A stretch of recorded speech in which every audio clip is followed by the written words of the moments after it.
Hapana shika mtu atiye amekunywa pombe.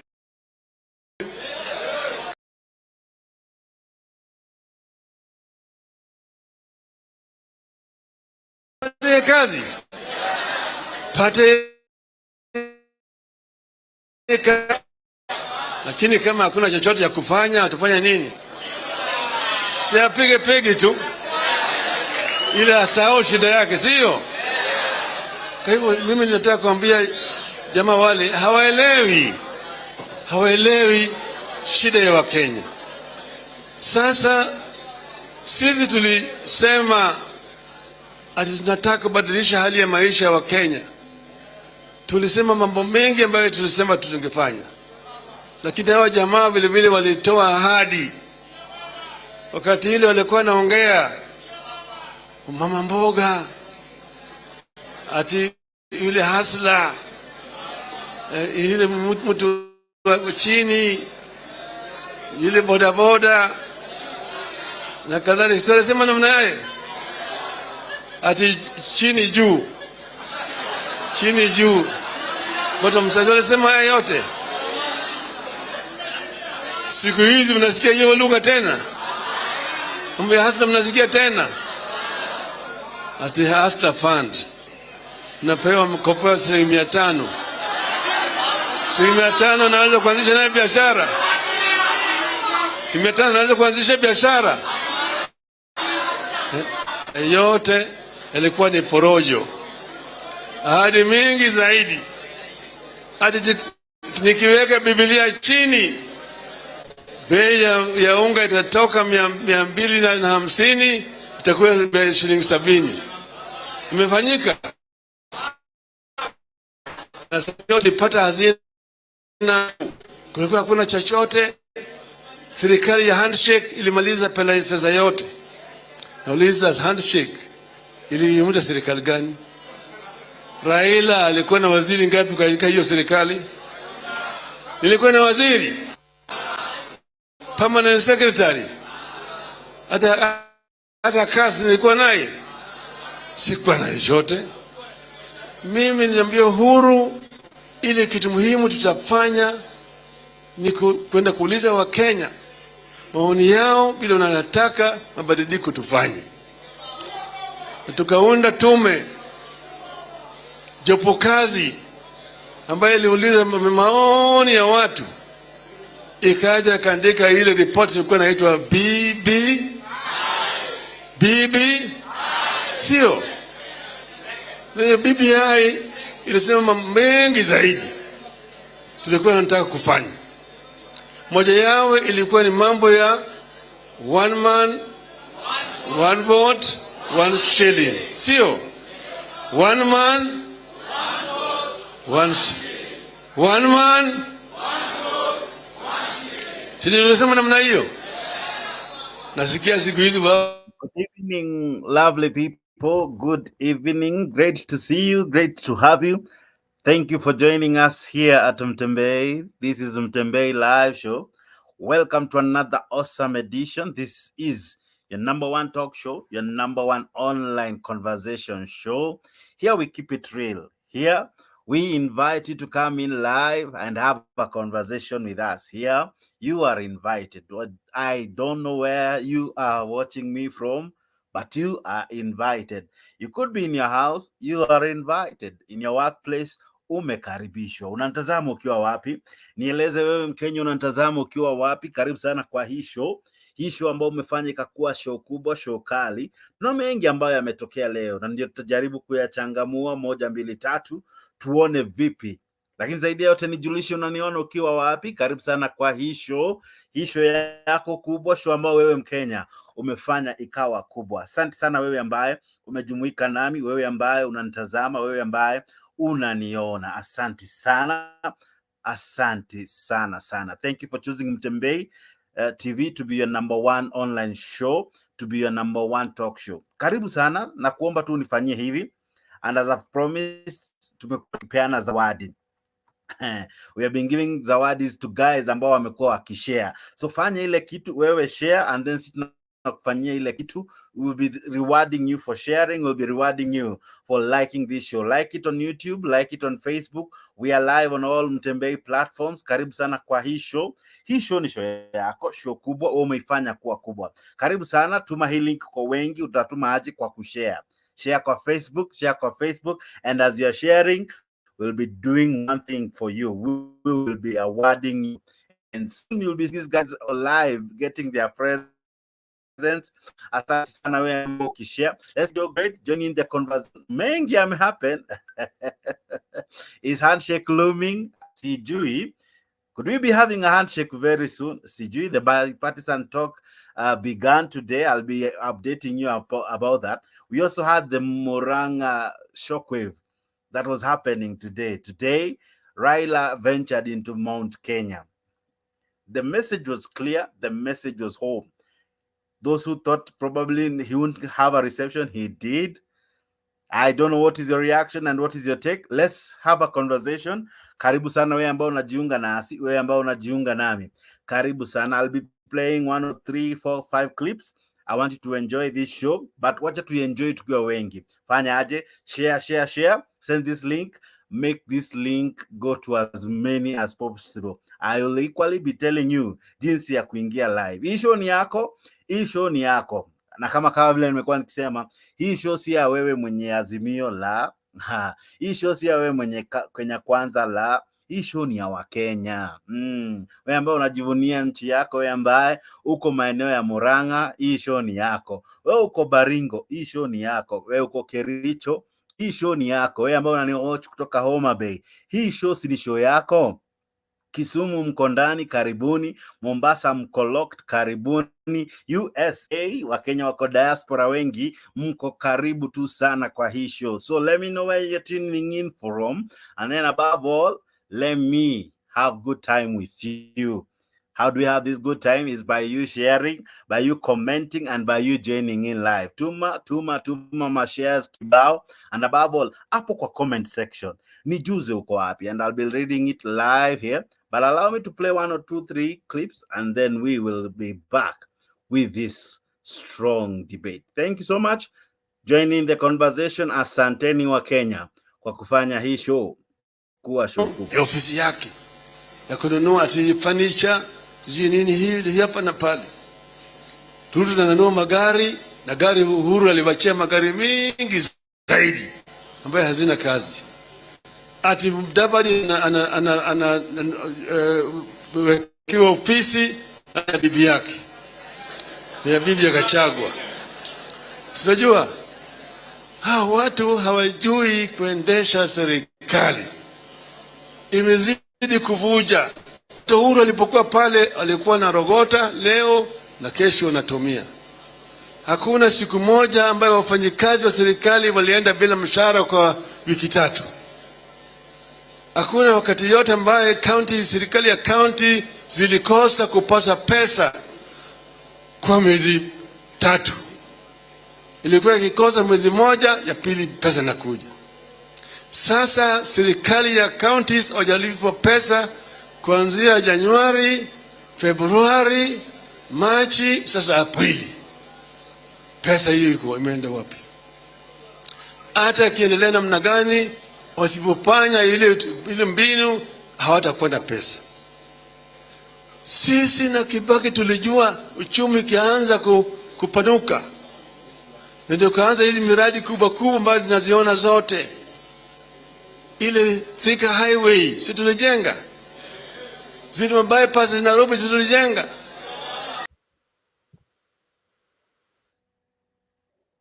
Week to allow President William Ruto and Azimio leader that are expected to officially kick off Thursday next week to allow President William Ruto and Azimio leader Raila Odinga time to resolve a dispute on the composition of the committee.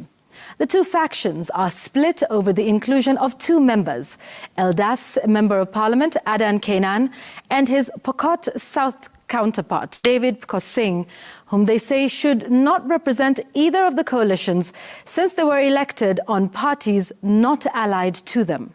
As Chimtai Goin reports, the bipartisan team held its first meeting to agree on the terms of reference that will guide their proceedings, with contentious issues left in the hands of the party leaders. The ruling Kenya Kwanza and Azimio la Umoja One Kenya have started an informal dialogue.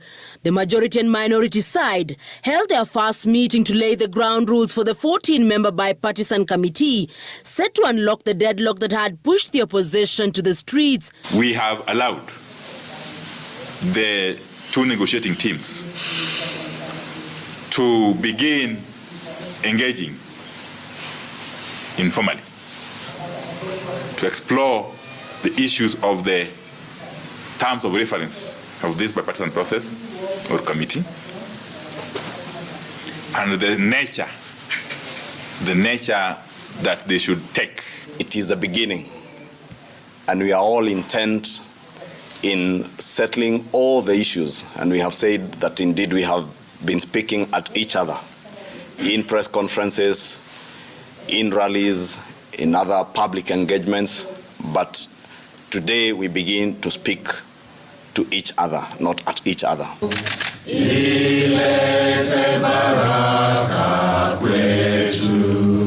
The bipartisan committee, to be co-chaired by Tharaka Member of Parliament George Murugara and his Rarieda counterpart Otiende Amolo, commenced the preliminary informal engagement to lay down the terms of reference and attempt to strike a balance on contentious issues.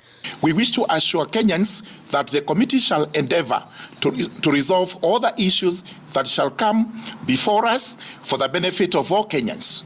We are committed and confident that this committee shall find lasting solutions to the concerns raised to it. The committee noted the concerns raised about its composition, formalization, and the nature of talks, whether parliamentary or extra-parliamentary, and agreed to engage on the matter further in consultation with the appointing authorities. The committee resolved that its members would do everything to promote and not to undermine or jeopardize the talks. Equally, we urge all the political players to refrain from statements that may be counterproductive. Azimio has protested the inclusion of Eldas Member of Parliament Adan Kainan in the committee, since he is a Jubilee member representing the ruling Kenya Kwanza in the committee, while similarly, Kenya Kwanza says Pokot South Member of Parliament David Kosing, selected by Azimio, is elected on a KUP ticket, which has thrown its weight behind President Ruto. The matter now in the hands of President William Ruto and Azimio leader Raila Odinga. Sisi tunasema katika majadiliano haya na majadiliano yaliyoko wazi, nipe nikupe, tukizingatia ya kwamba nchi yetu ni muhimu zaidi kuliko mtu yote. We'll agree on certain issues. We will most definitely disagree on certain issues. But what is most important is that we take this conversation off the trajectory that it was beginning to take, where certain hardline positions are beginning to be developed. Others saying, oh, you can go back to the streets. Others saying, we will go back and do this. And we felt that the spirit that guided our leaders on the 2nd of April is a mood that needs to guide us. On resolution of contentious issues, a joint motion will be drafted with concurrence from both parties, tabled in the House for the committee to be properly constituted. The motion will contain the terms of reference, including the issues to be discussed by the committee, the timelines, and the form with which the resolutions will take. At Azimio's proposals to initiate far-reaching reforms to the electoral body IEBC. Speaking during a town hall meeting in Muranga, the Azimio leader says the coalition wants the IEBC to be devolved and 47 electoral units established, where results will be final. This is a paradigm shift from the current setup, where results are collected from all the 290 constituencies and tallied at the Bomas of Kenya, which is the National Tallying Center. Stephen Latour reports. In a town hall meeting in Muranga County, Azimio leader Raila Odinga brought to the fore the opposition coalition's plans for IEBC reforms. Odinga told the town hall gathering that the coalition intends to propose extensive changes to the country's electoral system, where instead of having one national tallying center, there will be 47 national tallying centers stationed in each county, and where presidential results declaration will be final. Tukubaliane vile sisi tutabadilisha tume ya uchaguzi ili uchaguzi ingine ikija tena kusiwe na hii shida tena. Tunataka IEBC ingine iwe hapa Muranga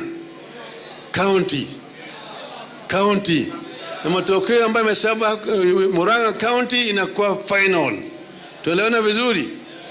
Ingine ya Kiambu, ingine ya Nyeri, ingine ya Kirinyaga, ingine ya Nyandarua, ya Laikipia na kadhalika.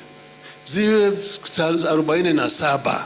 Odinga's proposal is a shift from the way IEBC conducts its presidential election, where the National Tallying Center receives results from all the polling stations and declares the winner. Odinga wants the National Tallying Center to only tally results declared from the 47 devolved regional IEBC tallying centers. Tatu, tumesema hatutaki Wakenya warudi tena kwa uchaguzi na baadaye inabadilishwa. Leaders who accompanied Odinga to Muranga lauded the proposals and insisted that Odinga won the election, hence the need to open IEBC servers used in the 2022 presidential election. Open the server. Kama mkate ni yako, tutakuangalia ukikula, hatutasema chochote.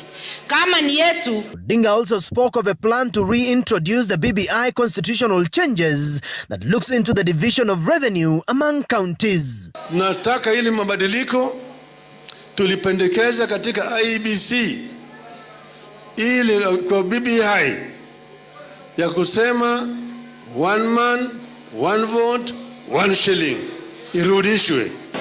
Bei ya unga ya nguke. Sasa mimi watu wangu waumie ili niwe mzuri kwa Ruto ama kwa mwengine nisiseme. Akiangusha iwe 100 nitamwambia asante rais. We. Kumbe BBI ilikuwa irudi. Okay, is a handshake looming? Hawa jamaa wameketi chini bwana.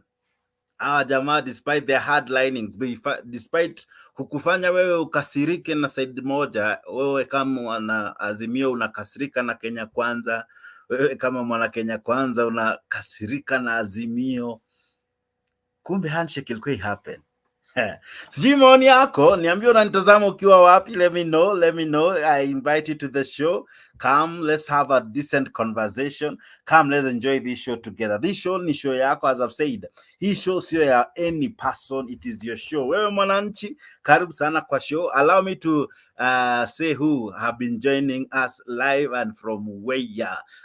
Ni nani hapa? Namuona Beatrice Namale from Saudi Arabia. Karibu sana Beatrice. Namuona Ali Biar uko ndani, unasema Zakayo must go. Open the server. Hivyo ndio Ali anasema. Nani mwingine hapa? Joseph Amlioto ako ndani. Alex Mulingwa ako ndani. Jose ako ndani. Jose G Kifumu ako ndani. Nani hapa? David Juguna na kuona Omondi uko ndani. Lamek Oliech uko ndani from Ruiru. Karibu sana watu wa Ruiru vipi? Namuona David Moya vipi? Omonde wa Duganta, majina kali, unasema well said. Nani mwingine hapa? Namuona Morris akondani, Alice J, not Aris. Alice J ukondani, karibu sana kwa show. Gloria Ogomas ukondani, karibu ya show. Nani hapa mwingine? Namuona Steve Kundi akondani, James Musili na kuona uko ndani, Brian Wanda na kuona uko locked, karibu sana. Wala nisi unasema uko ndani, unasema Zakayo aende Sugoi. Nakwambia Wakenya wana maoni kali. Reverend Kango uko ndani, unasema uko tuned ukiwa Kisumu. Let me know where you're tuned in from. Tuma ujumbe hapo mbio. And let me show you how to join in the link, or rather how to join in the show. Kujoin the show si ngumu. Kujoin the show si ngumu. Kupitia hiyo link ambayo iko hapo. Kupitia hiyo link ambayo iko hapo, hiyo ndio link unayoingia nayo kwa show. Hiyo link inaingia via Mtembei YouTube, Mtembei Official na Mtembei Facebook. Ukiingia na hizo link unajikuta kwa moja kwa moja kwa show. Hiyo ndio link una click, inakutuma StreamYard. StreamYard ukiingia unafanya nini? Vitu viwili tu, waandika jina yako. Si lazima iwe jina rasmi, unaandika jina alafu unawasha mic. Mic iko kwa hiyo app. Mic iko tu hapo na unawasha kamera. Ukishawasha hizo mbili una click enter, unajikuta uko kwa show. Topic of the day ni mingi, tuna discuss mambo na handshake, tuna discuss what happened to Muranga today. What happened? Does it shake the support of Mount Kenya to Ruto? I don't know. Wewe ndio unajua zaidi, wewe ndio una maoni. Karibu sana kwa show, wacha tusikie maoni yako. Asante sana wewe ambao unajiunga na msiju, unajiunga nami ukiwa maeneo gani? Aidha kwa Nairobi, karibu kwa show. Aidha kwa Muranga, karibu kwa show. Wewe mahali ulipo, karibu sana kwa show. Zaidi ya tumekuuliza tu jambo moja, share hii video. Unashare wapi? Share kwa Facebook, share kwa Facebook, share mara mingi uwezavyo, na jinsi unavyoshare, jinsi tunavyokutunuku. Tayari tumeanza kupata washindi 2 3 washatunukiwa, na wewe pia una stand a chance. Una stand a chance. Soon we'll be displaying how they won and what they won. So wewe fanya ile kitu, wewe share, you never may know, you may be our lucky next winner. Asante sana kwa kushare hii topic kwa wengi kupitia video ambayo tunacheza live. Karibu sana kwa show live. Kuingia kwa show nimesema si vigumu. Kuingia kwa show si vigumu. Unafanya vipi? Unaingia kupitia the StreamYard. Unapitia StreamYard. Hiyo StreamYard unaandika jina, unawasha mic, unawasha kamera, alafu unajikuta kwa show.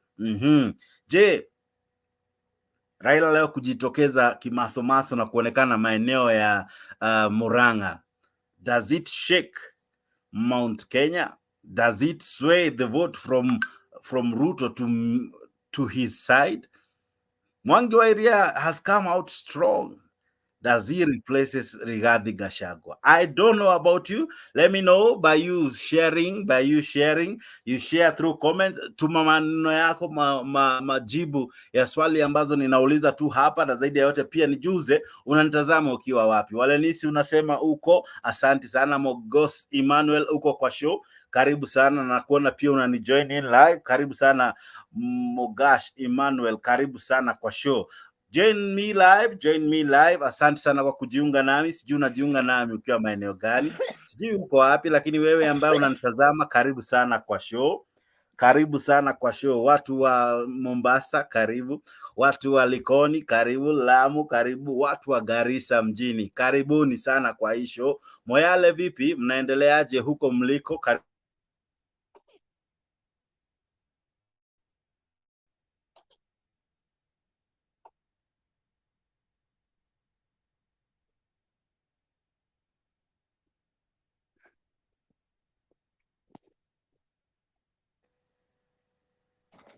Oh my, poleni kidogo itilafu ya mitambo hapa, lakini karibu sana kwa show, karibu sana kwa show.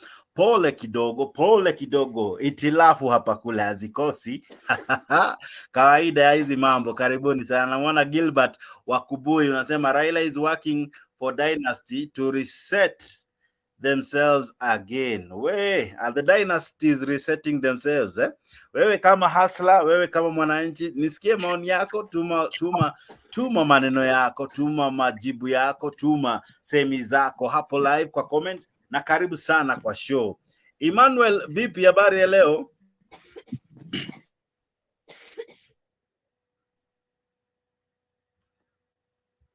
Emmanuel, vipi? Umezima mic yako? Umeshindaje leo? Niko poa kabisa, niambie. Niko salama mimi, na kutazama nikiwa maeneo tu ya hapa karibu Kenya. Wewe unanitazama ukiwa wapi? Mi niko mzima, niko maeneo ya Pipeline, Nairobi. Pipe. Huko umetushindia nini jamaa? Leo Raila alienda maeneo ya Muranga. Ulifuatilia sehemu zake? Huyo mzee babu ni wa kuteza tu.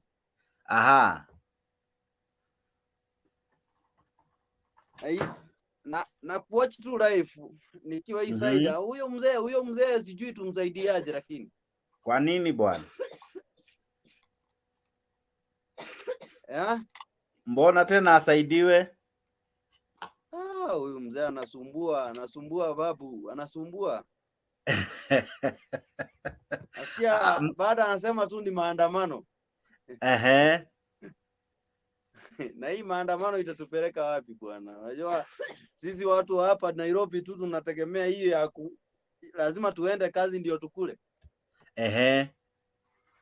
Lakini tunaandamana kwa sababu tunataka bei ya unga ishuke. Hiyo maandamano si unajua tu ni furugu tu. Akianza maandamano ni furugu tu. Niambie sasa tutamalizia wapi? Sababu ya kuandamana kama tulivyosema ni tufungue sava, tunaandamana bei ya unga ishuke, tunaandamana fees na karo ya shule ishuke. Kwa tu anafanya hizi hakuna kitu na bei ya unga kushuka bwana. Si huyu jamaa anajitetea. Anataka kupewa kakitu. Ni mtu anatetea tu tumbo yake. Sasa anataka kupewa kakitu. Sidhani kama kuna Mkenya wa kawaida anatetewa hapo. Kulingana na mimi sioni Mkenya wa kawaida mwenye atategemewa hapo. Tutasema eti sijui anatetea nani. Wewe ukiangalia kwa hiyo nini siangechukua watu kama Kaucho, niambie sasa unajua ingekuwa anatetea mwingine wa mtu kama mimi. Si pale tungewekewa mtu kama Kaucho ama Nuru Okanga wangekuwa pale. Lakini walisema wanataka wabunge waliochaguliwa na wananchi. Unaona wabunge waliochaguliwa na wananchi, si amesema itakuwa nje ya bunge.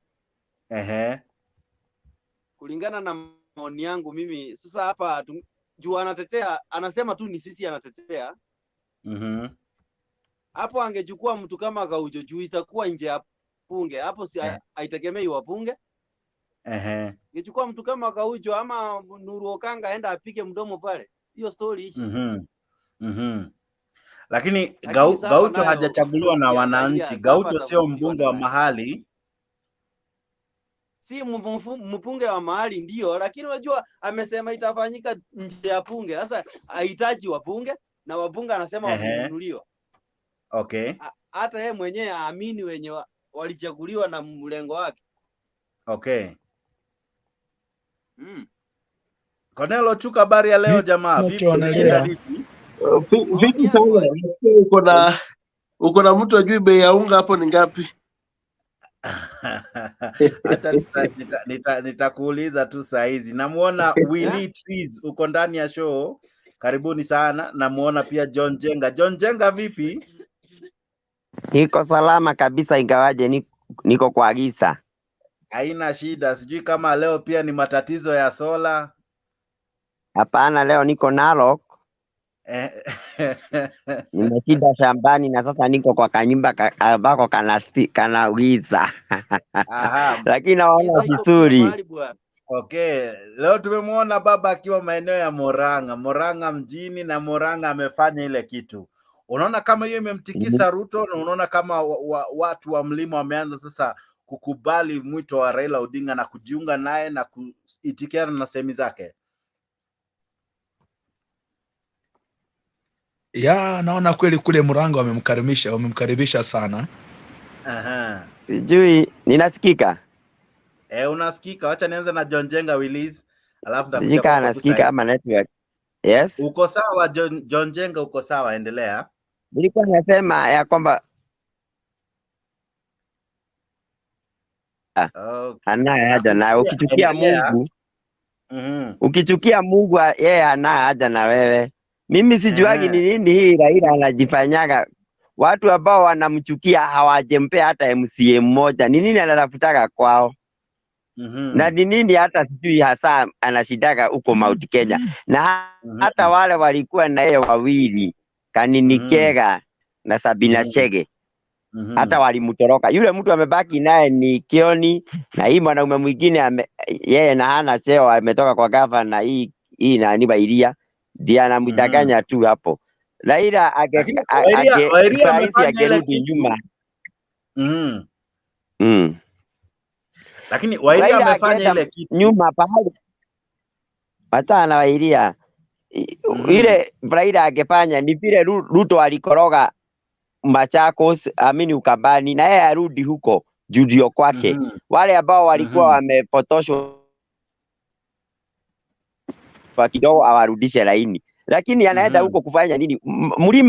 Mlima kama vile ulikuwa unasikia ile mama wa kule Nyandarua akisema Raila aletwe na chopa, Raila aletwe na nini? Mlima haezi panda na mlima haiwezi, na hata katoto kale kanazaliwa leo sijui ni nini Raila alifanya watu wa mlima, hasa mimi. Shida iko wapi? Shida iko wapi? Mbona mimi hakuna kitu alinifanya, lakini na mpaka usiku na mchana asiwe rais wa hii Kenya.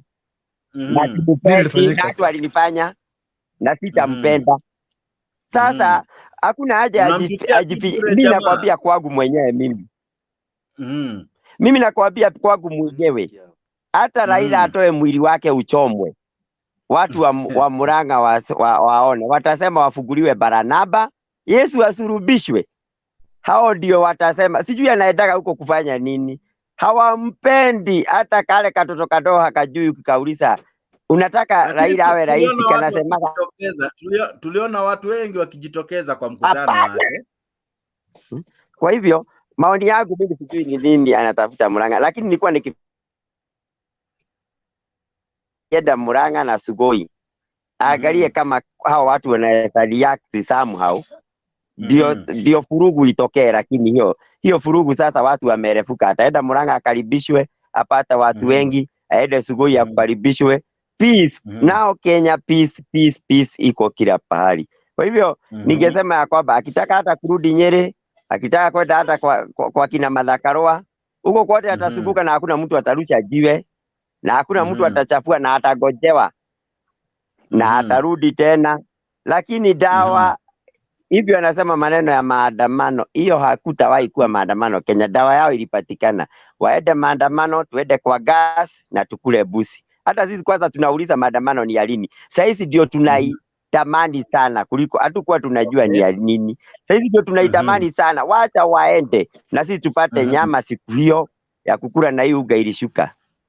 Sasa hii nyama mtatoa bado kwa ile shamba mlitoa ama mtatoa kwa shamba gani? Pale tu nyama ni mingi.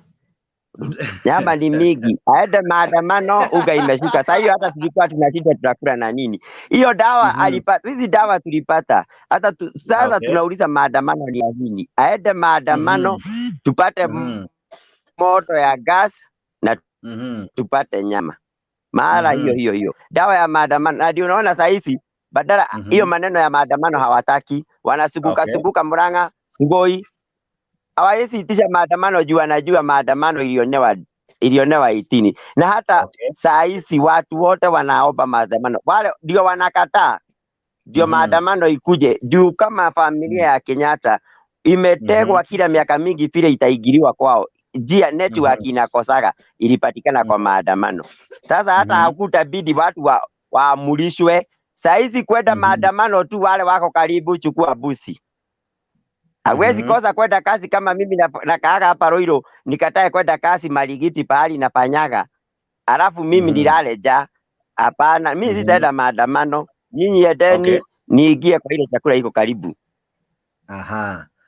Lakini John Jenga, kabla hata sijamalizana na wewe, auoni kila juhudi, because the more anafanya kitu the more eventually atapata reward.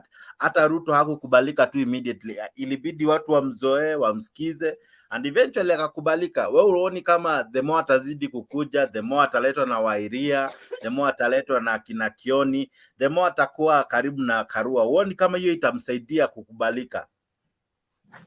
Kwani Wairia na Kioni ndio wakubwa kuliko Jojo, na Jojo alikuwa amemleta mpaka anamfanya msewa wa Kikuyu. Mtembei. Wairia ndiye mkubwa kuliko akina Jojo mpaka wakaulizana, and I'm very sorry, I need to be nisamehewe kidogo. Mpaka Jojo wakakaa na wazee mpaka wakatoa ka stream kingine ati juu Kikuyu wanasemaga ati hao Wajaluo hawataeli. I'm very sorry to say that one. Mpaka Jojo akaambia akawadanganya ati sijui ati sijui ukimwi inaletwa na watu hawajatahiri, wakaanza kutahiri kidogo kidogo, na ilikuwa mchoro ya Jojo ati ndio ikubalike. Walikuwa wametafuta kila jambo na hakukubalika. Na hakuna kitu kama hiyo. Nakwambia hata aletwe na chopa wacha wailia, hata aletwe na nini nini, hata Uhuru ukicheza hapo na uko na hiyo nini, uko na hiyo clip pengine. Kuna siku alisema I'm not talking about the community, I'm talking about one person. Okay. People from Mount Kenya is not about the community of Luo, it's about the Raila. I don't know ni nini iliwekwa kwake, hapendeki. Na nimekwambia mfano, na mimi najaribu kumpenda. Unasema hapendeki na alikuwa na kura zaidi ya milioni 6 kwa IBC. Kulingana na IBC alipata zaidi ya kura milioni 6. Hao ni watu wengi. Milioni 6 si watu wawili bwana. We are represented by MCA, MP, governor, and maybe senator and women. I want to tell you, if mimi siongei kuhusu Kenya, naongea kuhusu hapa hali alikuwa Mount Kenya. Niambia na MCA wangapi? Alikosa tu MCA mmoja. Niambia na women ya Jubilee, lakini Jubilee kawaiba. Maneno ya wizi tuache Jubilee hivyo. My friend, ukiondoa miaka 30 kwa hiyo mimi natumia tu maneno yao, wanasema waliporwa wabunge wao wa Jubilee. Ukiondoa miaka 30 kwa ile uko nayo unabakisha ngapi wewe? Na Raila alianza kukampeni that years back. Ameibiwa miaka 30. Hata wewe mtu akikulishia miaka 30 siweke fence. Na hii wakati alikuwa ameweka fence. Maneno ya wizi si kitu ya hiyo, hata si kitu ya kuangaliaga hapa. Hakuna mtu alimuiba, na kama aliibiwa hata ni lazima labda basi hata yeye anaachiliaga tu siibwe. Unaweka pahali pabaya, hufugi nyumba. This time sikuwa niongea maneno ya wizi juu yule mtu alimuibia Saidi ni Kibaki, akaibiwa na huyo Uhuru. Na sasa walikuwa na mwizi. Kwani Uhuru ile jia ilitumiwa kuibia kura, kama anaibiagwa, si Uhuru alikuwa anajua? Si angekuja amwambie tufuge hapa?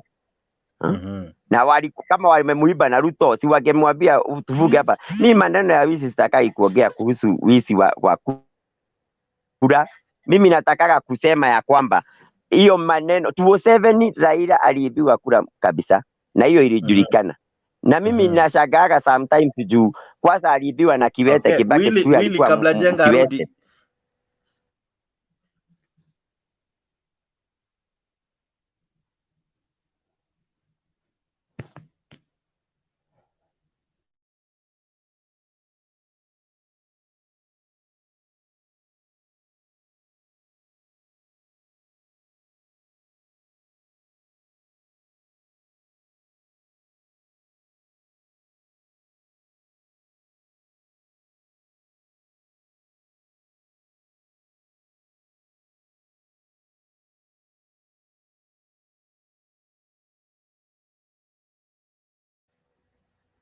Konelo Chuka, pole, sauti yangu, mitambo yangu inakwama, pole sana. Ni sawa. Na unaona Mungu pia ni mzuri, amefukuza wale watu hawatakikani hapa ndani. Sio kuwafukuza, ni venye mimi mitambo yangu imeload, kila mtu ako. I think wapi mwenye anaongea mingi, anajenga ama nani? Ako akiacha kama sisi tunamwambia tunampenda sana. Lakini bado sisi ni watu wa baba. Unajua sisi tunafurahia sana na tunashukuru watu wa Muranga kwa yale wamefanya kukaribisha mzee. Tunashukuru sana. Unajua mzee pia tulipewa warning hapo tusiende, na kuna kitu mzuri kama watu kama sisi kutupewa warning, tunakuja full blow, tunakuja paka na maji ya zima moto, maji ya fungua moto. So tumefurahia sana, watu wa Muranga wametukaribisha, kujakuwa na vurugu yoyote. Wamekaribisha baba vizuri, wamesema shida zao ambayo wana go through Mount Kenya. Wanasema wao pia waliadiwa matunda, hawajaona hiyo matunda paka sasa. Wanasema waliambiwa bottom up. Saa hii hata wasikii hiyo bottom up, wanasikia to reach up. wadosi wanazidi kukua juu. Mtu kama Kidero ni bilionea ama milionea, unampea bado kazi. Na tuko na kampuni hapa town za transport, tuko na kampuni za watu wa bodaboda. Watu wa bodaboda wenye wako na watu ambao wamesoma, unaweza tafuta chairman wao na upee hizo kazi za umepea kina Kidero. Ukienda pale hizo mama tatu ziko town, unaweza tafuta watu wa Sacco. We have City Hopper, we have KBS, we have Super Metro, we have like so many. Chukua watu ambao ni hustler, weka hapo ndani, au ndo sasa useme mama mboga. Kuja kwa association ya watu ambao wako na disabilities, watu ambao hawezi tembea, waongeleshe, weka watu kama hao pale ndani, lakini ile bottom up hata watu wanaona ni ya rich. So nimefurahia sana venye watu wa Muranga wamesema venye wako pole, na tumeshukuru sana venye pia sisi tumewaeleza sava ndio hii, wasifunguliwe sava yote ile hawajaiona. Tulijua saizi tukienda kila mahali tunaelimisha watu, tunaambia hii nilikuwa kwa sava before waseme hiyo sava yao wafungue, because we know what they are doing now, we know they are doing clean up, which ni mzuri. Na baba pia ni mtu ana amani. Mount Kenya, baba kukosa kupendwa, hajapendwa, hatuna shida. Lakini tunajua so far baba ako na wafuasi Mount Kenya wengi sana. Hiyo ni ukweli, lazima tukubaliane, wengi sana. Na si milioni moja, ni milioni na mamilioni, milioni 2, milioni 1.5. Au ndo wanafanya baba anakuja Muranga. Unajua kama upendwi mahali, hawezi jipeleka. Hata mimi siwezi toka hapa niende Tanzania na sijui kuingia, na sijui kabila yao, sijui dini yao, sijui venye wanakula, venye wanalala. Lazima niwe na sababu ya kwenda Tanzania, na niwe na watu wa ground wa kunikaribisha pale na kunieleza hapa tunakula hivi, tunalala hivi, asubuhi tunaamka tunatafuta hivi, tunapata hivi. Na ndio unaona baba anaingizwa Mount Kenya. Wale ambao watu wanaingiza baba Mount Kenya, akuja na chopa, akuja na meli, akuja na pikipiki, akuja na nini, ni watu ambao wanataka mzee pia wewe kuja usikie maneno yetu. Na si ati baba anaomba kiti ingine ya urais. Ameshawaambia baba ni mtu saizi anasema tu Kenya iendeshwe vizuri, na ile vitu ambayo mliambiwa mtapewa kama matunda nini amjapewa, na zitatekelezwa. Na kazi yangu nimejitolea kuwa support. Sasa mtu kusema baba hawezi pendwa, mtoto mdogo jua akisikia jina baba ni kama ameona ugonjwa wengine kubwa huko, hatukatai. Lakini sisi hata mali tunatoka, hatujasema Ruto ni mbaya, Gachagua ni mbaya, no. Tunasema tu despite their leaders, we also respect them. So baba lazima aheshimiwe. Maandamano inarudi, tumeshukuru sana, lazima tuandamane. Unga lazima irudi bei ile walisema 70. Usai unga ni 150, tutaki unga 150, tunataka unga ya 70. Hata tutaki unga ya 100. Na kama itakuwa 70 tutaandamana milele, tunaandamana na bado. Na saa hii hata kama imefika mahali pa kusupport mzee, tuko na kila kitu saa hii. Saa hii wataona sasa ile system ile ndo tunatumia saa hii. System ya wananchi. Wakina Nuru Okanga wanasema wakina Nuru Okanga wanafaa kuchaguliwa, wanafaa kuonekana mahali. Wako sawa. Wakina Nuru Okanga wanafanya kazi yao vizuri sana kurepresent baba. Na si baba peke yake, wana represent Kenya mzima. Sauti ya wale ambao hawezi ongea, wakina Nuru Okanga wanafanya vizuri sana, na tunawapongeza na waendelee. Bila wao hatungejua bunge la wananchi iko na nini. Na nimefurahia sana wenye leo wamepelekewa platform. Sasa watakuwa wanashika microphone kwa mkono. Wamejengewa hapo jukwaa vizuri, microphone inasimama vizuri. Unaweza simama mkono mbili useme hii na niliona. So tuna very presidential. Yes, na si hapo ni Kasarani, Kisumu, Meru. Saa hizi tumeunda hizo platform, tuna support. Hakuna kushika microphone na mkono tena ati unaongea microphone inataka kuanguka. Hapana. Saa hizi unasimama ukijieleza vizuri, hata wananchi wanasema hiyo point inaingia. Yes. So watu wasitishike. Sisi hatuachi mzee, tumeshika mzee tumeshika. Na sisi ndo tunaambia mzee, leta maandamano tuonyeshe watu iko nini. Maoni yako ni yapi? Nijuze Mkenya, maoni yako ni yapi? Leo kumekuwa na mambo mengi, nitakuwa nacheza tu baadhi ya vitu ambavyo vimetokea leo. Karibu sana kwa show. Kuingia kwa show si vigumu, kujiunga nasi kwa show ni kufanya vipi? Unaingia kupitia StreamYard. StreamYard unafanya vitu viwili tu. unaandika jina yako ambayo lazima iwe ni jina ambayo itaandikika virahisi. Si lazima iwe jina rasmi, unaweza andika hata initials Alafu ukishaandika jina unawasha mic. Hiyo app iko na mic yake na iko na kamera yake. Kwa hivyo hakuna kitu hakuna kitu unaongezea. Ukishawasha hizo vitu mbili, unaweka enter. Unajikuta uko wapi? Hapa kwa show. Hiyo link ni gani? Ryan anauliza kidogo tu. Hiyo link ni comment kidogo tu Ochuka. Hiyo link iko kwa Mtembei YouTube na Mtembei Facebook na Mtembei Official. Hiyo ukiweka unajikuta uko kwa show. Aha. Unasema Ryan anauliza vipi? Can you ask the government if they truly want us to marry ama to see ama tuishi solo kwa hizi single rooms. Single rooms gani tena? Unaona vijana wanataka kuoa lakini maisha ni ngumu. Nimeona hata Raila nao ameaddress hiyo issue ya pombe, wanasema vijana wawache pombe nini. Utawacha aje pombe na una kazi? Lazima ukunywe pombe ndio upunguze stress, ama usahau stress leo uambukie kesho. Hawezi sanya ufanye biashara nayo. Bwana, hizi pombe saa zingine ni bure. Hata mimi nikutana na mtu asema nataka one for the road, namwambia chukua. Wewe kama ni mtu baba chukua. Na pengine jamaa kuna stress. Hiyo pesa hiyo tunawapea one for the road na tunawapea paka pesa ya maziwa. Wanaingia kwa nyumba wakiwa strong. Sasa ndio tunawaambia saa hizi tunataka wasiambiwe ati unaenda Muranga ku waste bilioni ku clean venye watu wasilewe, yet you cannot give them job. Give them job fast. Give them job fast. Na hiyo pombe, unajua kuna mwenye anaweza lewa na anaenda kazi. Sio ni kweli? Lazima uende kazi, wajibike, alafu ndio baadaye ukae chini uburudike. Sasa wewe unaambia watu unataka kuja kufunga kinywaji na uwasaidii, uwapei kazi. Utanipeleka aje rehab? Nitoke rehab nikuje bado nje hapa nipate bado jua ni ile ile. Sina nitabackslide nirudi kwa pombe. Nitoe rehab, nipe kazi na unipe bibi. Venye Ryan ameuliza hapo, na maisha weka cheap. Weka hata tukitoa 500 hivi tunaweza kula sapa, tena tutafute 300 ya breakfast, tena kesho tutafute sapa. Lakini sasa unataka kuniambia maisha umeweka juu, unanipeleka rehab, unanitoa nikivaa nguo mzuri na unapiga picha na mimi, kesho umeniwacha hapo. Hiyo pia inafaa tuangalie.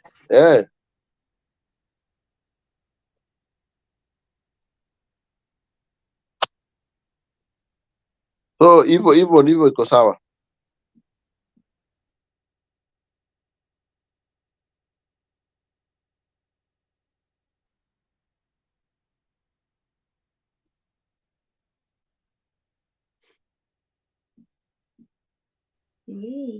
Unanipata? Naona leo network yenu inasumbua. Lakini tutangangana tu. Naona watu wanataka wasikie sauti yetu leo. Neti inasumbua vibaya sana. Pole. Nimetiu nini kusikiza maneno yako? Pole neti inasumbua pia mimi. Maneno ya jamaa wangu huyu.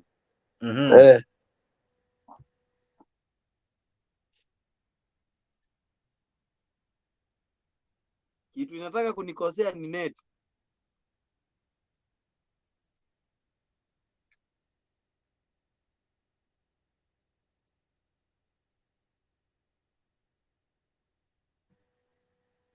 Na ndugu yangu nikitaka kukuuliza.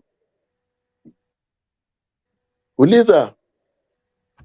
Hii kitu mnajaribu kusema eti mliibiwa.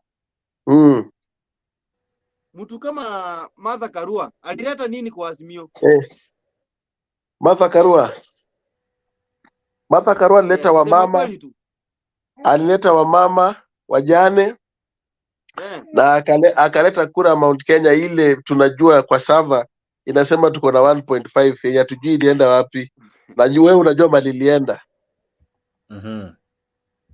Sava haijaanza kuimbwa saa hii. Wacha nikuambie. Na Kikenya, unajua na Kikenya nani ya Jaltingiru? Na kusikia. Unajua kulingana na Martha Karua anasema wanaibiwa, wabunge wao wananunuliwa. Yeye kama mwenye ako na chama, chama chake akikutoa hata even MCA, even a single MCA. Are you aware of that? Na Rigathi ako na chama gani? Nani huyu? Huyu deputy ako na chama gani? David yako hata chama? Na sasa si yeye lakini angalia Mount Kenya ilipiwa. Unajua mnajaribu kusema sijui mlipiwa milioni 2, sijui tu what. Hiyo ni story bwana. Na hiyo story imekuwa since 1982 na sikuwa nimezaliwa mimi. Wewe uko na chuki. Wewe naona uko na chuki kwa sababu chuki yako inakuja hivi. Chuki yako inakuja hivi. Tulipoenda kupiga kura, tulikuwa na maagent wetu na maagent wetu tulikuwa na maagent wetu na walikuwa frustrated Mount Kenya. That one we know. Hata wewe unajua. Waliambiwa lazima aende alete idhini ya kuonyesha amekubaliwa kukaa mahali ya hapa hii ward example na hii nini ya hiyo tallying center. Tangu aende atafute alete punda ni punda tu, punda inaweka makaratasi za yellow, punda ina tick, tangu alete hiyo ID kuja hapa anapata watu kama 50 kwa line peke yake, na watu 50 bado wanapiga pande yangu, si pande yako. Unaona? Sasa hiyo tunajua. Na walichukua more than 4 hours. More than 4 hours. Okay. Na tena mahali kama nini mahali kama Kakamega na Mombasa. Watu waliposikia hawachagui mtu wao. Unajua MCA ni mtu important. MP ni very important. Women rep ni very important. Na once umeambiwa utafanya presidential na uchagui ule MP na governor na MCA, kuna vile turnout itatoka kidogo. Kwa sababu si kila mtu anakujaga juu ya Raila. Na zingine mimi leo nimekuja tunataka MCA fulani. Na kesho mwingine anakuja ndio anataka MP fulani. Mtu mwingine anakuja ndio anataka women rep fulani. Na mwingine anataka ndio anataka governor fulani. Unaona? Sasa ukituambia ati wenye wamefanya mimi kama sasa mimi niseme naenda kupigia kazini yangu, ndugu yangu ama friend. Nisikie ya president wa pia atupigi ama sijui ya president tunapiga. Na wacha, nabaki Nairobi. Siendi mashinani. Na hiyo ndio mlifanya, hiyo pia tunajua. Hapana. Unaona? Hapa unajaribu kuniweka eti hii kuahirisha ya kura za Kakamega na Mombasa, hizo zilifanya mkaanguka. Si ilifanya tulianguka. Hiyo ni for example nakwambia wizi ambaye ilienea. Hiyo ni wizi nakwambia nilifanyika. Na wizi ya kwanza nimekwambia ID zetu tangu mtutume tulete ID na idhini ya kusema tukae hapo. 2 hours ama 1 hour imeshaweka vitu mingi. Kama sasa kwanza Mount Kenya ilitokea kura ya ma MP na MP governor na hao wengine ilitoka kubwa kuliko hata presidential. Okay. Out of 100 unapata ya presidential ilikuwa ati ni less, lakini ya MP governor hata governor wa Nairobi, governor Sakaja na senator Sifuna ndio kuna kura mingi Kenya mzima. Na tunajua hiyo. Lakini huko kwenyu ilitokea ati MP ako na kura mingi kuliko hata presidential. So mlipunguza kura za Raila tunajua. Hakuna. Na kama unajua hivyo fungua server tuone. Hiyo siku ya kura. Hiyo siku ya wakati ulipiga kura ulifanya aje? Uliingia wewe unangoja tu wahesabu wakuambie majibu. Unajua mahali mimi nilikuwa unajua mahali mimi nilikuwa napiga kura kulikuwa na haki na ukweli, kwa sababu mahali mimi napiga kura si mahali pa mchezo. Sisi tunapiga kura Lang'ata. Ngoja nikwambie, sisi tunapiga kura Lang'ata. Na Lang'ata si mahali pa kuleta nyef tunakuja na ati gari naingia inatoka. Gari inakuwa huko kaburini. Huko kaburini ndio magari zinabaki. Mnatembea mkikuja tukiwaona. Neti inasumbua. So, na nikuulize. Yes. Mimi ni security. Nafanya security hapo kwa gate.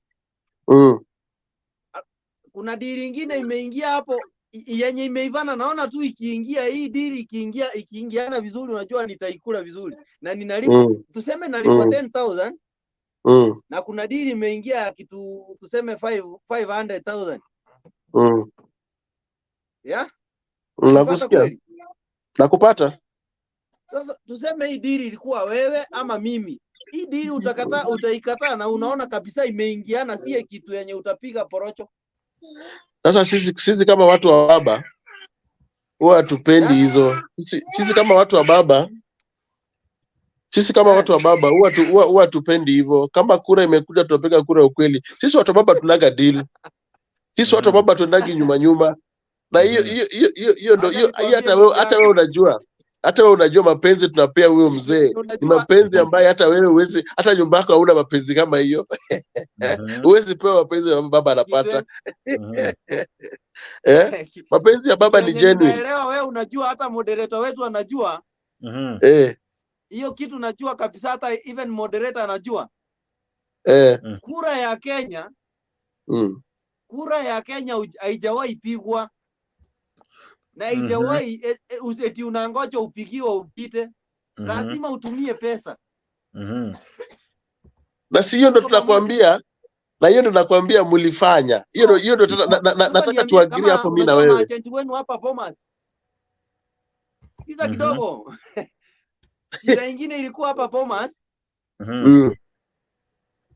Najaribu kukuambia shida yenye niliona Bomas mlikuwa nayo hapo. Okay. Imagine mimi ni mtu wa Kenya Kwanza. Alafu kuna mwingine pale, even maagent wenu hamkuwa mnawapea kitu. Imagine, yani wabaiwe chakula na watu wa Kenya Kwanza. Huyu mtu atakuchungia kura kweli? Kenya na kuuma my brother ni moja. Watu wa baba huwa wanajitolea. Tutajilisha. Hiyo lazima useme. Hiyo unajua kweli lazima pia tuseme. Sisi huwa 20 pale tulipwe.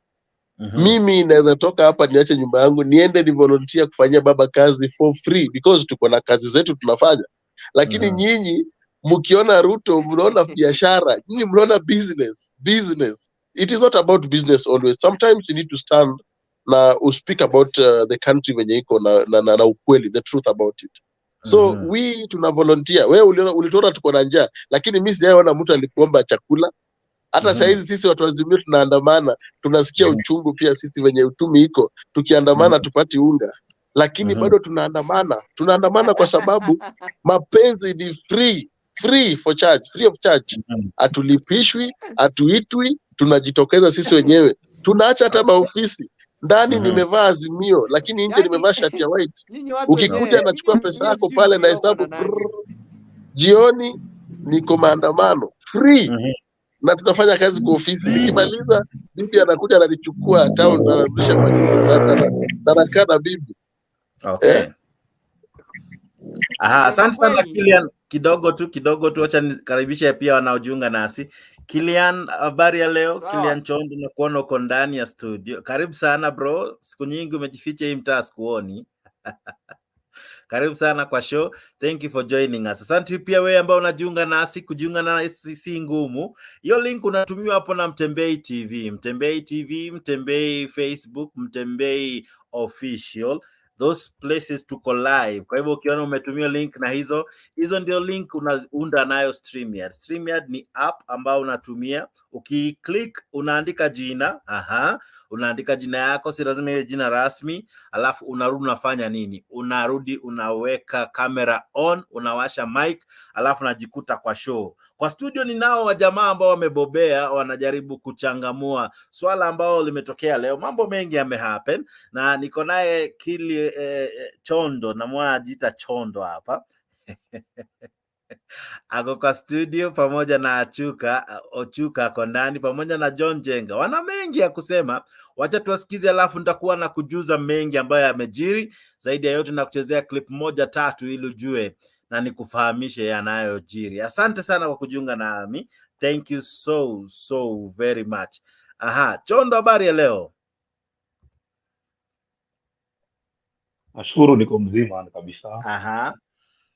Umeshindaje? Unaona kuna ni Cornel Ochuka, John Jenga. Habari? Wako salama, wewe uko vipi? Mimi nashukuru, ndo nimetoka kazi sasa hii, ndo naingia tu kwa nyumba. Okay. Ya, sijui huku ni saa ngapi? Huku ni saa 4 huku. Okay. Pia huku ni saa 5.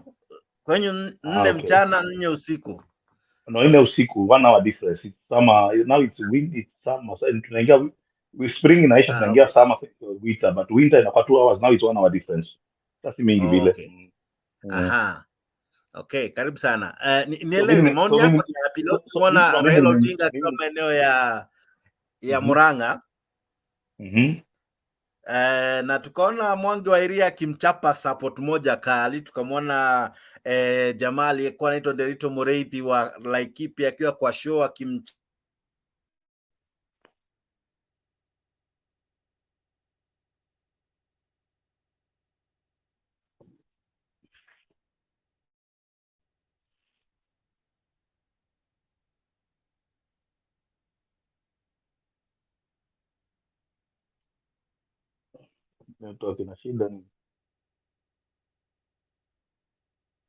I think leo net yake ni kama inamsumbua.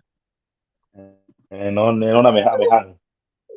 But I think we're going to continue. Yuendo bado hatujasikia sauti yako. Okay, mimi nimeingia sasa hii. So sababu ni brief kumeenda ajazini. Na nimepata katikati. Sasa sijajua vile kumeenda sasa. We were talking about baba kukaribishwa Muranga na kuona watu ambaye ni wale watu wa kitambo wa Azimio, governor wa is it Laikipia? Governor wa Laikipia na some other few people na governor wa Mwangi wa Iria. I think hivyo alikuwa anajaribu kumaanisha. In other words, ni wale watu shindwa hata kwa kura, lakini walikuwa ni watu wa Azimio. Okay. Watu wa Azimio na wanarudi polepole, na pia baba anakaribishwa huko Mount Kenya. Watu wa Mount Kenya wanatoa kilio yao. So according na wewe, maybe kama ulisikia anything. So kwa hivyo ground pia imerespond vizuri kwa baba kulingana vile imekuwa. Ground imerespond vizuri because hata polisi walisema sikuje, amekuja, nothing happened, it was a very peaceful meeting na tumefurahia sana kwa hiyo wenye wamemkaribisha, hata akaongea na watu pale Kenya. No. Hiyo ni vizuri. Unajua at the end of the day, even the current government ambao yeye hataki kukubali, hajai kusema ati maandamano ni mbaya. Wanaweza kuandamana vizuri. Shida ni kwamba bora ikuwe peacefully. Unaona, bora ikuwe peacefully. Sasa unaona vile imekuwa, vile ameenda Muranga, ameenda huko na kumekuwa vizuri. Kama hii maandamano yote inafanyika Nairobi, inafanyika Kisumu, pia hiyo maandamano hiyo ya huko pia nayo ingefanyika mzuri hivyo bila fujo, bila kuiba, bila kuvunja maduka, ingekuwa pia ni sawa. Shida inatokea pale kwamba watu wanavunja, wanaiba. Hiyo ndo shida. So vile Raila ameenda Muranga, naangalia kujafanyika kitu, hajarushiwa mawe, hajatukanwa, amekaribishwa vizuri.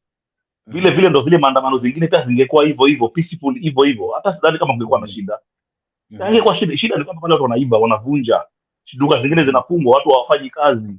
Hiyo ndo shida inatokea hapo sasa. Hapo ndo shida. Unaona? So hiyo mimi sijaona vibaya yeye amekaribishwa huko.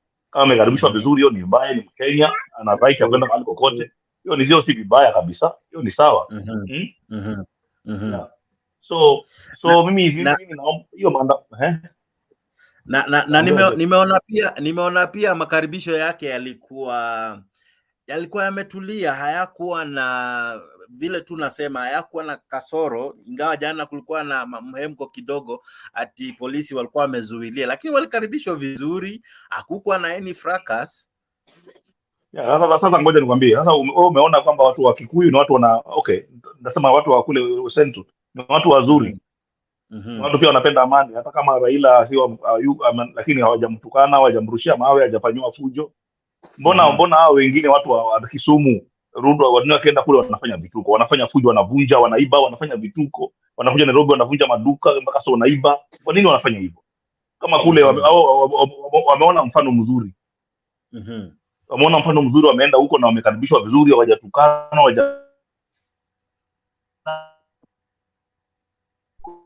moja imerushwa. Sijui unaongelelea nini ama unaongelelea jinsi William Ruto wakati mmoja alienda. Wacha nimjibu. Alikuwa anaongelea about peace, anaongelea about amani. Nauliza swali ngoja. Kuna tia gas hata mniuliza swali. Kuna tia gas hata moja imerushwa huko. Hakuna hata moja, hata tia gas hata moja hakuna. Hata moja tu. Hata wewe niambie hata moja. Huko ni Kikuyu. Na hakuna mtu anaweza kujo. Angalia Kisumu vile watu wanafanyanga vituko. Angalia Migori vile watu wanafanyanga vituko. Angalia Kibera vile wanafanya vituko. Hebu angalia hiyo ni picha, hiyo ni picha gani? Hiyo ni something tu kujifunza. Ni kitu gani watu wamejifunza katika hii ya leo? Wamejifunza nini? Watu wa Central wako vipi? Hata kama hawasupport pengine Raila, hata kama wa mtu regarding ni president ni vice president, deputy president na yuko huko, lakini wameenda hata kama hawamsupport, lakini wamempatia heshima yake, wafanye mkutano wao kwa amani na watoke kwa amani bila kurushiana mawe, bila kutukanana, bila nini. Hivyo ndio nafuata mimi na support hiyo. Kama ingekuwa kila mali ni hivyo, no problem. Sasa serikali ilisema fanyeni maandamano wakati wote mtafanya, bora ikuwe peaceful. Bora msiharibu biashara ya mwanawe Kenya wote. Bora msipoteze maisha ya mtu yoyote. Lakini tumeona kwamba ule upande wao wanafanya vibaya. It's opposite, exactly opposite vile imefanyika na wamejifunza. Okay. Cornelo Chuka. Nikimjibu unajua Kisumu na Migori kusema kweli huwa wanakuwa very peaceful. Hiyo ni ukweli. Na watu wa Mount Kenya wameonyesha maturity that baba anaweza kuja bila vurugu, which we appreciate. Lakini pia sisi viongozi wa Kenya Kwanza wamekuja Nyanza hata jana hata kulikuwa na rally ya UDA whereby wakina Ngumbo walikuwa former speaker spokesman wa polisi alikuwa na walizungumza na wamevaa yellow na nothing happened. Problem yangu moja na kwamba moja ni polisi ndio wana provoke watu. Unajua once polisi ametupatia gas na once polisi amejaribu kuchapa binduki juu ni alarming, hakuna peace. Na remember hizi maandamano za watu wa Azimio ziko very peaceful. Hiyo nitakwambia ziko very peaceful. Hakuna siku yenye imebeba wezi ni wale wanakuja tu. Lakini ukiangalia hata baba, example watu wanamwagiwa maji, wananyunyiziwa maji kutoka juu ya building, wanasherekea maji, wanalala kwa maji chafu, wanaandamana kwa peaceful. Kuna ofisi ya UDA zilichomwa, hata kama polisi wanaleta fujo. Ofisi inachomwa, ofisi inaongea. Kuna sababu. Inachomwa kwa nini? Tulia kwanza. Tulia. Waniuliza nitawajibu. Tulia tu kidogo. Sawa. Inaweza kuwa kuna pengine. Ngoja nikwambie. Risasi ikirushwa juu, askari akirusha juu risasi, hiyo inamaanisha kwamba ni alert tu, kwamba inajaribu unajua inafanya watu watulie, pengine unajua si kwamba ni vibaya, inafanya watu watulie.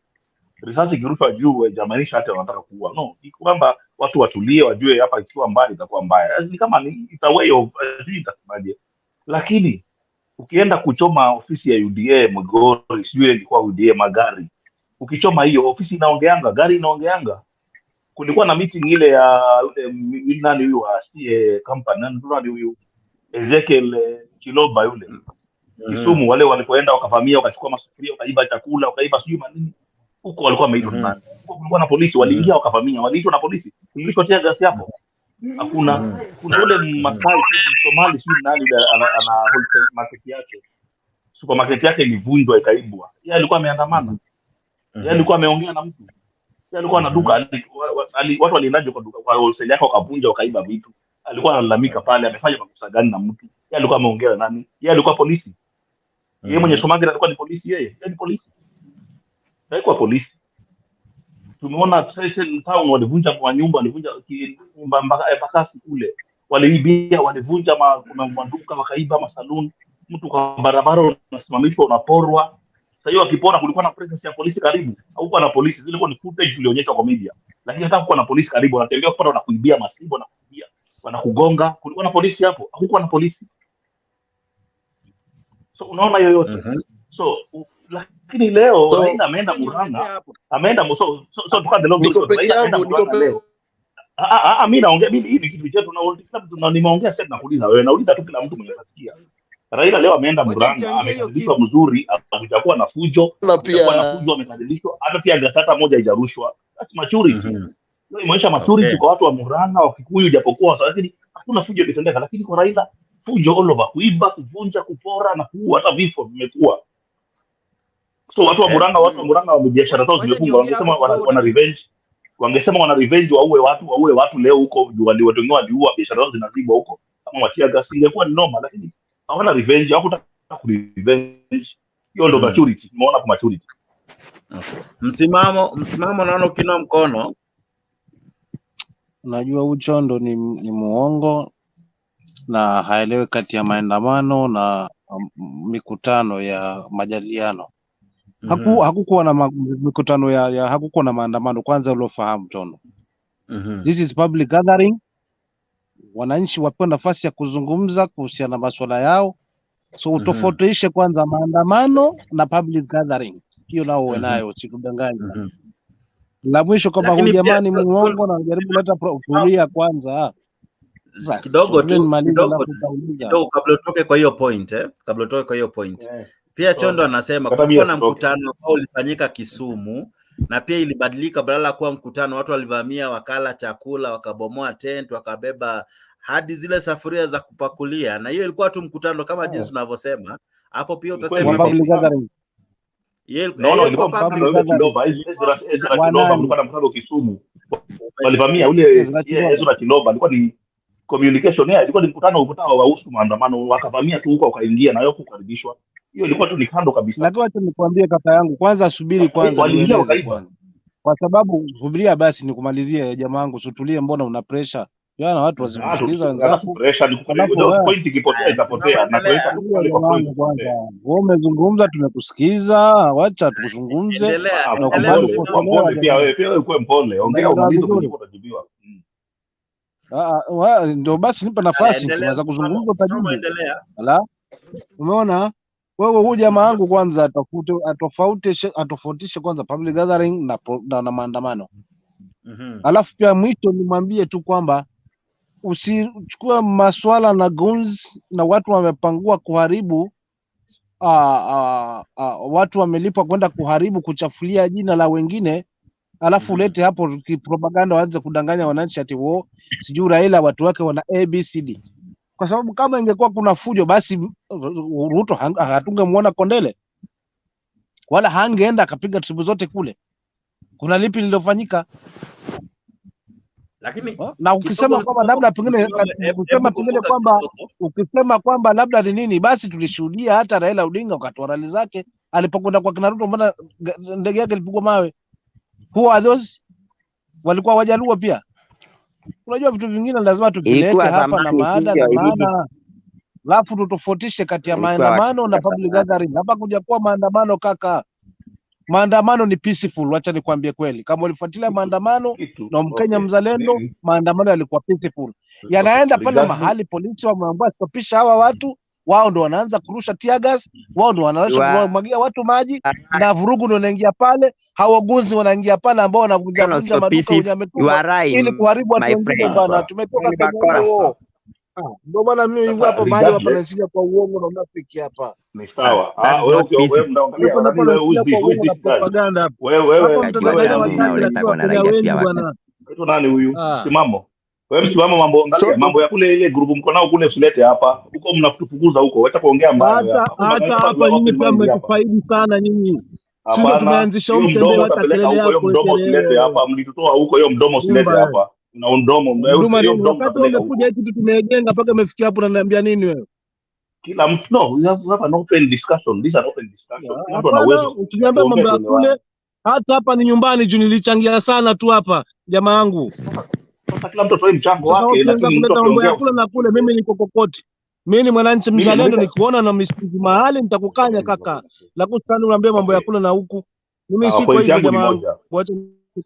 Sawa, point yangu mimi ni moja. Sawa, nimekusikia, point yangu ni moja. Mimi nasema hivi. Regardless ulikuwa si mkutano wa Muranga, haikuwa mkutano wa maandamano. Regardless ilikuwa ni mkutano, haikuwa maandamano. Mimi ni kitu nimeongelea ni ile heshima ya watu, because sisi ni binadamu wanafanya na hasira. Wale watu kwa mfano wa kule wangekuwa na hasira, kwa sababu wengi labda ni business owners, wangesema huyu amekuja huku kutuharibia biashara zetu, ile alifanya kule anataka kutuharibia pia huku. Hiyo ni akili yangu, nafikiria hizi ni fikra zangu. Watu pia wangeradiate waseme, wacha sisi tufanye na sisi tunaweza fanya huku, kwanza huku ni kwetu. Hiyo ni mfano tu. Hiyo akili hiyo wale watu wa kule Muranga hawakuwa na hiyo akili ya kusema wacha na sisi tujaribu tufanye, wani tutafanya nini kama noma pia ni noma. Huku kwanza ni kwetu, huku hii ni zoni yetu. Kama yeye anafanyanga akiwa kwa zoni yake, pia huku tunaweza kumuonyesha juu huku ni kwetu. Hebu nipe tu dakika moja. Sara, nataka kukupea jukumu ya dakika 5 tu. Unisaidie kumoderate. Atakayefuata Kellyan atakuwa ni Godfrey Onyango na Paul Oguna, alafu utamalizia na Kenya Revolutionary. Hivyo ndo ameingia. Nataka kutoka ndio niingie juu naona mashine yangu inasumbua, niweze kuirekebisha tu dakika moja. So mwenye anawashikilia kwa sasa ni wacha tumpe mwanadada Sara, najua ana uwezo wa kudhibiti show. So msimkimbishe mbio wa dada wa ndugu, maana yeye ni mwanadada. Kuna shida. Aya, Sara, chukua ushukani kidogo, nifanye kitu dakika tu moja tafadhali. Umesema nani anafuata? Mwenye anafuata Kellyan ni Godfrey Onyango. Godfrey Onyango? Alafu Paul Oguna. Kellyan ndio anaongea saizi, alafu utapea Godfrey Kellyan akimaliza. Okay, sasa mimi yangu ni moja, siongee sana. Mimi yangu tunajaribu kuangalia vile kumetokea leo. Baada ya kwa watu wameenda huko Muranga, japokuwa leo hakuwa kule, ilikuwa si muandamano, ilikuwa ni mkutano. Najaribu kuangalia response ya watu. Je, watu walirespond vipi? Juu kuna watu walifikiria labda kutakuwa na fujo, wale walifikiria labda kutakuwa na tatizo, kutakuwa na mafaragano na watu, lakini hata mimi mwenyewe nimeshangaa. Kumbe watu wametulia huko, wameenda vizuri, makaribisho yamekuwa mazuri, wameongea hata kama mkutano wao hakukuwa na fujo, hakuna hata tiagasi hata moja imerushwa, hata moja hakukuwa. So mimi nikasemaje, kama watu wote wangekuwa, hata isi maandamano, lakini hata kama ni maandamano ingekuwa, mbona kule watu wengine wanaleta fujo? Mbona hao watu wangesema tuna hasira? Kwa sababu wengi nikisema kule Central wengi ni business owners, kama wanajua mahali pengine tuseme Raila atakuwa kuna fujo na kumuona kule kwao, wangefikiria kwamba labda kumuona presence yake kule ingeleta fujo, ingeleta shida, maduka zingefungwa, kulingela fujo. Labda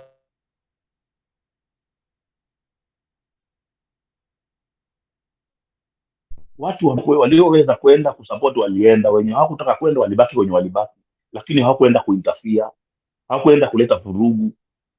Wenye walikuwa pale wanasupport walisupport, wenye hawakwenda walibaki kwa mahali pao na shughuli zao na mambo yakaenda smoothly. Mbona huku kwingine vitu vingine zikifanyika hata zisikue vile? Kwa nini zisikue vile? Hiyo ndo nimeweza kusema nimewapatia nimeweza kuappreciate watu wa Central kwamba wanaweza kuwa na utu, wameweza kubehave vizuri. Because believe you me, hata wewe mwenyewe kujiamini kama labda ulitegemea leo Chondo kidogo nilikuwa nimekatika bisa zile kutoka. Unasema watu wa pande nyingine wana misbehave, na wewe unaweka shida zetu tu za kwanza. Hata sisi pia watu wenyu kuna vitu wamefanya, lakini hatuiweki kwa hasira, hatuiweki kwa ni kama ni nidhamu. Nakumbuka hata chopa ya baba umeambiwa hapo ilipigwa, na kuna pia watu Azimio wengine waliumia nyakati ya kampeni wakienda kuuza sera za baba. Na watu natakwambia ukweli, watu wa pande hiyo wenye nasema wako very peaceful. It is true. Mimi nakwambia ukweli. Ukiangalia zile meetings za UDA zile zinafanyika Nyanza, let me tell you the truth, ile ya Kisumu ile uliona paka watu waliingia wakakula chakula ya Walo. Do you know what happened kusema ukweli? They had 2 meetings in Luo Nyanza before they have that one. They were speaking mother tongue. And the mother tongue they were speaking, it is true. And the public domain, whatever they were saying they want to finish Mzee kwa ground. They want to show Mzee is not powerful anymore. Let me tell you one thing. You cannot go to Sugoi ama Kalenjin people abuse Ruto. Yeah? Na wenye wamekuja kwa abuse Ruto ni former MPs wa Kalenjin. People will get mad at you. People will rebel. And that is what happened in Kisumu. They said, tumekubali mulete meeting na maendeleo na muuze Ruto huku. And that is why unaona, by the way, ukisema hivyo nashangaa, we had 2 offices in Nyanza na ziko bado zingine ziko. Na wacha nieleze before nifike hapo. Mistake ambao walifanya, wali have 2 meetings za usiku na zingine za mchana kuspread jina ya baba. Na ni ukweli, na ilienda mpaka ikachezwa mpaka kwa Ramogi on what they were saying. Na hiyo ilifanya wakasema sawa, tunawangoja wakiingia. That what happened. Mwisho sema ati baba ni mtu ambaye hapendi demokrasia, hawezi taka another leader akuje Luo Nyanza. We have so many leaders. We have so many leaders we can follow. But venye tumelelewa sisi, let me speak the truth. Venye tumelelewa sisi, tumelelewa kama wewe ni baba, wewe ni baba. Mpaka uage dunia ndio tupate baba wa kambo ama tupate baba mwingine. And that is what we always follow. We are people who respect their leaders. We respect, hata Walo ni kiongozi wetu, tunampenda sana na tunasema Ruto kwa kumpea kazi tunampongeza.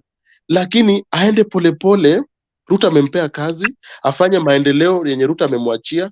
Alafu baba akitoka, Walo akuje aseme unaona hata mimi nilikuwa nafanya kazi na serikali, si niliwaletea hii, si niliwafanyia hii. Imagine in Lowland, if you talk peacefully with people, utaingiliana na wao. Walisema wanataka kufungua more than 60 offices in Luo Nyanza to finish ODM na to finish baba. And that is what they said. Oh, that is what mnafanya. Badala mfanya maendeleo ile Ruto amewapea viti. Ruto amewapea viti wafanye maendeleo. Now we know Ruto ni president. It is true. Tusidanganyane hapa, si ndio? Na Ruto amewapea kazi wafanye kazi Luoland. But hao wanaleta chuki Luoland na hiyo party ya UDA. And that is why ofisi zilichomwa. Hakuna mtu anaweza toka mahali yote aenda chome ofisi bila sababu. Na ni ukweli. Hakuna. Hiyo nakwambia ukweli. So msiseme ati Wajaluo tuko na peaceful. Anything yenye Wajaluo wanafanya before wafanye ni nyinyi ama watu wengine wamewaprovoke. Na those leaders waliwaprovoke. It is true. Ochuka,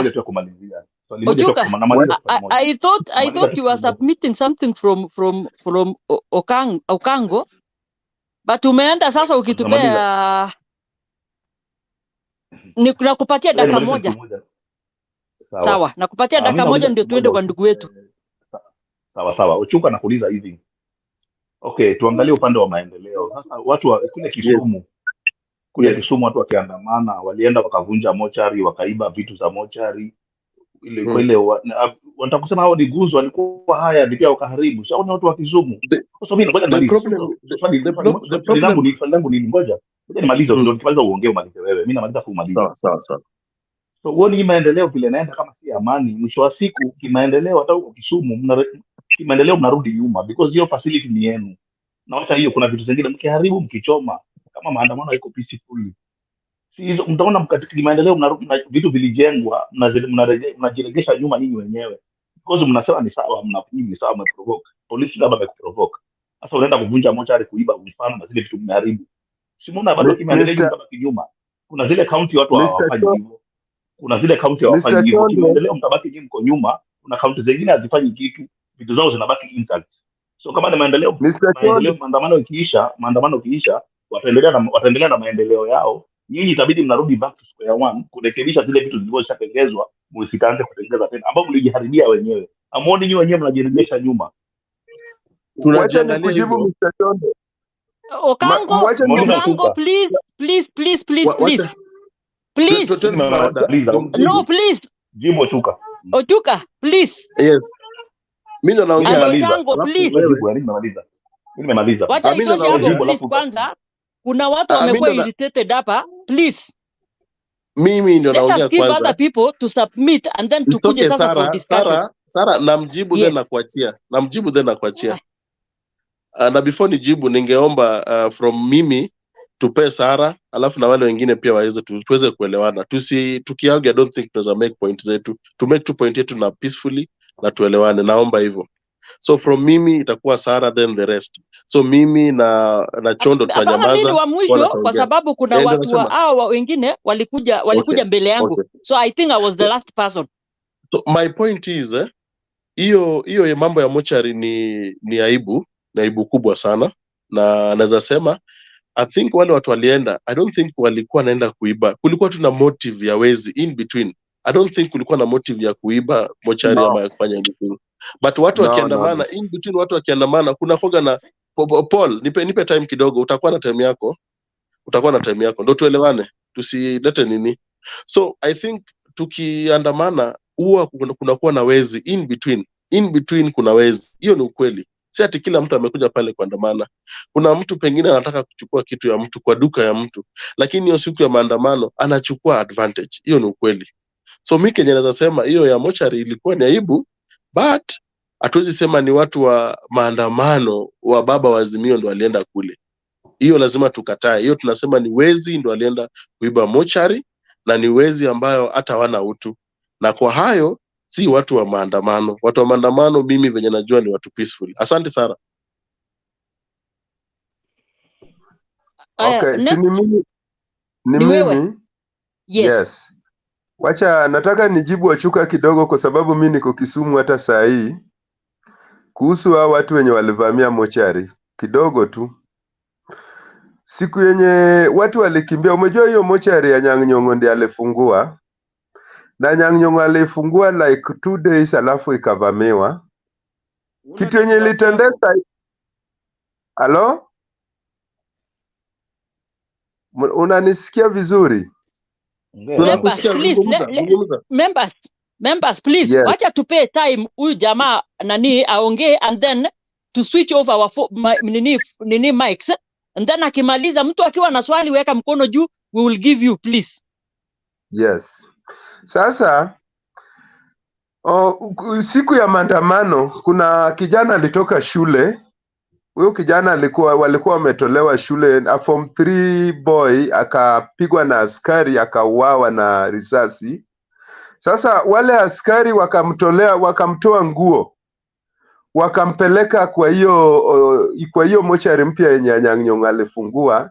Sasa wakati walimuingiza ndani, walienda wakamuingiza bila kumbook.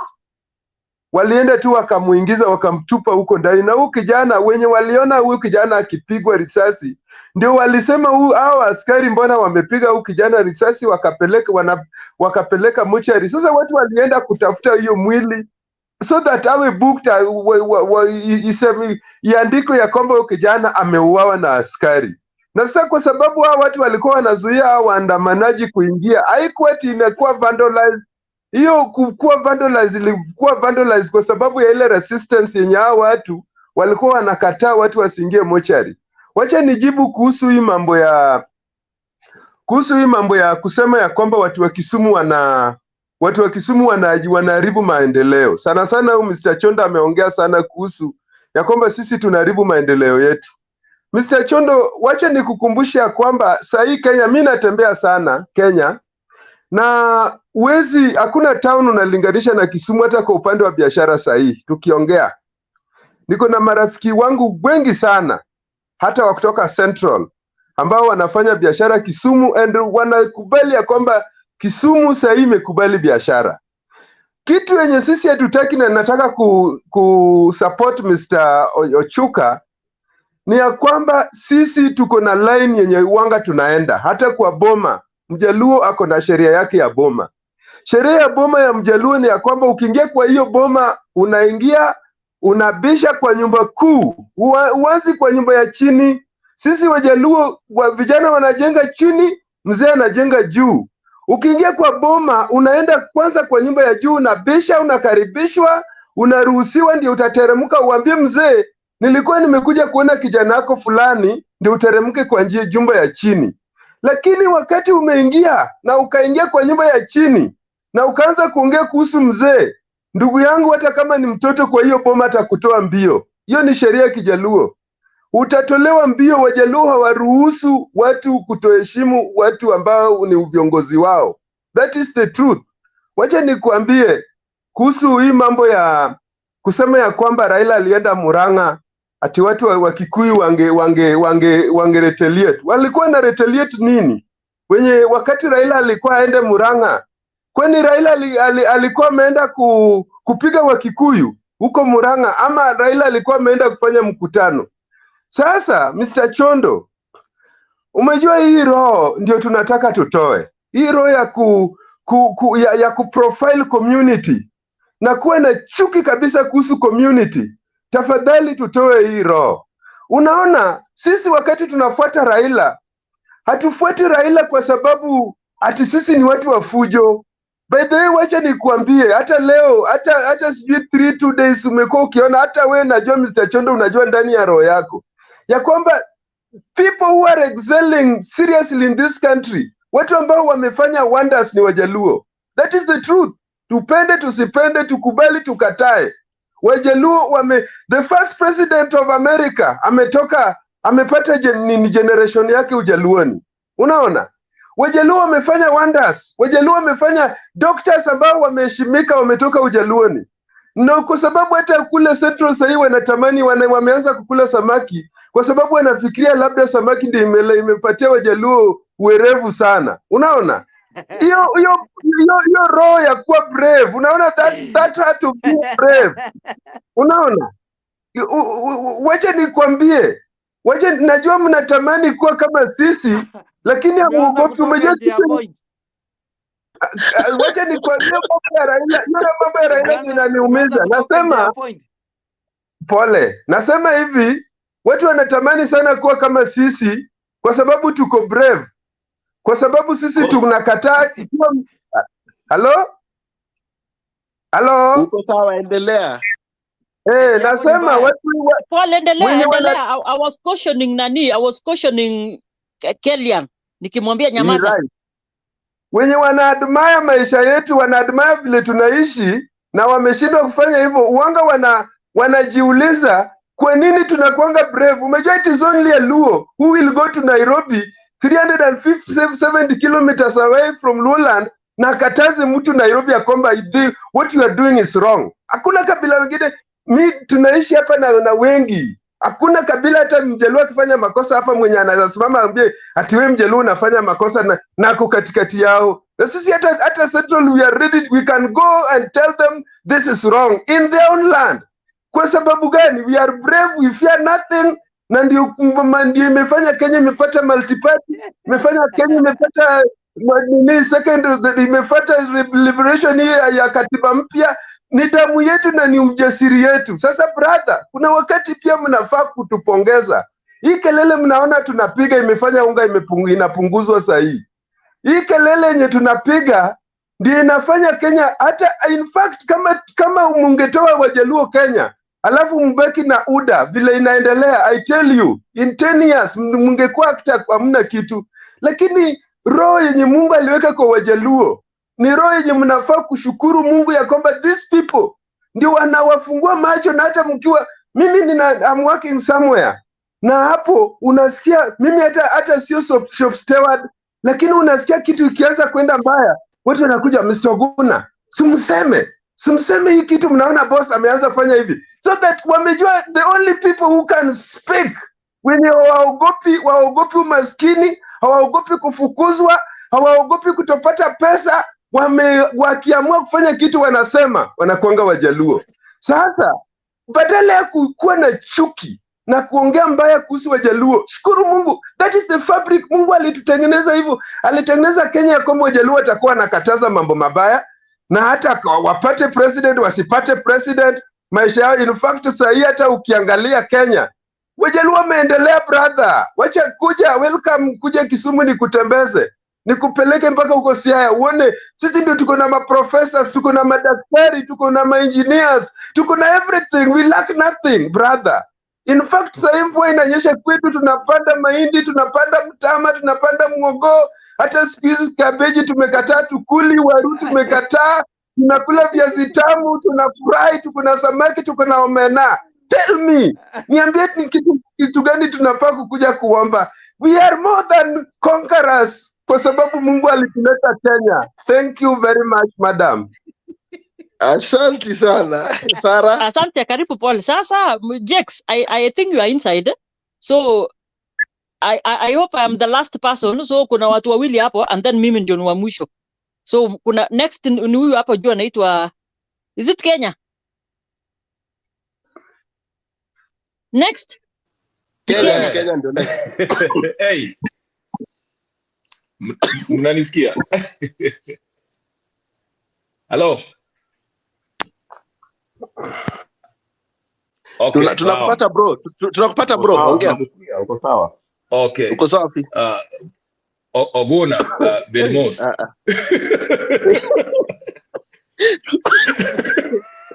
Anyway, hiyo point ya Raila kwenda Muranga. Hatuwezi kusema ati okay walikuwa peaceful, that's good. Lakini tuseme hivi, unajua kama mtu mlichagua amepata ushindi, there's very little incentive ama reason mwende hapo mka protest ama mfanye vitu kaa hizo, unaona?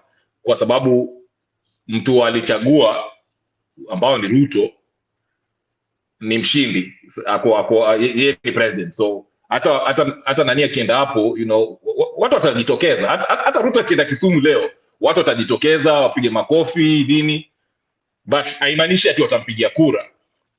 So during election time ndio unaona kuna the emotions are very high. So Raila akienda Muranga, sidhani kama angepata the same reception kama vile alipata. So tusiseme ati watu wa Kisumu wako hivi na watu wa Muranga wako hivi. Ina depend. Watu wa Kisumu wako hivyo maana historically speaking, Nyanza province wamekuwa marginalized and ostracized. Kutokea siku za Kenyatta 1, vile Tomboya aliuliwa, unaona? Wajaluo walianza so there's always that, unaona? Ndio maana sisemi ati hiyo ni reason ya kutoka nje na radio mortuary, lakini Paula Oguna ametutolea example nini ilifanyika hapo Kisumu, which helps us understand what happened. But one more thing kuna kusema, hata nasahau kidogo. Nasahau. Mtu mwingine ongee, nimesahau. Kuna kitu nilikuwa nataka kusema lakini nimesahau. Itanikujia baadaye. Tutakupea samaki. Tutakupea fish. Sisi mnaendelea vizuri. Sara ongea. Enyewe samaki wao inasaidia kwa akili, by the way. Si siri. Lakini mkumbuke pia coast pia kuna bahari. Sisi tuko na bahari coast. Mimi from coast. Kuna bahari Indian Ocean. Samaki ni mingi sana. Kuna wewe. Hata sisi huko, sisi Baringo tuko na samaki pia. So tulilelewa huko. Sasa chenye nataka kusema ya kwamba I think sisi wote ni wa Kenya. And any leader, every leader, if he goes to any county, awe respected. Raila akienda Central, akwe respected. Ruto akienda Nyanza, apewe that respect. Haina haja tutoe matusi kwa hao wakubwa. At the end of the day, those people, they are sitting on the same table and they are dining. Na wakisema ulionaje vile nilikugonga saa zile. Sasa sisi as voters, wacha tukae na akili ile tulizaliwa bwana. Tusiende na akili ya masomo. Wacha tuende na ile normal akili yenye tulipatiwa. You know what matters? I've been telling people when we were having the programs here in Mutembei that tukienda leo supermarket, hakuna bei ya Kenya Kwanza na hakuna bei ya Azimio. Sote tuko kwa hiyo foleni tukinunua the same price. So what matters right now, sisi wengine, we need peace for people to do their work. Ukikuwa na hiyo amani, you will do your work. Lakini ukisikia mtu anasema bado tutaenda maandamano, na ukifika, there is something that hurted me a lot. Kuna Muislamu aliibiwa Kisumu, huyo mtu aliongea na machungu sana, na hiyo ni laana. Kuna jamaa hapa Kibera, hardware yake ilibomolewa with around, alikuwa amesema ati alichukua loan around 600 million, na hata ameteka stock na the same week vitu vyake imeibiwa. I want to ask you, the three brothers of mine, kama ingekuwa ni wewe, put yourself on that shoes of that gentleman. Vitu vyako vingeibiwa hivyo, ungefeel aje? If it is peace demonstration like that one of South Africa, atukatai, because even the leader of that South Africa aliambia mtu usijaribu kuguza kitu ya mtu, wakitaka kuguza wanaambiwa we chunga hapo. Lakini sasa watu wanaibiwa, wamama huku masimu zinaibiwa, mpaka hata wengine wanararua manguo. Surely is that peace demonstration? So with me, about the demonstration, I'm not there. As a mother, I'm not there. Because kuna watu wanaumia. Kama kuna huyo mtoto huyo jamaa amesema mtoto aliuawa na kwenda kuwekwa wapi kwa mochari. How does the parent feel up to now? Losing a child because of demonstration. That thing is too painful. And we need to sit down as Kenyans, the voters of this republic, because already Nani has some millions who voted for him. Ruto has some millions who voted for him. We should respect those voters. Na tuwekele chini tuseme kama Ruto alitoa ahadi. And I think me and Jax the other time tulikuwa hapa tuligongwa mamawe tukisema sisi ni watu wa Kenya kwanza. Mimi sifichangi. Mimi ni mtu wa Kenya kwanza. Na mtu wangu leader wangu akikosea naambianga Jax mimi asipembelezi, ninasema kama Ruto alikosea na kujua kuna vitu ninamkosoa hapa. Ulisema 100 days. Hiyo 100 days iko wapi? I will not clap. I will ask some questions. You told us in 100 days nikiweka Biblia chini pap hii imeenda. You are my leader. Iko wapi? Siwezi enda kutusi ati sijui nini, musi wa mashamba, muuaji, wengine wanasema Raila ni mchawi. Hizo vitu zitatuimarisha kwa Kenya sai. Nothing. What we want to talk sober things yenye hata watu wale wadogo wakiona tukiongea wanajua hawa watu wako na heshima. Lakini si hapa kuja kutusiana haisaidiki. But these people should sit down. They go on, be it handshake, it doesn't matter. Be it dialogue, sisi hatutaki kujua. But amani kwa Kenya. You think hata saa hizi amani ikosekane Kenya, unafikiria tutakuwa hapa kwa Mtembei tukiongea? Nothing. So we need to sit down and see. Mimi nipeleke mzigo yangu Kisumu, niko na customers huko and they are my brothers. Niende Turkana, nikuje niende Kisii, niteremuke, niingie nini Central Province. I feel that I'm a Kenyan. Lakini sasa kama tutakuwa na restrictions, how will we do? Surely tutafanya aje? Mimi personally, I reside in Uasin Gishu. Where I work is Bungoma County. That is not a Kalenjin nation. But I should relate with them as brothers and sisters. Lakini hapa tukigongana, wewe na ukikuta hawa watu sasa wanapigiana masimu. Wewe ndugu yangu bwana, my brother, can we come and sit down? We iron out these issues. Na sisi hapa tunagongana. Surely kuna mahali tunaelekea. Saa hizi sisi tunataka tuweke mikakati. That sisi kama wa Kenya, kama ni unga shukisha. Mahali kila mwananchi wa Kenya anaweza kununua hiyo unga. Ukifika kama ni school fees, ifike huko. We were even discussing them in other WhatsApp groups at nurses and doctors wameenda strike. As a governor, you have a mandate to go to the bank, chukua loan, lipa hawa. Pesa yenu ikiingia ya counties, si unarudisha ile loan. Si maisha imesonga. Sasa ukikaa chini ukingojea unafikiria ni nani? Wewe unafikiria hawa watu wanalipa nyumba na nini? Wanahitaji watoto wao kwa shule, wanalipa kila kitu. You think they will sit down? Kuna swali moja nataka kukuuliza. Yes. Na asante sana kwa kunivumilia. Nilikuwa na challenge na nini, but now I'm good. Umeongea vizuri lakini nina swali. Our counties every day wanakusanya, what is this called? They called levies. Kila siku kuna pesa zinakusanywa. As much as the national government inakusanya pesa, pia wao wanakusanya pesa. Kama Narok wako na Masai Mara inaleta pesa, wanakusanya pesa za barabara, za marori. They have sources of income. Wamama kwa soko wanachukuliwa pesa kila siku. I know of a lady who pays 200, 300, 500 depending on what you are selling.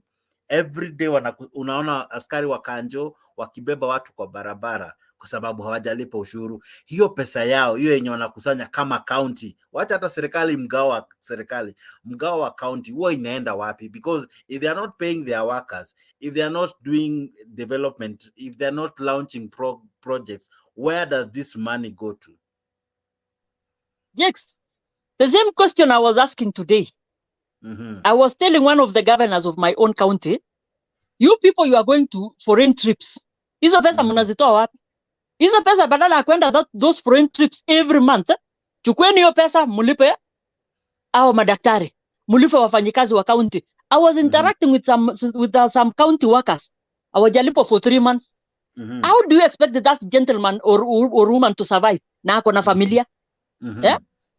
They will never survive. Na hapo ndio mali ile mambo ya TKK inaingia. Hongo zinaingia.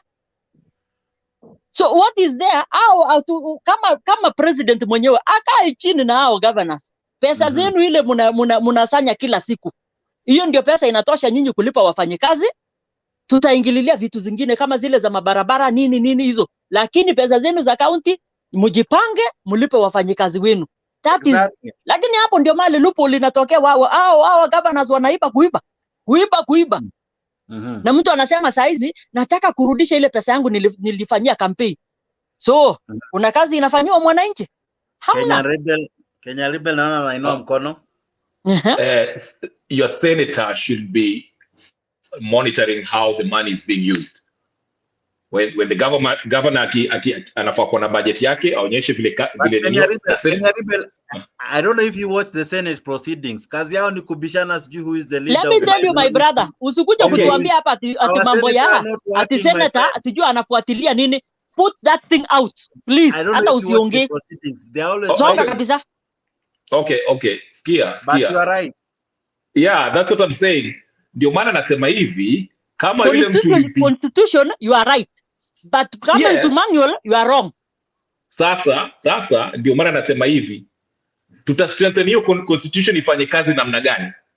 Kama governor anakula pesa ama ametumia pesa na tujue ameitumia vipi, Senator is supposed to be checking what the governor is doing, okay? Na afanye kazi yake anabishana huko. Sisi kama wananchi tunafanya nini ndio hao watu wafanye kazi yao? Maana tusikae hapa tuseme ati wanabishana mambo ya sijui mili sijui nani na sisi tunafilisika. So usikasiriki hapa chini ukijua senator afanye kazi yake na governor anakula pesa. Alafu unasema ati watu wafanye kazi. My brother, let me ask you this thing. Wacha nikuulize hili swali. Example of Uasin Gishu County. Si ni kweli? Former governor is the senator right now. Do you expect that person to come and do to himself? Hawezi. Sasa situambiana tu hapa ukweli. And to make it more worse, more senators, people who are senators have now become governors. Now the question is, that is a question now we should ask ourselves. Yeah. Okay. Now that's the question. And then there was something, there was something that it went viral that governors wanna create ghost workers. By the time anamaliza kiti anatoka na 10 billion ama anatoka na something billion. And that is what I wanted to tell you guys. My point is this. I think our senator kwa our ghost workers wanachuniwa. Ndio pia hao watu wakifanya oversight hawaongei mingi, wanaenda tu kuongea mambo ya impeachment na porojo. Let me tell you this, and I'm giving an example of this Uasin Gishu County where I am. The former governor is the senator right now. Sindio? We have the new governor. We have these issues of these children being taken to Finland. One of them, alijinyonga, he committed suicide. Yes. Na waliambiwa pale, when the former governor, who is the senator now, alisema everything will be catered for those students mpaka wapate kazi ndio wajilipie. Watoto wameenda kupata huko stress. Mmoja saizi aliamua kujiua. Na hiyo kijana alikuwa daktari hapa na he was earning very good money, but he was promised that ukifika pale unaingia masomo na kupata kazi. Mtoto wenyewe alipata depression, is now dead. How will you handle such situation? Na watu wamekula pesa, mzazi amelipa 1 million. Labda aliuza gari yake ama alipeana shamba yake. And the senator is seated there. Na mtoto ya mtu wako kwa mochari sahi. Unataka kuhandle situation kama hiyo aje?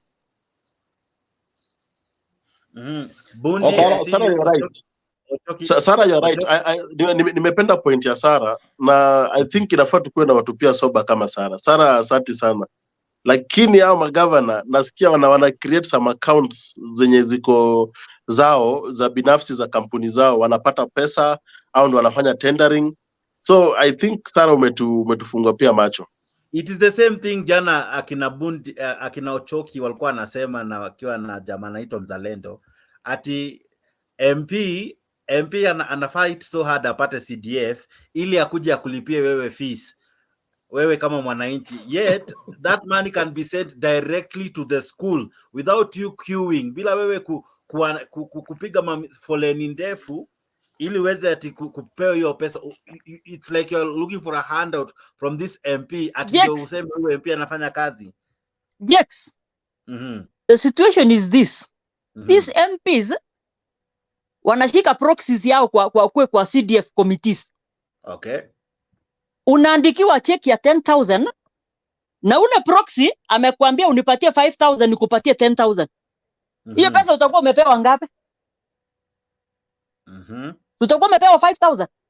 Utakuwa, lakini cheki iliandikwa 10,000. Cheki ni 10,000 na wewe nawe umepeana TKK 5,000. Msikia? Aya, the same MP ako na proxies wake. Wewe kama Jex nitakupatia tenda ya kujenga shule fulani. Zangu ni hii. Aya, wewe nani Lex nakupatia ya kuchimba barabara. Yangu ni hii. Fulani ya kuchimba maji, yangu ni hii. Tell me. Alafu ndio unastukia hawa watu wanalilia, alafu sasa mtu anakuambia even if one of us, no, some of the voters right now wakipigia hao wabunge wachukui simu, wamebadilisha namba. 2026 utawaona, because saa hizi mtu anarudisha pesa yake ile alifanyia campaign. Tuambiana hapa ukweli, tusifichana. Let us speak the truth. Kenya Rebel naona ukinoa mkono, lakini kabla nikuje kwako Rebel kidogo tu, Alex unadai aje? Yeah, nina babysit, ndio time yangu ya kubabysit, but I've been listening. Now, that's why I like Mtembei sometimes, because these topical issues are the ones that we are failing to discuss. Tunaongea juu ya maandamano, tunaongea vitu that makes politicians take advantage of us. We give them mileage, and we really don't audit them or speak of what we ought to speak with unanimity and unison, so that they can know that we know what is happening. Now, when we were campaigning, the clarion call for everybody who was asking or vying gubernatorial was auditing of ghost workers. Now, we go back to ask ourselves, in 2022, and that was in November, the Senate County Public Account Committee directed past and present governors to issue responses to investigations, and it gave them 14 days. To date, only 8 counties have given that report, and it's very damning. Now, one of them is Kiambu. Like it or not, I couldn't have voted for Wamatangi, but Kiambu is that county. If you are not a hooligan, you cannot manage those MCAs in Kiambu. I swear, there are 3 counties that you have to be a hooligan to become a governor: Kisumu, Kiambu, and Nairobi. You must be a total hooligan, because those MCAs will take advantage of you. And that's what Matangi has done. He gave out a report. I'll tell you what he said. The ghost workers in Kiambu, first of all, the wage bill in Kiambu is beyond 50%. For every money that comes in, 50% goes to wages, not development. Now, in those 50%, 75% are ghost workers. Okay. And until today, there is a court order that a governor cannot sack anybody no matter what. You sack anybody, whether it's a ghost worker or a real worker, he goes to court. You pay him for 5 years for staying out again. And also, there is a fee that is levied on you. Now, my question is this. When devolution was commenced, we had this body that was headed by this guy from, was Ndungu or who, which was called a transition committee that was paving for the older constitution to the new one, which meant that people needed to have offices, people needed to know how to employ, so on and so forth. Many people like Anyang' Nyong'o, Orengo, thought that the seat of governorship was inferior. They went for the Senate. And we left dummies to manage counties. People like Joho, I will quote them here, though they are in Azimio and I'm in Azimio. People were incapable to understand what a wage bill is. Now, we ended up hiring and also absorbing. I'll give you a case scenario in Kisii. In Kisii, where I come from, We have a wage bill of 57%. 40% is only left to do development of the road, for hospital, and everything devolution. Now, Simbarati just did the audit. We have 8,000 people who are ghost workers, but we are helpless. We can do nothing. Now we peg this question: who are these ghost workers? Why can't we get them out of the payroll? How powerful are they? Who do they present? Why is the judiciary cannot even allow these people to temporarily get out of the payroll so that we can re-audit, even if it takes 1 year at least, to put the counties into? So the biggest problem we have is very simple. We have ghost workers in every county. We are incapable of doing nothing. Mara ni maendeleo, mara ni nini. The counties that Azimio manages are very corrupt, but we are looking the counties that are for Kenya Kwanza. Kenya Kwanza are looking at our counties. We are playing ping pong here. Nobody is accountable.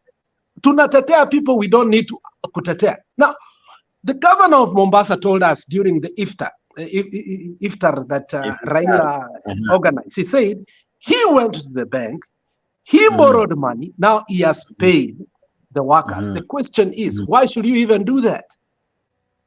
Because that money comes with the interest. Of course. Are you paying real workers or you are paying ghost workers? So, my friend, until we have honest, open debate whereby we tackle hard issues that are affecting us without being political, we will be the sufferers, they will be the lords. These people understand who they have employed. For every ghost worker that is in the county, the governor gets something. The senator gets something. The MP gets something. The MCA gets something. So on, and including the speaker. What do you get? When will you don't get any services. When so will Mwananchi get something? What will you get? Our senator, when the campaign, and that's where I'm finishing. I have so much to say, but I don't want to. Our senator was very candid when he was campaigning. He said, Simba, I'm supporting you. When you get 20 billion from the government, the only thing I want you to give me at the end of the year is 1 billion. That is too little. And that's how he was campaigning openly. Just go to any Kisi campaign and you see what Simba and Onyonka was saying. Give me 1 billion. When Simba Rati refused to give him 1 billion, what did they do?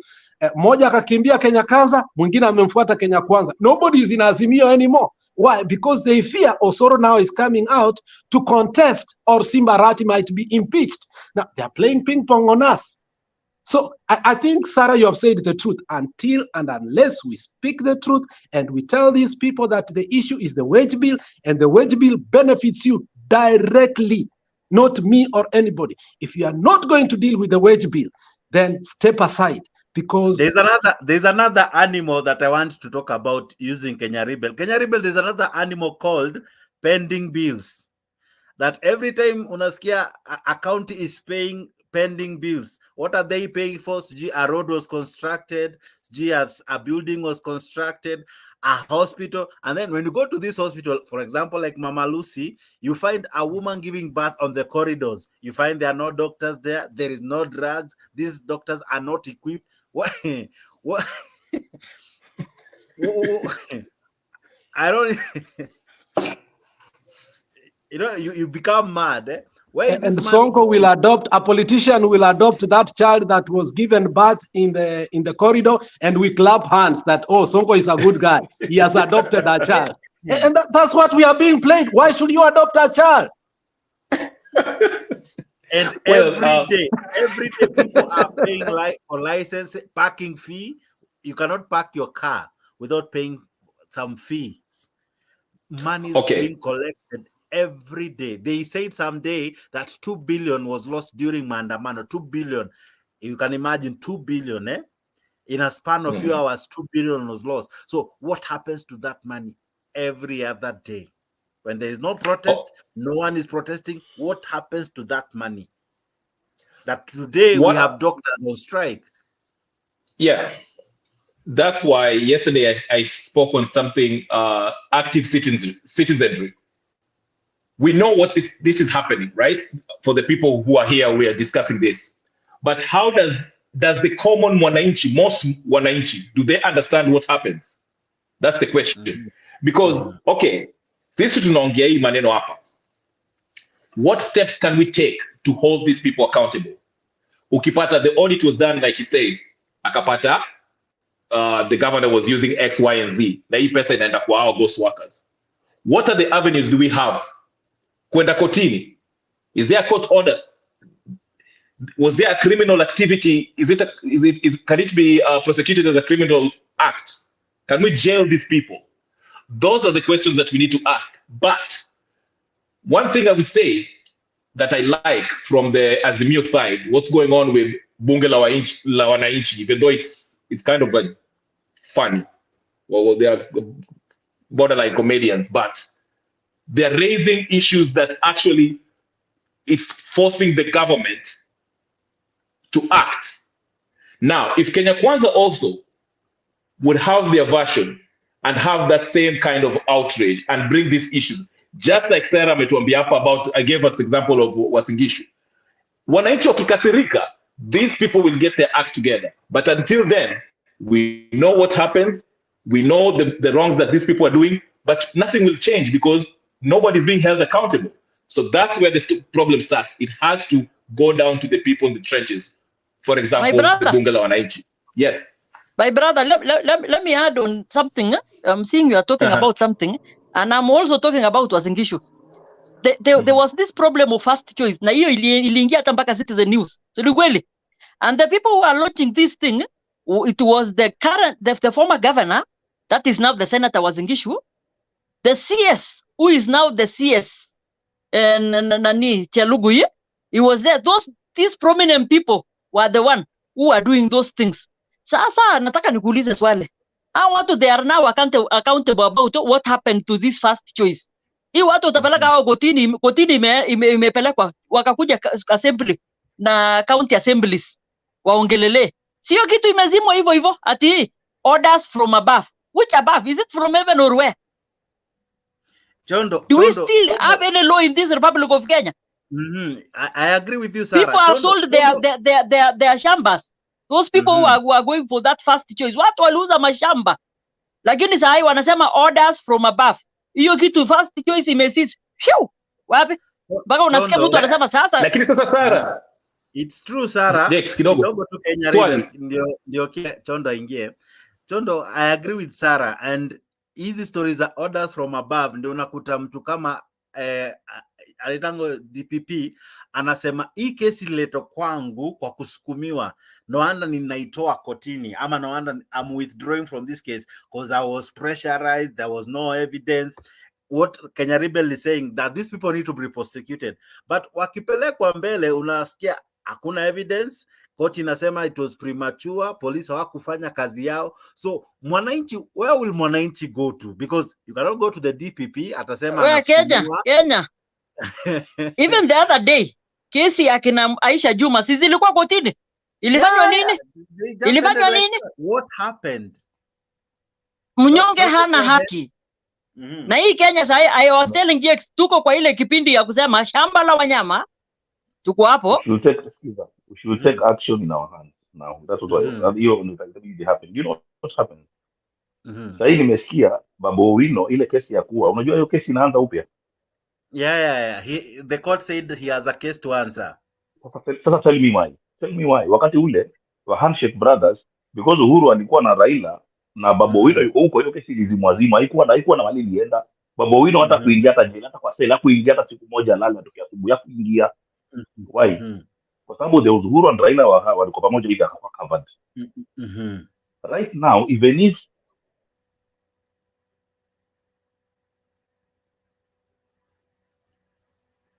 Chondo amekwama. No, sijakwama. Hata kama unakwama ndugu yangu. I mean, you need to refresh. Your network inakwama. Yeah, it's hanging. Nanisikia sasa. Nakusikia lakini unakwama. Jex, I think nikiweza kuada hapo nafikiri kidogo tu nisaidie logo. Chondo, ukitaka iache hiyo shida una log out alafu log in. So Kenya Sara alikuwa anajaribu kidogo nimalizie and then nikuje kwako. One, huyu nani Kelly anamesema ati lazima tuinuke and we speak out. How many people wanted to talk about the truth about some things in this republic? Walipatikana wapi? Karura Forest, Yala River. Sasa kuliko uone ukitaka ndio ukae, si utashinda tu kinyamazia mpaka uone wajukuu yako kuliko upatikane Yala River. But when tunaamua inabidi tuamue hivyo sasa. Lakini sera lakini yes, kuna point hapo. Chondo, endelea. Nanisikia. So that is what I was saying, eh? So watu wakiwa kwa power, wanatuchanganya sisi because wakiwa huko vile Sara anasema power from above. Hakuna justice. Wale wale wanasaidiana wako juu, huku sisi wale wako chini hawapati justice. Wanashikana sasa ile sasa angalia sasa kwa nini kesi ianze sasa ya Bowino ianze sasa. Are you telling me sasa kama Raila angeingia angekuwa president hii kesi sasa kuna judge angesema anafaa hiyo kesi ya Bowino inaanza leo? Ingeanza kweli? Ingeanza. Lakini Chando, 1 minute. The problem comes with that. When we want to define every problem in a political way. And we agreed and allowed the judicial process to take every case without being political. It could have been different. But the weaponization of politics through the judiciary has brought us down. Why? Because now it begs the question for us to define what power is. We have really never defined what power is. Until and unless you define what power is, you will never come to a right answer and then understand what you are voting for. It is the right time we must define power in our own ways as Kenyans, not in the way the politicians define it. But if it is the way the politicians are defining, it is the same way. Because when Uhuru is in power, he will exercise that power, absolute power. When Ruto is in power, he will exercise the same absolute power. So the question is not even, the question now lies to us. Are we ready to redefine power differently? Because if today Babu Wino does something and I mean Azimio, nitamutetea. But Gunjiri akifanya tu kidogo huko chini, tutaanza kumcriticize. Na Gunjiri hakuwa mtu, alipiga tu mtu kwa mkono. So we are not consistent. We are so political, everything to a point that we are political in education, we are political in healthcare, things we should not even be political. Why don't we be political kwa vitu zingine tuacha healthcare na education? But now we are politicizing everything. There is someone during election alishoot mtu akaua. That's Dismas Baraza. Openly, yes, we saw it. Killed, but now that issue is under the rug. No one is talking about it. But it's weaponization of the judiciary, and we have allowed it from both aisles. When we are in the handshake, hata usiende mbali ya juzi kuna huyo MCA hapa Western. Alidungwa kisu. Ako wapi sasa? In finishing, if the person is working freely. So, Jax, if we are in power, Alex is supporting Raila and Uhuru. If we are in power, we are blind when so and so does something. But when Gujiri does it, tutapiga kelele either kama on the other side, ama Mutembei pia watapiga hii side. Until and unless we know we have a collective problem and we need a collective solution, our definition will be shifting based on emotions and events, but not on the rule of the law. Thank you. I think nikiongeza hapo kwa Bundi. Ochuka unapokuja na hii swali. I remember history Ochuka niwe nauliza swali. Ochuka kuna hii time ilikuwa inakuwa mtu akienda kwa baba, for example, I'm not pointing out anyone. You remember the story ya Muosho mmoja, when you are what Bundi is saying, when you are on handshake side, you are clean. No one comes for you, you know. You remember Waiguru when she was supporting the BBI and all, she was even alikuwa anapewa nafasi nzuri sana. No sooner had she left the handshake issue, alikimbishwa. Sonko, you remember hata kuna wakati ili aone kama kesi yake itapotelea, kuna siku amesalamia jioni Raila na Karua, but 2 days later amehama because kesi yake tena haikutatuliwa visivyo. So do you see a situation where as long as uko na the other side, wewe ni msafi, ukikuja hii side uchafu wako wote either ni ya ukweli ama sio ya ukweli? My friend, the classic example ni ya Waluke. Waluke, just look at what happened to Waluke immediately after election. You don't have to go far. We even wanted to give Waluke the minority seat from, and we started questioning. We were told, nyamazeni bwana, kiti ya Senate ya Bungoma tunataka kuchukua. Then we asked Waluke of all people to be the minority leader in the house. Do you remember what happened? Alipelekea makaratasi za kuwa a leader akiwa kwa jela na That is what I'm saying. That is the recent case. You saw it. You don't have to go those far. So nikichangia, unajua inasemekana venye Bundi amesema judiciary pia inatuangusha chini. Na upande wa ukikuja side ya Azimio ama Kenya Kwanza unakuwa safi. Hii siasa ilianza kitambo, si saa hii. This thing started long time ago. Na hii kitu imeumiza Wakenya wengi, and that is why unaona saa hizi what county did what Kenya Kwanza was saying, not Kenya Kwanza Kian was saying, alikuwa anajaribu kusema kuna watu saa hizi walijaribu kusupply county, supply county wanadai county 10 million, wanadai county 15 million, kuna wenye wanadai county 100 million. Imagine yes, we imagine kuna wale walisupply ya ukweli. Do you imagine hawajalipa wale watu walisupply ya ukweli, hawajalipwa, but wamelipa wale walileta vitu gushi na wamelipa wale walisupply hewa. Alafu county government ikiingia ya saa hizi kama ya Nairobi venye imeingia, Sakaja hajalipa wale watu almost 10 years, Sakaja hajalipa watu 5 years.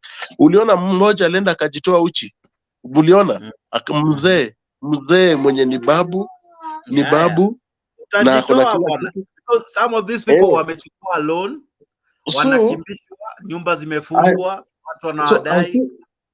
So I think usiku moja inafaa tumulike hao watu vizuri, because venye tunaenda wanaua watu. I believe right now kuna watu wako na stroke, kuna watu wako wagonjwa, kuna watu wanaongeza damu, pressure imepanda, because you can imagine you only have like 2 houses na zote maybe moja ina cost 7 million, moja ina cost another maybe 8 ama 5 million.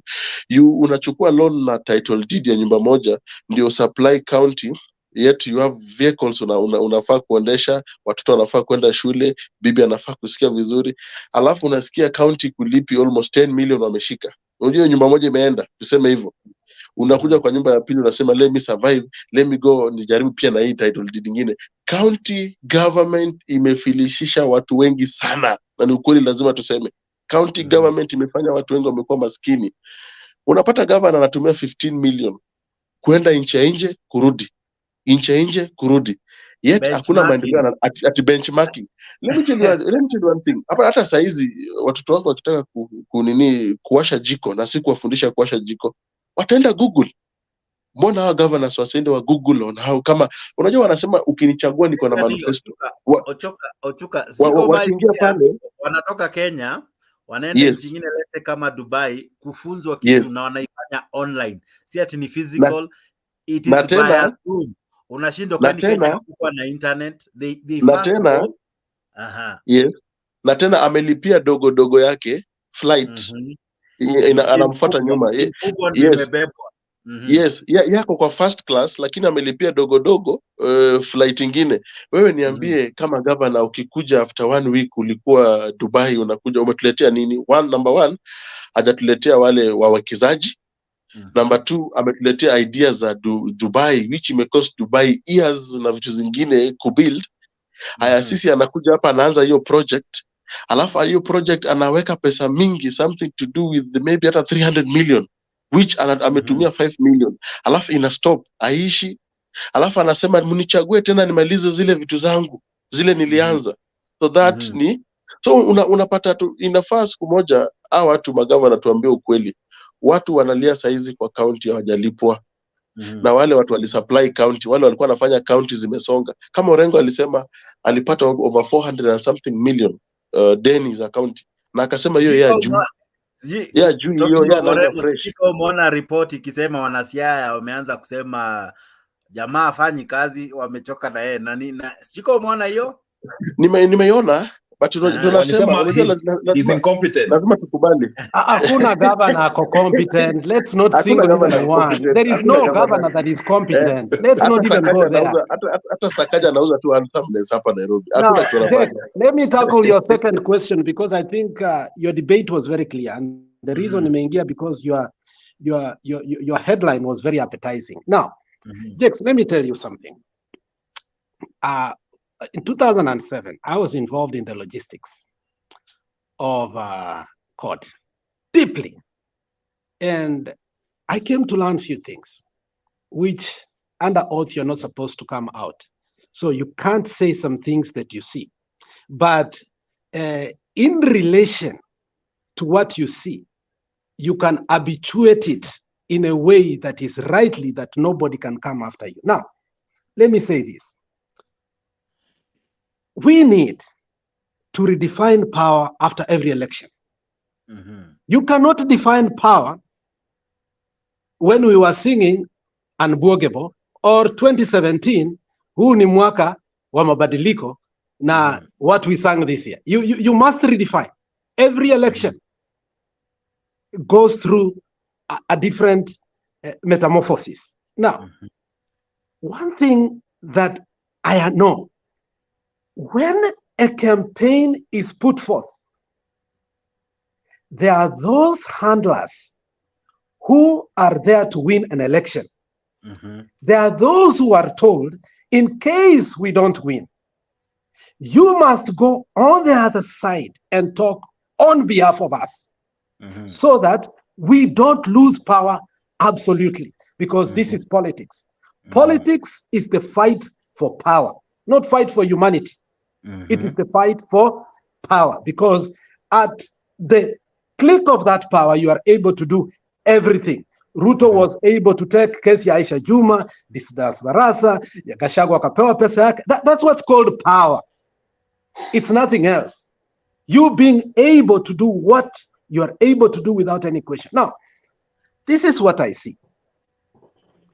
The handlers of Raila are playing games with some of us because we believed in something we did. So the other side, I will not talk for the other side because the other side also did theirs. Now I'm trying to tackle your question. Immediately Ruto came into power. Now I'm connecting the dots to form the line. Ruto comes up with 4 proposals. The first proposals, which we really were agitated and we did not even want, ni kusikia kuwa the position of opposition leader, which is unconstitutional, because we have majority and minority. In Kenya, we don't have the so-called opposition. There is nothing like that. They will change the constitution to bring it. That one you can agree. So all of a sudden, now we have been told that there is an office of the opposition. And we were told it's going to be in the parliament. And parliament was going to vote, ratify it, put it in the constitution instead of it going to the referendum, because that is a constitutional change. Now, we said it cannot happen. By and by, I've come to know whether I like it. Let me finish, please. Whether I like it or not, it is happening. And it is happening under our watch, because whatever Ruto said at first, and we said, heck no. We have agreed to the talks in parliament.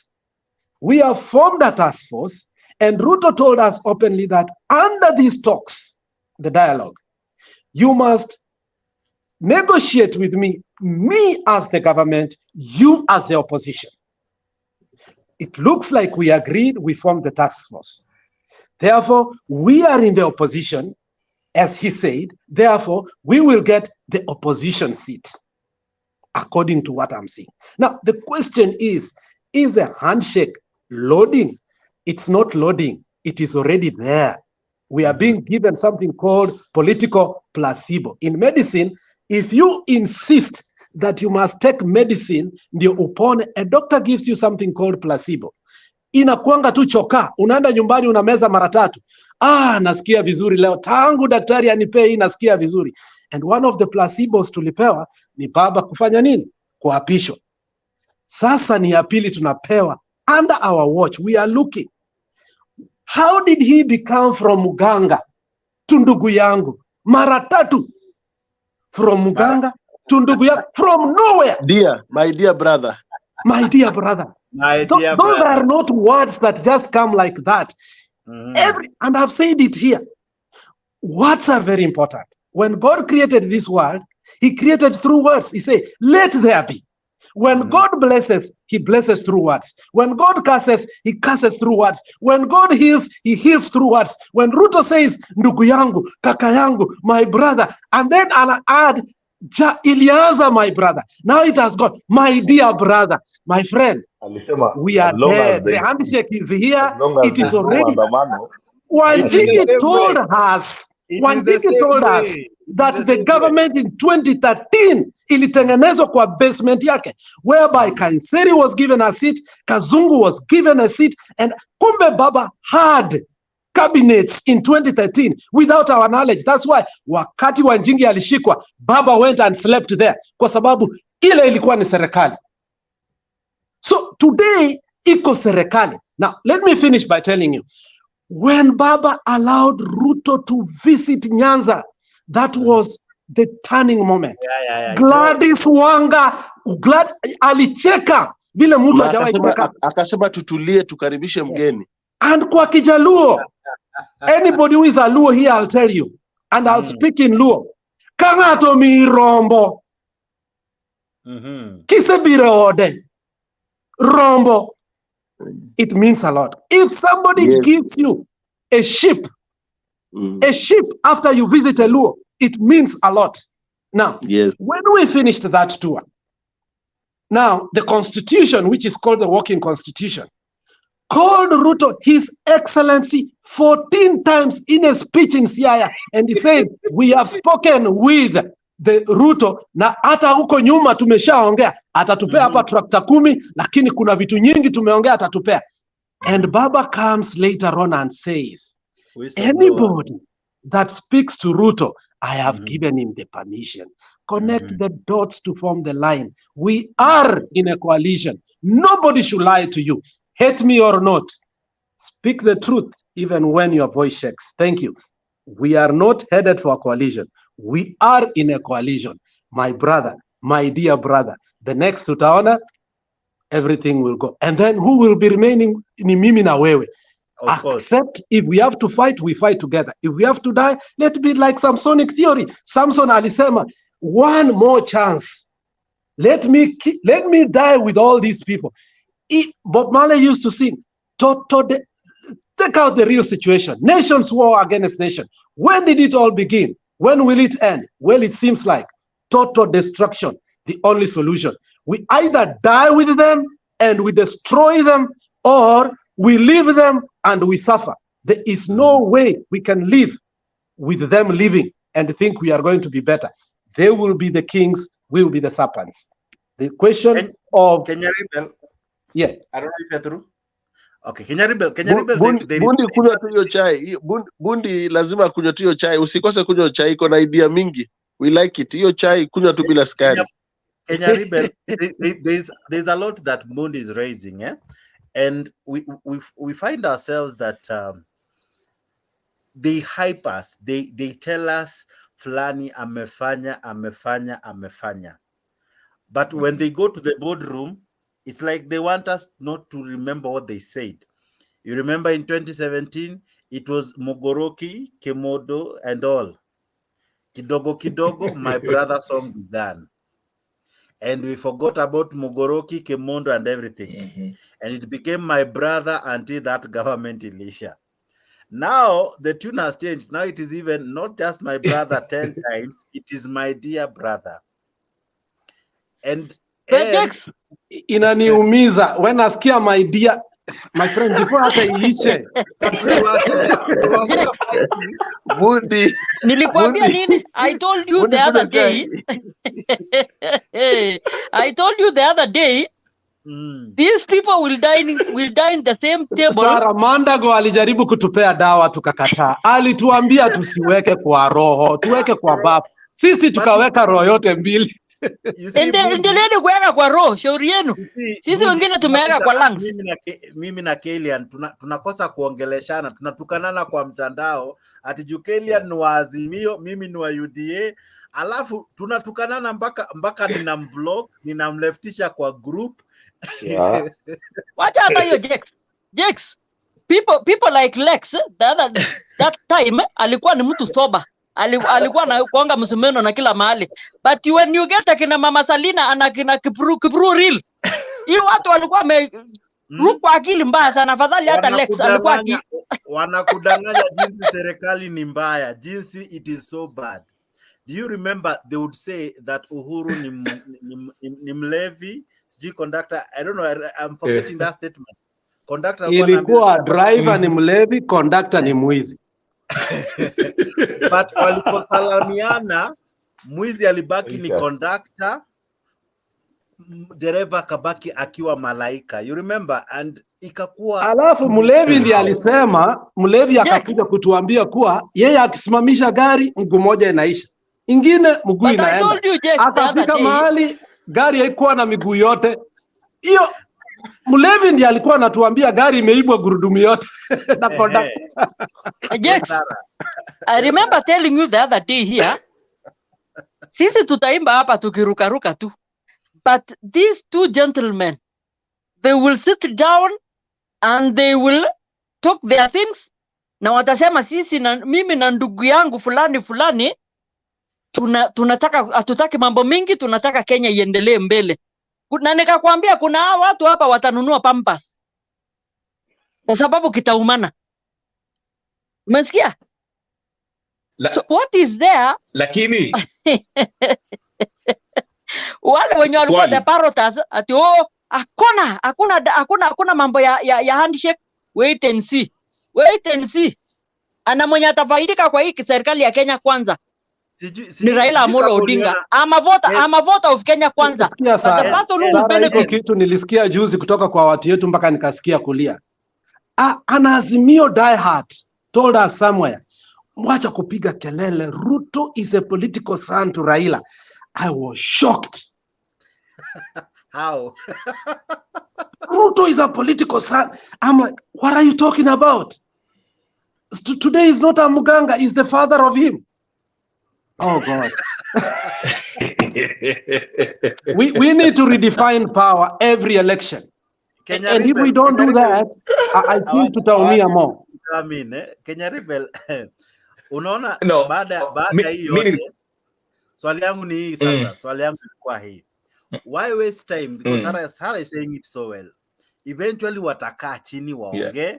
Mambo ya mganga, wazimu, nini, haitakuwa kwa tebo. Kwa tebo itakuwa my brother and my dear brother.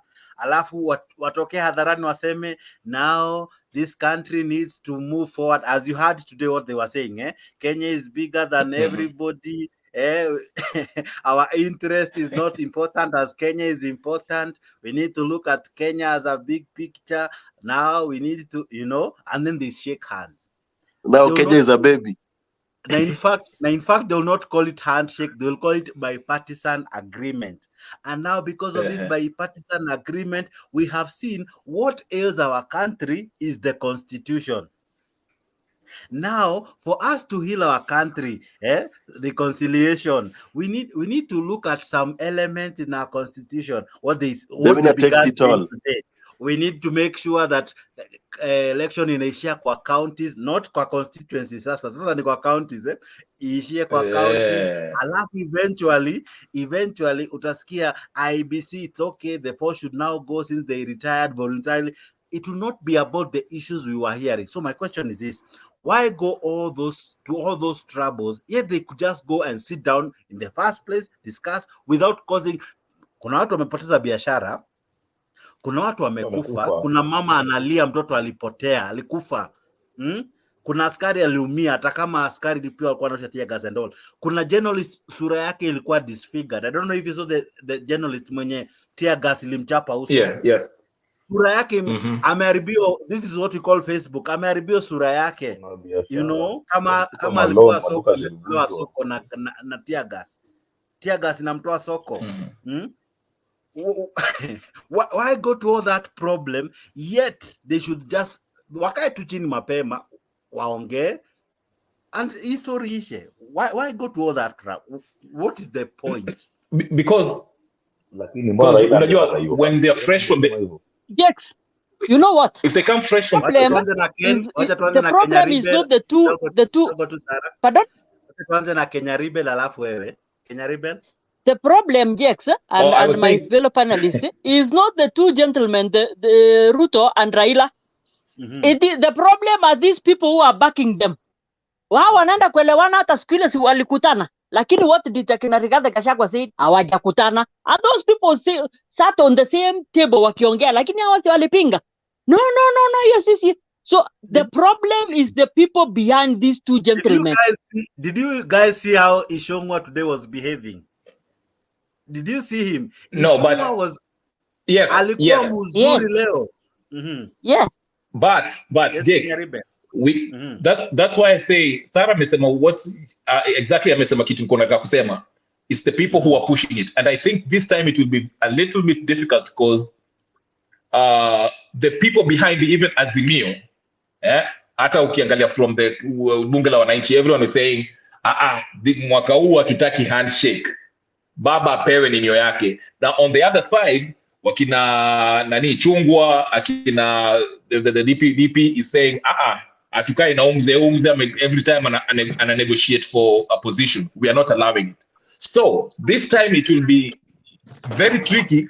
But to the point here, Nani Bundi Mwanzoni, there's also another person who says that in a FM, Spice FM.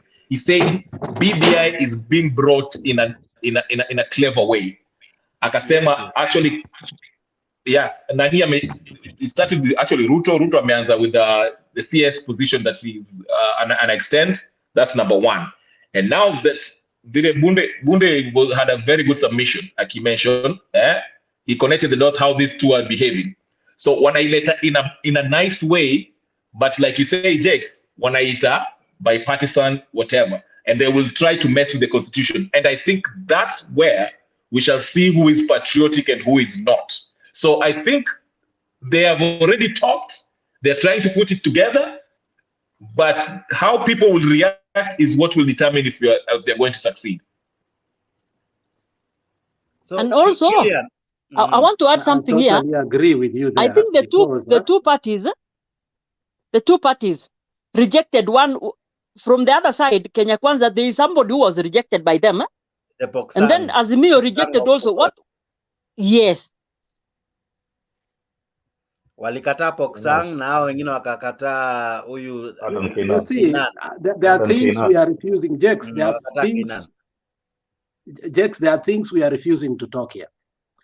And it has reached a point we should not refuse to speak the truth.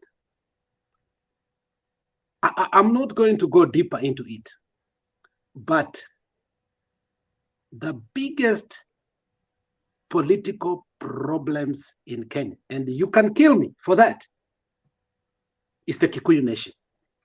And both of them are dealing with it differently.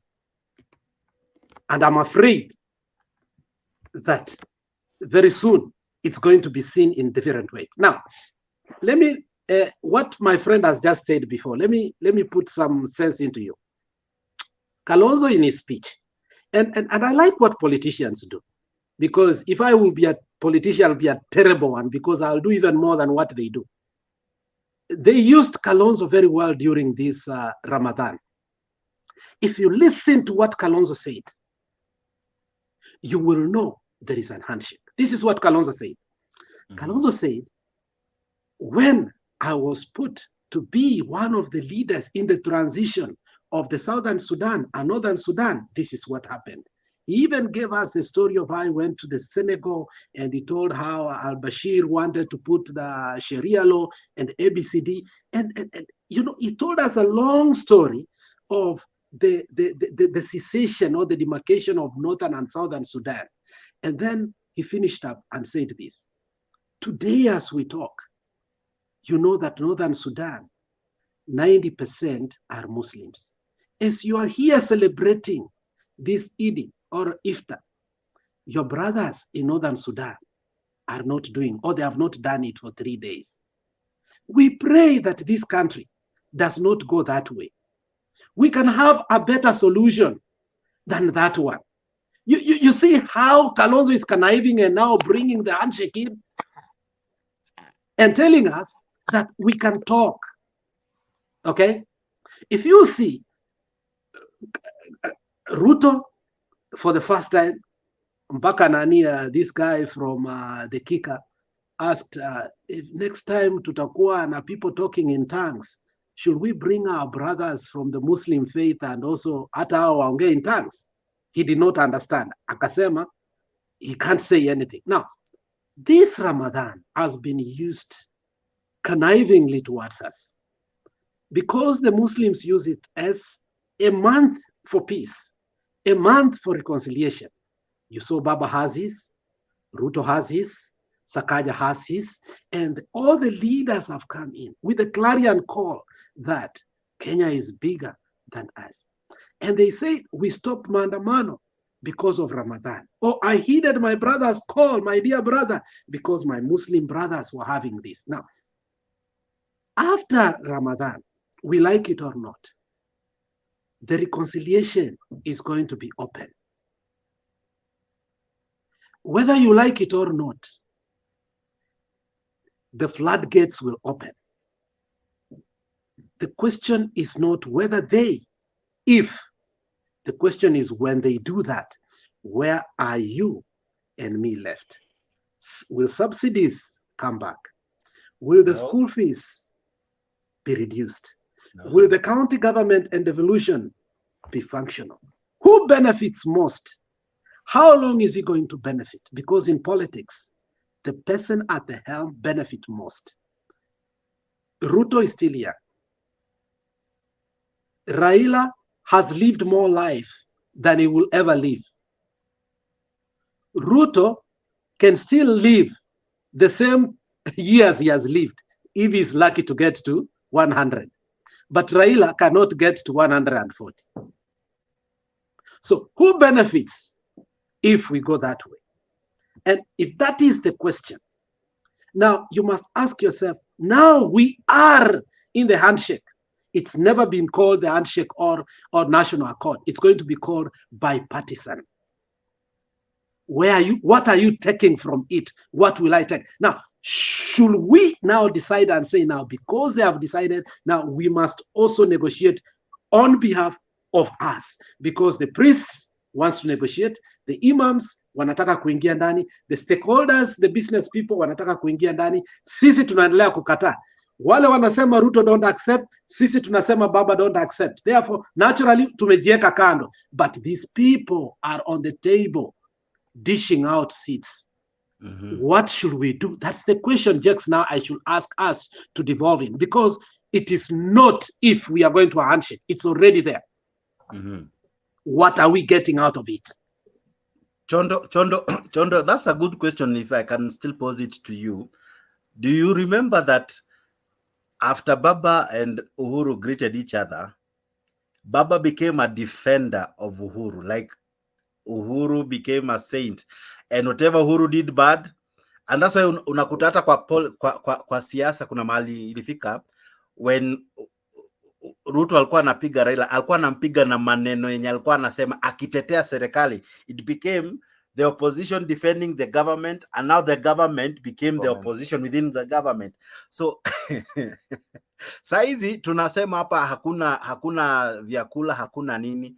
Kidogo kidogo utakuta wao ambao wanabishana, they will be the tone will change, the wordings will change, but masikio yetu ni the same maskios. Do we become fools? We forget what they initially, because if you remember, there's a time Raila Odinga defended the cost of living and said it's because of the war. I don't know if Alex, you remember. He said it was because of the war. He even went ahead to say munabweka, you know, like he made it like it is, we are doing a wrong thing by raising that issue.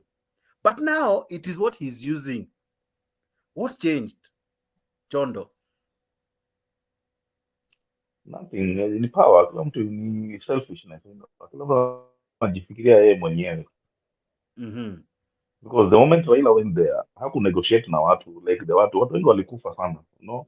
That's why so many people after your time walikataa Raila, as in like hakuongea na watu wake, wale watu walishtukizia. Even I believe hata Kalonzo hakuambiwa, hata kina Wetangula hakuambiwa, au watu wote walishtukizia tu kuona tu handshake, watu wanasalimiana na hawakuambiwa kulienda aje. Then everything changed, akaanza kuwa na Uhuru. Now Ruto became now the bad person, unaona. Na Raila alikuwa akiimba watu wakiamka ni bangi, asubuhi pombe. Unakumbuka hiyo time? Hiyo nilikuwa ni maneno. Akiamka asubuhi ni bangi, asubuhi ni pombe. Like no, that yote kaisha. Yote kaisha. Akakuwa ni brother. Na watu walikufa. Na watu walikufa wengi, watu walishtuka, watu walikufa after hapo. That's now the point. After all that happened, yeye alikuwa kule, akakuwa na enjoy all the benefits and luxury, anaenda wapi, anapanda, you know. Wale watu walikufa na familia zao walipata shida, watu wengi walikufa sana. Hakuna mtu, they were not even compensated. Watu wajipata nje. So the same thing you are saying right now. Tutajipata nje pia sisi. Wenye wamejifanya wao Kenya kwanza sana, mwenye kuazimio sana. Tutajipata uko nje na hao watu wako, hao tena wamekuja wako pamoja. Na nyinyi mlikuwa mnatukanana, unaona? Tutajipata tu mko nje. Ochuka, acha nikuulize hivi. Baada ya handshake, if you remember 2017, 2013, watu walikuwa na psyche ya kwenda kuvote. But after handshake, it's like watu walikuwa deflated. And no wonder that turnout. Probably Baba would have won. Probably Ruto would have even gotten more votes if what IBC gave was okay. But people didn't turn out. Over half of the registered voters did not see the sense of going to vote. Is it because waliona 2017 hata nikivote aje, these two people will still go back, sit down and discuss, na mimi nitaachwa na shida yangu, so there's no point of wasting my time, go queue, wake up so early, cast my ballot, and then these two leaders, they eventually shake hands. Do you think that one created the voter apathy? Unajua Kenya, tuko na issue moja whereby actually ni Africa, tuna believe hawezi toa serikali kwa term moja.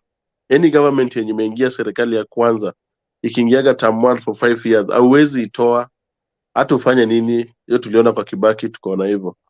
Na unajua saa zingine pia kuna watu wengi wanachoka sana wale watu wanapenda mzee sana, wengine uchoka in between.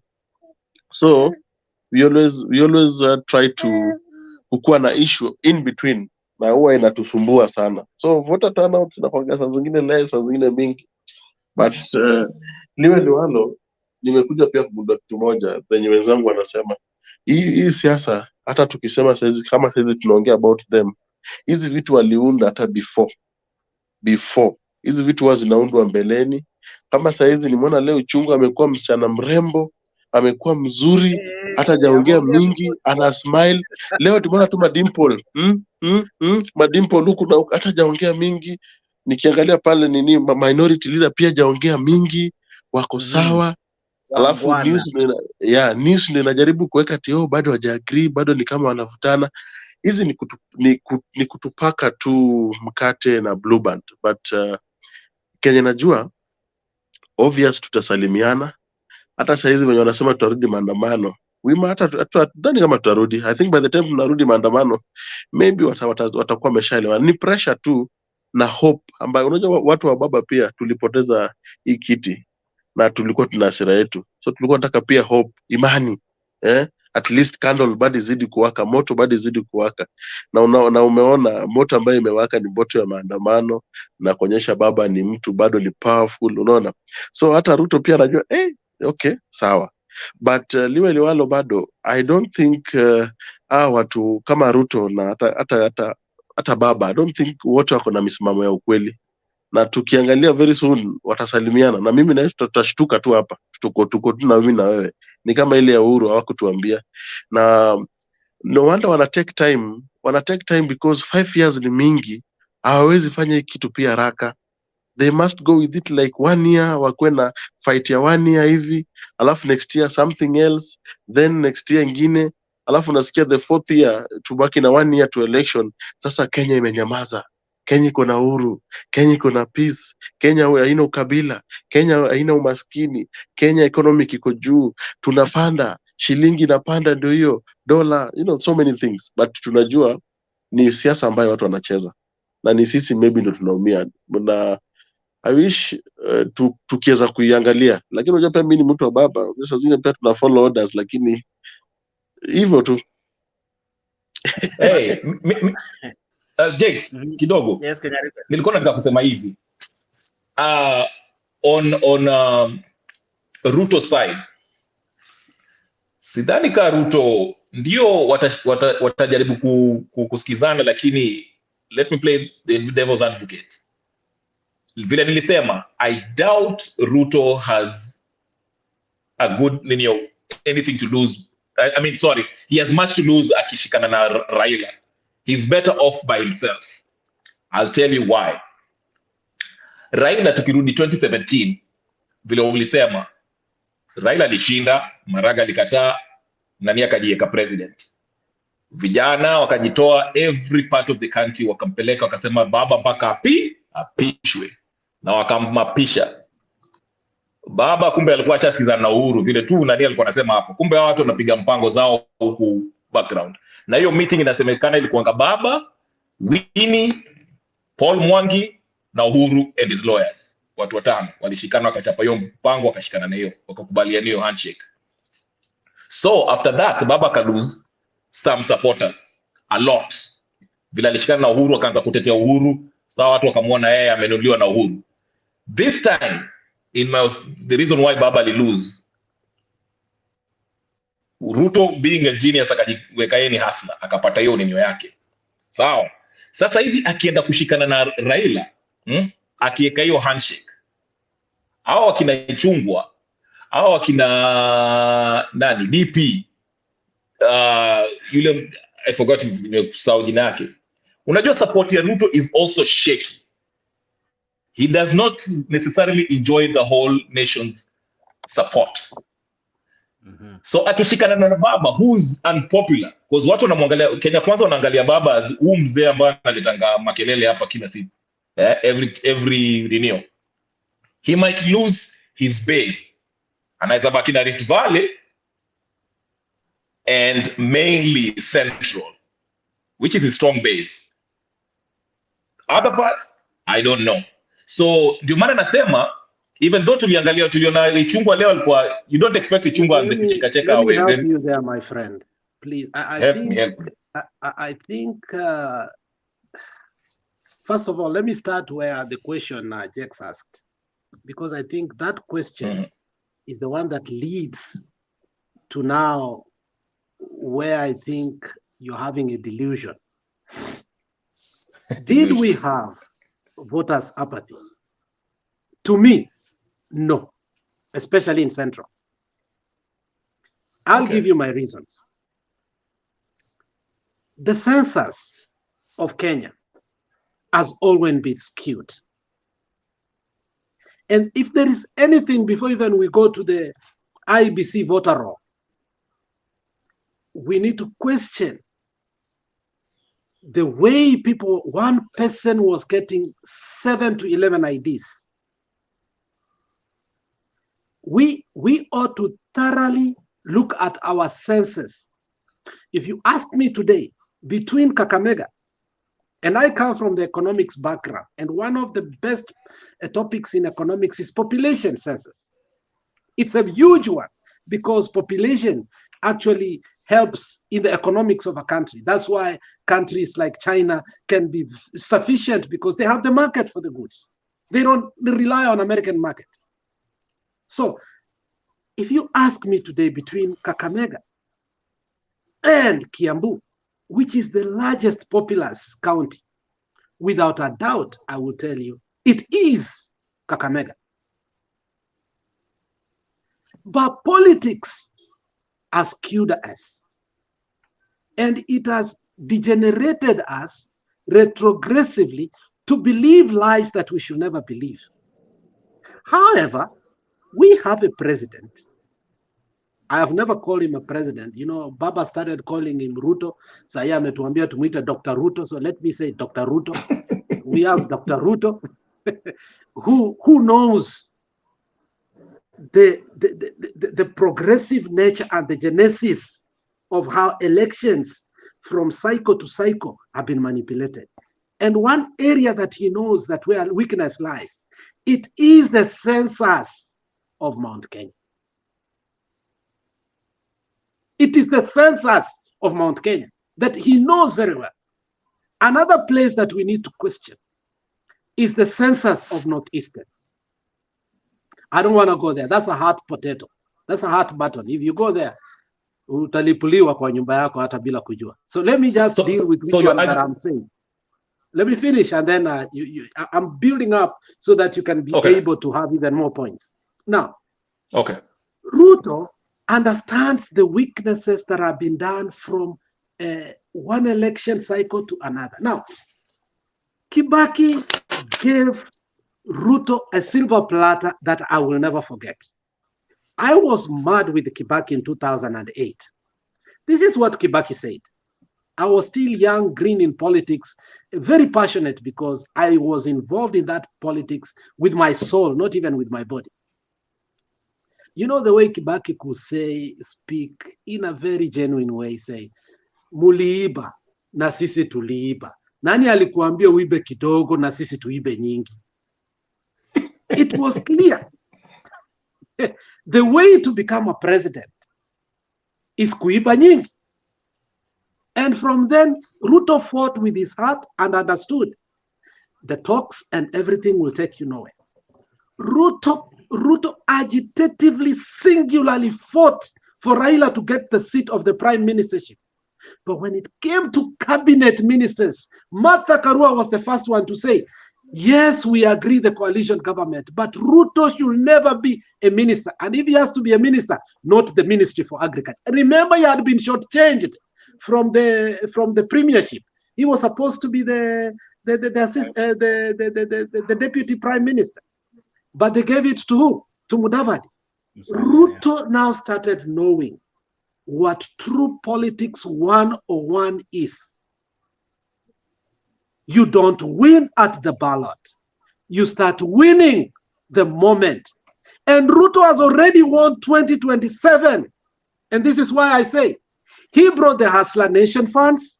He told you to put your everything there. He told you to put your PIN number. You got all the information. He got your data. He has already registered you. He has all your information. Let me tell you, everybody who ever took the Hustler Fund, akona voter ID ambayo iko kwa nyumba ya Ruto. Where are we today? Ruto is opening offices everywhere. He has put a gun to hire, which is Malala, which knows how kubweka vizuri sana. Even if I was Ruto, I could hire it. It's a good gun. It's loaded. So the issue of saying he will lose Central, it is not there. He already gave the people of Central Hustler Fund. He got the information. He has that. That's why election in a country like in America, Facebook, Google, Instagram are very critical because they have your data. And you think they don't sell your data, my friend. You buy today something, a TV, every time you are in your Facebook, every time, if you bought LG, simu ya LG nakuja, fridge ya LG nakuja, microwave ya LG, because they sell your data. So Ruto is way ahead of the game. Whether he loses Gunjiri, whether he loses Ndindi Nyoro, whether he loses the DP, does nothing. That is perception. What matters is, and we thought we are going for a constitutional crisis when we don't IEBC.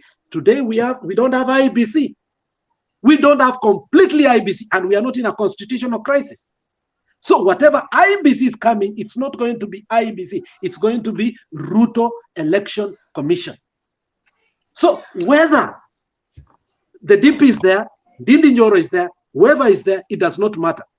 Elections have already been won. And that is why he told us in Kisii, last time, at least mulikuwa na vitu kidogo. Come 2027, amutakuwa na nini? Amutakuwa na nini? And it was right on our face. Okay. He told us we will not even have people to look for. will not even have an agent. So, my friend, this is politics. When you lose in politics, and if you want to become a politician, and if you want to win in politics, you must understand the game, accept the game, and see what has already happened. There is no 2027 election. Ruto has taken. Let's think of 2032. Thank you. No. Listen. Before I engage you, just a minute. Let me get this straight so I can engage you well. So your argument is Ruto stole the election in 2022? Maybe possible. Is that what I said? And what I said is this: there is no election that has ever been carried after the 2002 election in Kenya. There is no election that has ever been carried. So he stole the election. I mean, the election was skewed into even if they were to say it's Raila who won, because of census and everything, Kenyans will never know the truth of the matter. We don't have a right census. We don't have a roll. We have nothing. Okay, this is where we differ then, because my argument is this: before we got to the elections, who had the power, real power? Just let's be real. When before 2022, who had the power? Who had the instruments of power? The real power. Okay, you want me to answer you? No. Answer. Go ahead. No, I'm giving you a chance. Let me tell you another thing that we have already now known over time. Ruto was on his way to Nakuru. Kulei had invited him. The deal had already been done. Okay? Ruto was in Gilgil. Sarah, if you remember. What deal? A call came. The Cherangani MP told Uhuru, if you allow Ruto washikane na Raila, it is going to be like when AFC used to play with Gor Mahia. All Kalenjins used to support Gor Mahia. You also get your deal and put down. Ruto stands in Gilgil, speaks to the people of Baba. Baba is laughing and drinking a beer with some people with a paper is waiting. Uhuru has already accepted with his paper to give Ruto whatever he wants. Alex, a second. Sarah, nishikilie 1 minute nifanye kitu. Dakika tu moja nakuja. Thank you, Jax. So, when Ruto went for say that one more time. Kenyatta did what? Kenyatta already gave him what? Gave him a deal. Okay. In the middle of Ruto going to Nakuru to sign, because Kulei and others were waiting for Ruto to go there, the Cherangani MP speaks to Uhuru and tells him, don't allow this to happen. And in that event, Ruto all of a sudden akasimama. The deal that Ruto signed with Uhuru Muigai Kenyatta, if anybody knows that deal, that is where the power lied. If you saw the first term of Uhuru Muigai Kenyatta, Ruto was so powerful. My friend, Ruto was the president of Kenya. 2013, 2017, no question. Okay. People were complaining all powers was coming from his office. Hii ingine wamekuja kujaribu kuchukua baadaye ati wanapea Matiang'i. Those were lipsticks. Ruto had already put the foundation and everything for his way for 2022. The rest was done. Okay. That is what I come to believe, because I don't think a mere deputy president like Saitoti, who had no powers. Saitoti only stood up and said, there comes a time when a country is more important, because he had no powers. Ruto never said that. Ruto told them, after Mweke Oburu Odinga, I will still win. And we thought he was sick. The guy knew what he was talking. Okay, so I'm glad you say that's what you think. That's your opinion. I like you say that, you specify that. But let's use logic here. 2017, once Uhuru and Kenyatta came the handshake, okay? We cannot say that Ruto was as powerful or more powerful than Uhuru. Let's be real. Let's be honest. If Matiang'i could order, listen. Ruto told us that listen. State House nitaka kumchapa slap bana. I know, but there's if Matiang'i can stop Ruto from flying to Uganda, Matiang'i can stop Ruto from going to Uganda, outside the country. You can't tell me that he's more powerful than Uhuru. You cannot. I'm sorry. That does not make sense. If They were trying to do last-minute things that were not making sense by that time. And the reason was to stop the guy from being a president. By that time, Ruto had already... It was too late, my friend. Too late for what? For the rigging to take place or to mess up? That's what I'm trying to get. Whatever that was going... There was no election in Kenya, my friend. I mean, you trying to say there was election. There was no election in Kenya. I'm trying to say this. The handshake was unpopular. And this is where the genius of Ruto comes in. Ruto branded these two people as Nini, as what was the name he was using? As he was using Hustler versus what? Wale mababe wawili, the people who are the rich folks, basically. That's what I'm trying to say. And Dynasty. You have already forgotten Dynasty. Thank you. Dynasty. Thank you. And it was showing, because for the people who are supporting Baba, they were looking at Baba, they're looking at Baba like, Baba, why are you not speaking about the corruption anymore? Why are you not talking about the killings that were happening? Why are you not? Because Baba alinyamaza. And Uhuru was very unpopular. Very unpopular. And Ruto took advantage of that. He painted himself as the son of a nobody who used to sell chicken, and it resonated with a lot of Kenyans. He wasn't the best choice, but guess what? He's better than what we saw with Uhuru. Uhuru anatukana watu, he doesn't care, and he's getting drunk and all that. So come elections, now we can get to the server, na hiyo ni yoyote. We went to the Supreme Court, tukaangalia evidence, nothing. There was nothing that suggests that Ruto alifanya ukora. The reason why Ruto naambia 2027 ashashinda, because the person who's supposed to be creating, doing something to gain more supporters right now is busy at the maandamano. Majority of Kenyans are not supporting the maandamano. Majority of them. Watu wanataka kufanya biashara yao iendelee, maisha iendelee. No one wants to go to the streets and throwing stones and looting and anything. That's why Raila is not popular. I'm sorry, Bundi has gone. I don't know where he's gone. But anyway, that's the difference. Why I'm saying Raila will keep on losing. He's no longer popular. And the things that he's doing right now are not popular. Maandamano and all that. That's what I'm saying. Bipartisan talks mostly will not work. Haitafaulu. As much as we think, yes, the BBI, if it was up to the two, ndio nasema hivi, Ruto has nothing to lose if he walks out of this bipartisan talks. But he has everything to lose if he akishikana na Raila. Raila is not popular.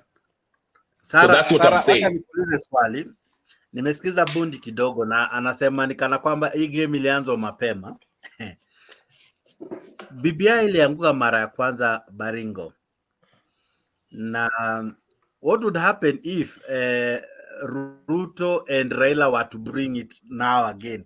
Because somehow leo Raila aliongelea BBI kama dakika 5 hivi. Akasema ya one man one vote inarudi, akaongelea kuhusu kubadilisha mambo ya IEBC. Ndio IEBC wakichaguana, election inaishia kwa county. If Ruto and Raila were to agree on BBI, what will it mean? Because counties zenye zilikataa na zilikuwa zinabishana kidogo zilikuwa counties za zenye zilikuwa zina support William Ruto. What would happen?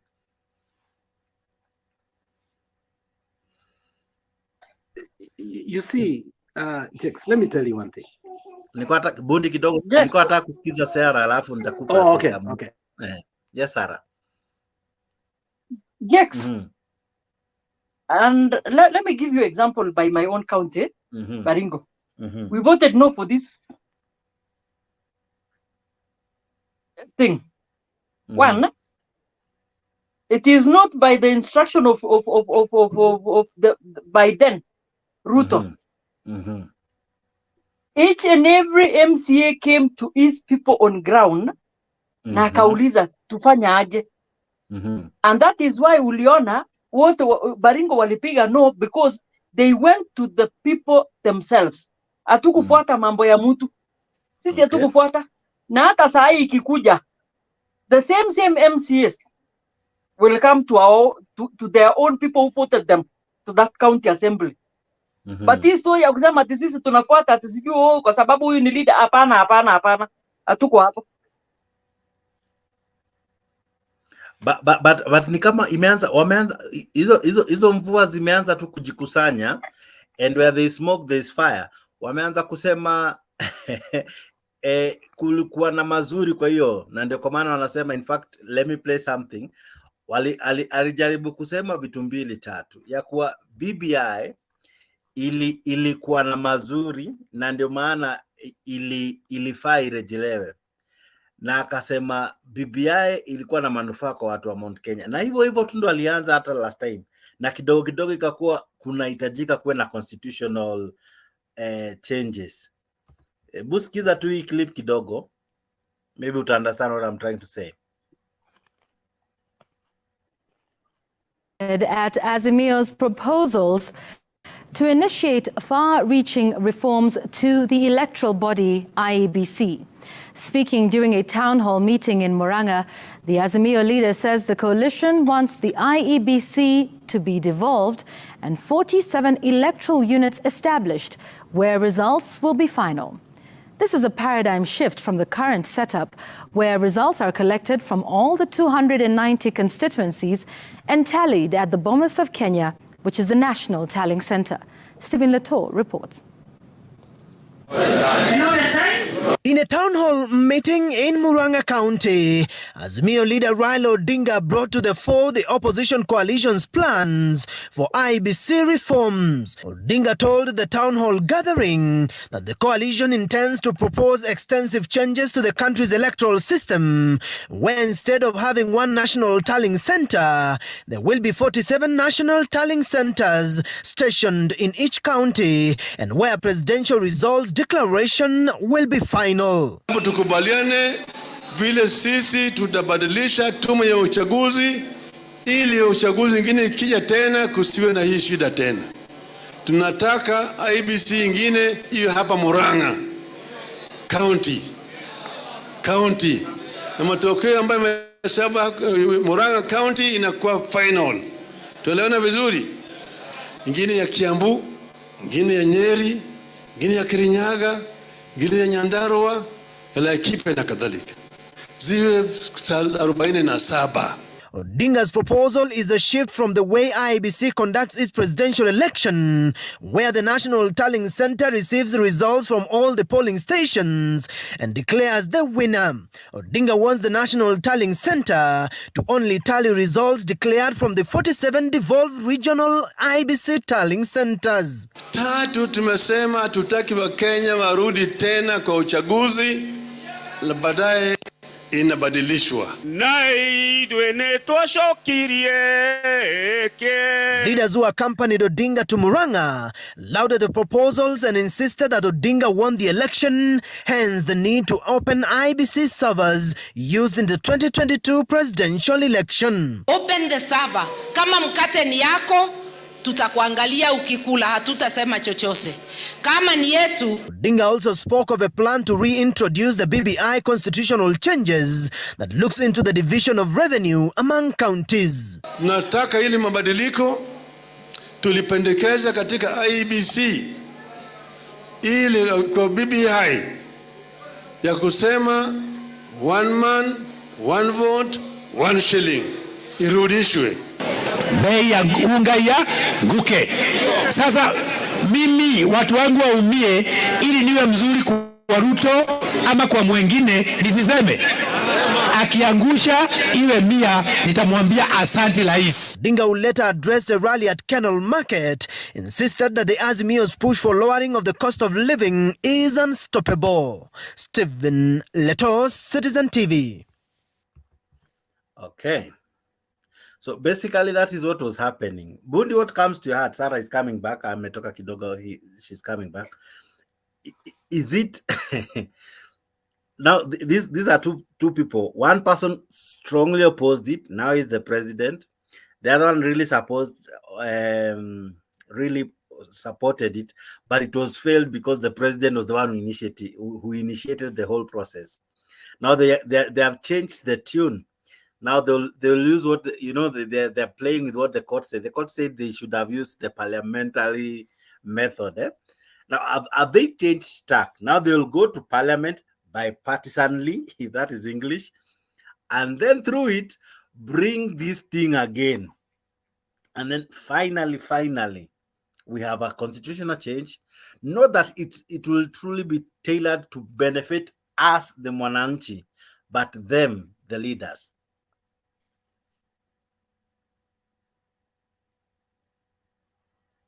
Bondi? You see, what perturbs me is, it's the psychology definition of insanity. Trying, the same thing and expecting a different result. The person that opposed the new constitution is the same person that opposed the BBI. But unfortunately, it's the same person that benefited from the constitution, and is the person that is going to benefit again from the BBI. And we are playing into that field. And that's why, for me, I say, after election, let's be sober. Let's put politics on the side. Let us reason. Yesterday I say, let us celebrate and ask ourselves. So we are here being told now in Muranga that, and it's a way of telling us the one man, one vote is going to come. But in the one man, one vote coming, there will be changes on it. Remember what Otienda Molo and Orengo opposed vehemently, to a point that Mbadi removed Otienda Molo from that committee because of the extra constituencies that were supposed to go to the mountain region. So and that is what Ruto was opposed, essentially, but he was not telling people openly. So they agreed in one way or the other that, okay, let's put one man, one vote. But the issue of constituencies, I don't think we agree on it. That's why the mouthpiece from the orange side said what it said. So I don't know. I'm as confused as hell. I mean, the same person that opposed the constitution ended up being the same person that implemented it. And he never fully implemented it. Today, devolution is hanging off. We've never really devolved things that we should have devolved. We devolved things that should fail the county, e.g. agriculture and healthcare. And now you're giving the same person the privilege again of implementing the BBI. What do you expect, Mr. J? Interesting times ahead, Banawe. Very interesting times. You see, and Msimamo is in, and Maina, how are you? Msimamo is also in. Habari zenyu?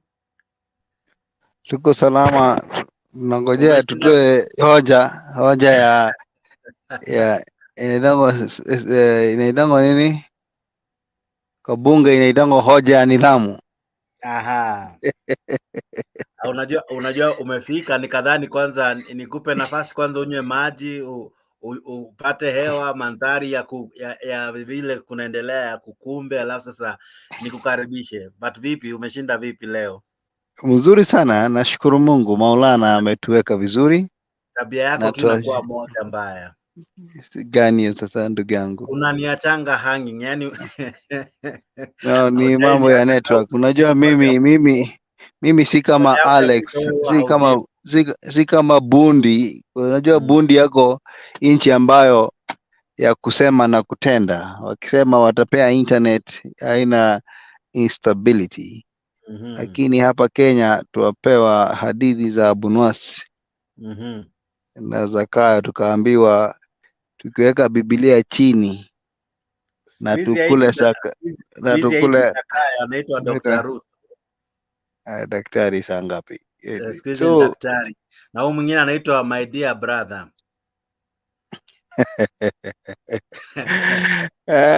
Majina ni mingi. Anyway, there is daktari alituambia akiweka Biblia chini na kule sakramenti sisi internet tuko nayo.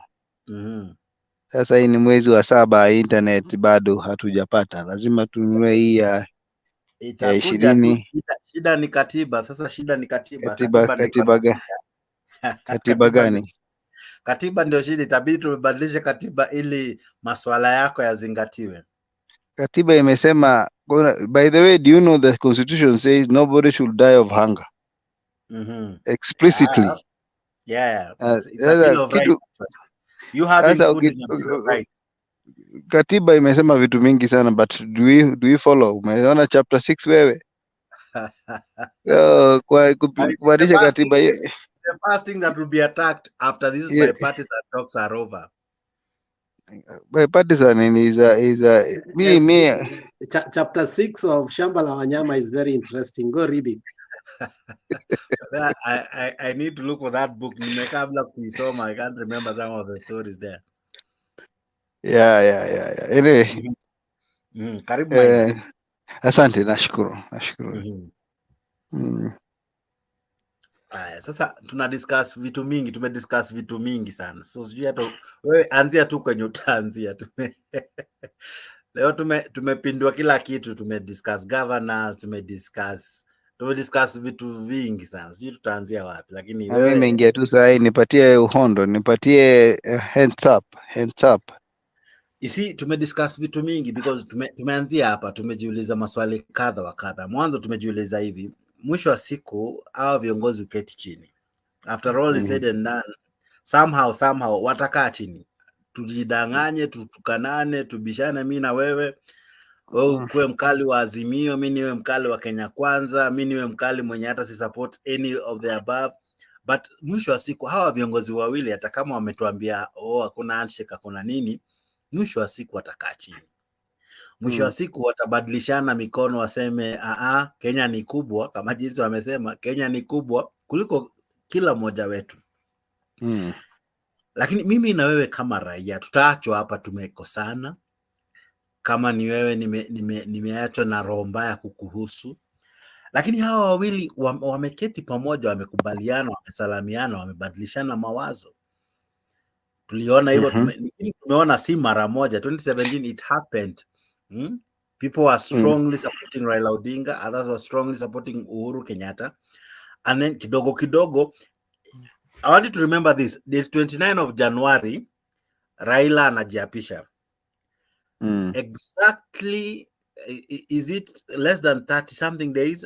On the 9th of March, wanasalamiana. I don't know if you're getting it. 29th of January anajiapisha, and inchi inawaka kuwaka. Days later, kwa TikTok wanasemanga a few moments later, wanasalamiana.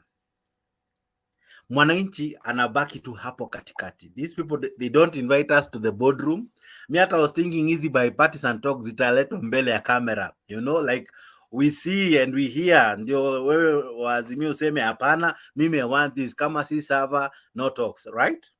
And we see them argue, but we will not be in the boardroom. We will not see them discuss, but we'll see them coming out and say, you see, Kenya is bigger than all of us. You know how they normally craft it. Let me play something. Maybe this one will even help my argument. Okay. But my question is this. Wewe kama raia na mimi na wewe, mbona wacha nitumie tu hiyo jina kwa heshima tu, mbona tunabeba ufala? But listen to this before you even say anything. Listen to this, especially listen to what Kimani Ichung'wah says. Week to allow President William Ruto and Azimio leader Raila Odinga time to resolve a dispute on the composition of the committee. The two factions are split over the inclusion of two members, Eldas Member of Parliament Adan Keynan and his Pokot South counterpart, David Kosing, whom they say should not represent either of the coalitions since they were elected on parties not allied to them. As Chemtai Goin reports, the bipartisan team held its first meeting to agree on the terms of reference that will guide their proceedings, with contentious issues left in the hands of the party leaders. The ruling Kenya Kwanza and Azimio la Umoja One Kenya have started an informal dialogue. The majority and minority side held their first meeting to lay the ground rules for the 14-member bipartisan committee, set to unlock the deadlock that had pushed the opposition to the streets. We have allowed the two negotiating teams to begin engaging informally to explore the issues of the terms of reference of this bipartisan process or committee and the nature that they should take. It is the beginning, and we are all intent in settling all the issues, and we have said that indeed we have been speaking at each other in press conferences, in rallies, in other public engagements, but today we begin to speak to each other, not at each other.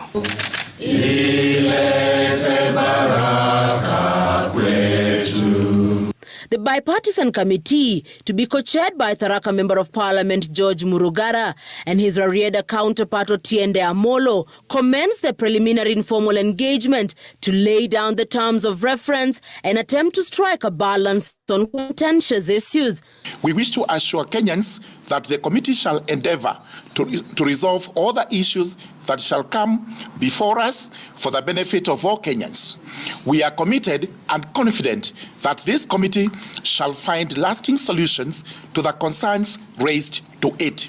The committee noted the concerns raised about its composition, formalization, and the nature of talks, whether parliamentary or extra-parliamentary, and agreed to engage on the matter further in consultation with the appointing authorities. The committee resolved that its members would do everything to promote and not to undermine or jeopardize the talks. Equally, we urge all the political players to refrain from statements that may be counterproductive. Azimio has protested the inclusion of Eldas Member of Parliament Adan Keynan in the committee, since he is a Jubilee member representing the ruling Kenya Kwanza in the committee, while similarly, Kenya Kwanza says Pokot South Member of Parliament David Kosing, selected by Azimio, is elected on a KUP ticket, which has thrown its weight behind President Ruto. The matter now in the hands of President William Ruto and Azimio leader Raila Odinga. Minor, what comes to your heart?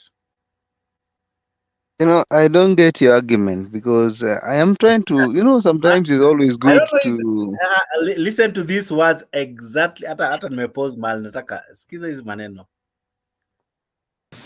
Na majadiliano yaliyoko wazi, nipe nikupe, tukizingatia ya kwamba nchi yetu ni muhimu zaidi kuliko mtu yote.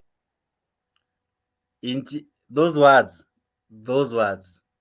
will be repeated very soon. Mimi, let me tell you, I am telling you, each and every dispensation, there is the outcome, or let me put it this way, there is a expectation.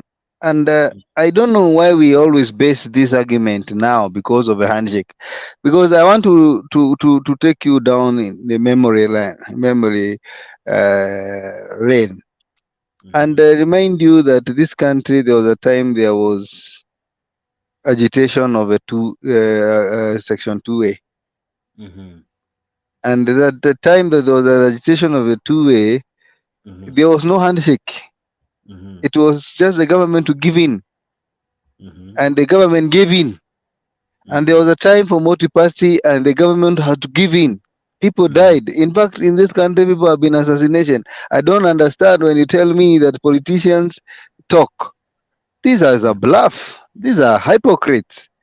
They do not talk. They talk and then they go and backbite each other and plan for each other. Right now, the daggers that have been hidden in these people's behind, they are big. And I can tell you, I am a prophet.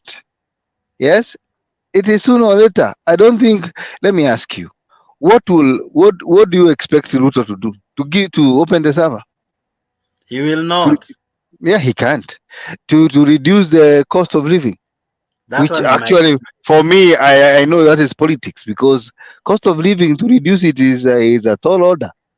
Yeah, it's been affected by many factors. But me out here, I'm crying down because they used it to get to power.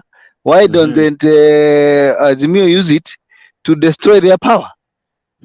So we know this is politics. So cost of living is something, if we are open and say the truth, hakuna kitu inarudi chini, kwa sababu maisha irudi chini, kila kitu inapanda juu, my economy. Lakini sisi lazima tutumie hiyo ndio tuweze kuangusha serikali ambayo ilikuja pia na kutumia njia ya kuambia Ruto alikuwa anacheka cheka, hata kwa Twitter yake anacheka mambo ya ati Ukraine ndio inafanya nini, Mr President, ni mimi nilikuwa nafanyia kazi, alafu kaenda handshake brother. He used it to benefit himself with the presidency and of course to lure gullible Kenyans. What I'm saying in a very simplified manner is that these people might talk.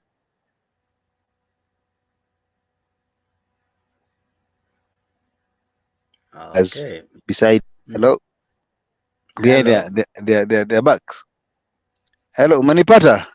Nimekupata. So hakuna vile Ruto atafungua server because alishindwa. That's a fact. Hakuna vile ata reduce the cost of living because it is a tall order. Hana do. Hakuna vile ata change, atarudisha Cherera. Obvious. See, that's the truth. That's hakuna obvious. vile ata change plan yake ya kushinda 2027. So what is he giving and what is he taking? My brother, it's a common sense question. So we are going nowhere with those talk. It's a bluff. It's a comedy. It's a theater of what we call theater of comedy. Churchill show. Eventually we'll go. And then let me put it this way. You know, Raila Amolo Odinga is a lake in Idaho lakeside Nairot. River Lake Nairot. River Lake Nairot. Na huyu mwingine ni Highland Nairot. These are two people. Plain Nairot. Plain, eh? Si Highland. Hapana, si hao ndio walikuwa si hao ndio huwa wanafuga wanyama Sasa unaona sasa. Hiyo ndio nilikuwa nataka ufanye. These are people with egos. And nobody wants to bring fast, my friends.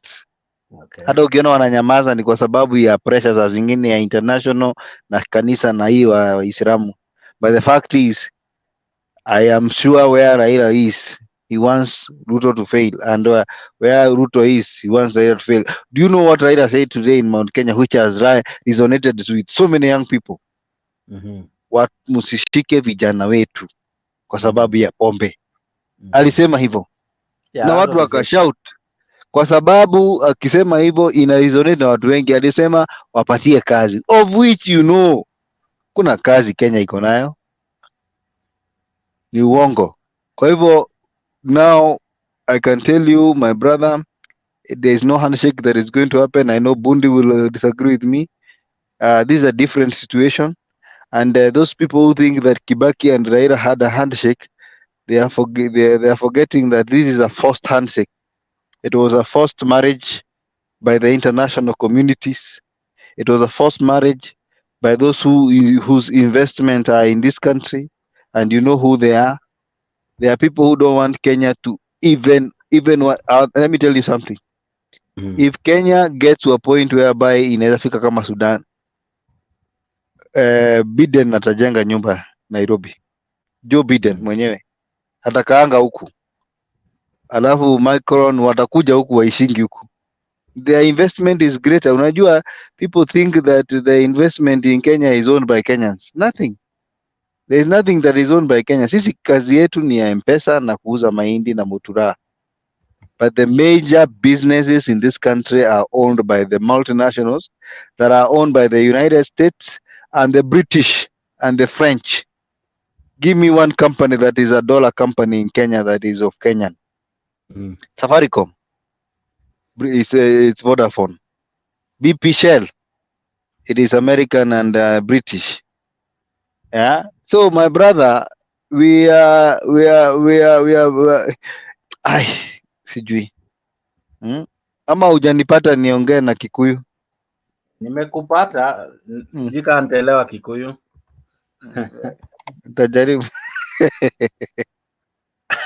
By the way, what do you take me to be a Kikuyu? Well, sawa. But anyway, but Maina, before I come back to you, Bundi, do you agree with Maina?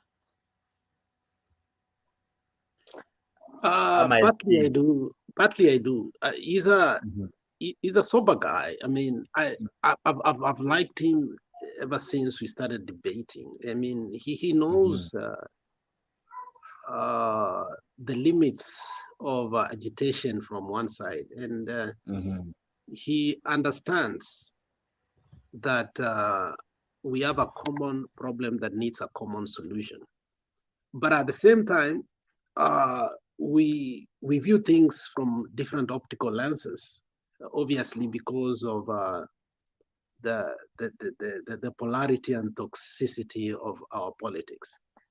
Where I agree with him is the servers will never be opened. That's the first thing. You see, if you want to know what truly power is, see a pastor who has been ejected from a church. He will never become a congregant there. He will go and start another church. That's how powerful power is. That even pastors who derive their powers of divinity from God, they go to their own the right word, wanaandamana na waandamanaji wengine wanaenda wanafungua kanisa yao. So you don't expect Ruto to give out power that was gotten in a hard way. Ruto started campaigning from 2013. He used his money, his energy. He was in Central, and I think Maina will tell you he was in Central more than anywhere, and he has continued to go to Central more than anywhere because he understood to him that is where power will be derived from. And that's why at one time he said inafika wakati unatoa matatamishi fulani, unatoa chuki fulani, unatoa, just paraphrasing him, alafu unapata uongozi kwanza, alafu unatatua vitu zingine. So now tutaona Ruto vile anatatua vitu zingine, na vitu zingine ni kuchukua subsidies na vitu zingine kama hizo that were directly benefiting wale watu ambao probably ako na shida nao sana kuliko watu wengine. So asa amepata uongozi and you don't expect hiyo uongozi kutoka hivi. Na kwingine ni servers. Yoyote ambaye anafikiria servers zitafunguliwa, I think nitacheka sana, kwa sababu kitu cha kwanza ambacho Ruto alifanya ambacho mimi sikukiona, nimekuja kukiona baadaye. Wakati tulifikiria au tulidhani au tulitafakari kuwa IEBC commissioners wakiwa wachache, we will be in a constitutional crisis.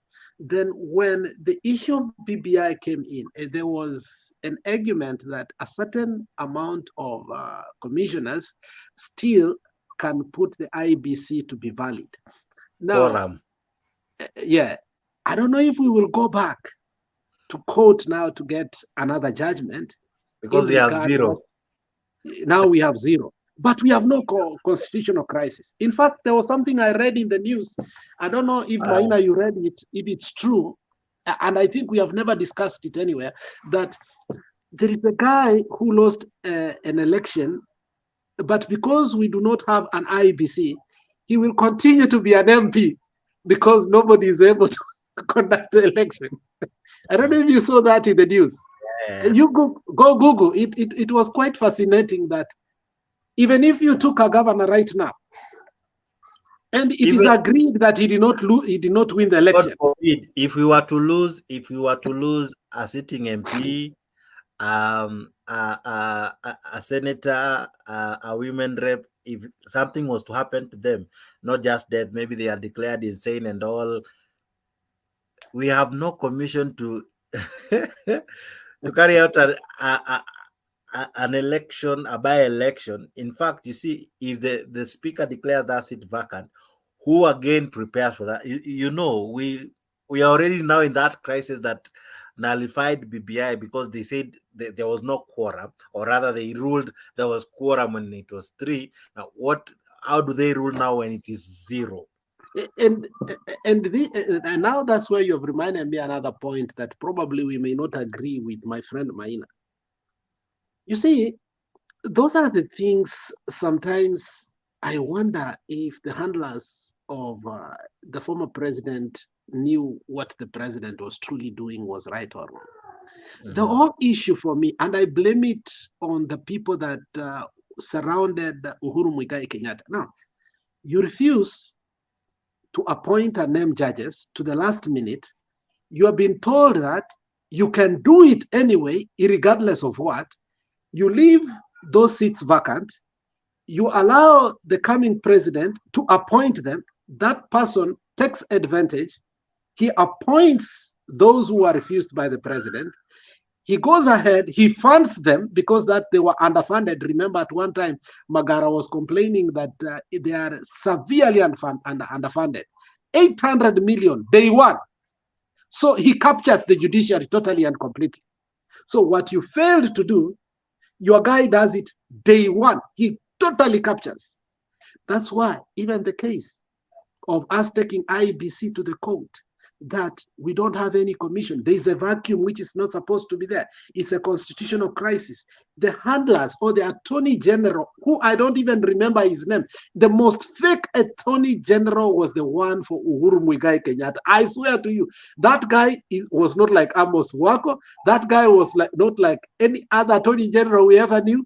I don't know what he ever did. Somebody told me the guy did not even know Kiswahili. I don't know if it's true or not, but I don't know what he used to advise the government. He knew Swahili, but he had a good master of English, and okay. So most of his studies. No, but the joke is here. You refuse to appoint the 6 judges. Your predecessor comes in, appoints the 6, and then uses one of them, Agrem Cherule, to persecute the Cherela 4. that's a gun to hire. And that's why I was saying that, you know, that vacuum that was left. And Uhuru knew that, okay, now I've decided I'm going to give this person power. What is he going to do with it? If you, I don't know, I will talk to Trevor for conversation with Trevor. He's a good friend of mine. He's one of the revered journalists all over Africa. His conversation with Ian Khama, the former president of Botswana, how Masisi came in and the things he did to completely remove the Khamas. The first president of Botswana was Khama, his father, the father of Ian. Later on, somebody else came, and then Ian came for 10 years. Ian had picked Masisi, but when Masisi got in 6 months, he obliterated, completely overhauled everything these people have ever done. That script is repeating in Kenya. So Uhuru should have known. Uhuru even spoke in his mother tongue, according to the translation. So this person can do this. So he knew. So his handlers should have known how to fill the vacuums of power so that in case, just in case, not that he will take, just in case this guy takes over, there is nothing that could have. But you see, the loopholes that were left for Ruto. I don't know if Mina and yourself remember when they greeted each other. It was in 2019, right? But BBI process took too long. It took too long that even COVID inakuta bado BBI hajamalizika. COVID strikes, then there's a whole new time, new period rather, about nothing seems to be happening in the country. So BBI goes under the radar, and then kidogo inarudi kuchipuka. 2020 2020 karibia kuisha. Sasa kunakuwa na mbio, right? Because sasa time wanaanza kukimbishana na time. The constituencies cannot be formed ama zinafaa ziwe zimeundwa so that zifite in the next election. Now they had time from March to around was it May when it was launched? I cannot, but it took a long time than it was expected. Why did Uhuru have to take that long? That's why I asked, what was the work of Attorney General? For sure, the president has so many handlers. PPI really took long. You remember, Mbaka, we were not sure when it was being launched. Mara inaambiwa next month. It took too long. So by the time Martin Akwa launched, time had been spent that really they were now fighting against time. You know, if you remember, Jakes, the original BBI was fabricated so many times to a point that it lost its originality. And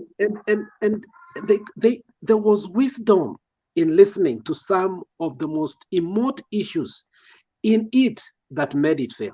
BBI failed only, and get it rightly from me. I don't claim to be a prophet or a person who knows everything, but the only reason why BBI failed was one, the office of the ombudsman. The judiciary did not want anything called ombudsman so that they can be under it. They agreed with everything, but the way the ombudsman had come in, they feared. You remember when Sonko links came? Sonko links were the worst because Sonko had a catalog of the rot in the judiciary.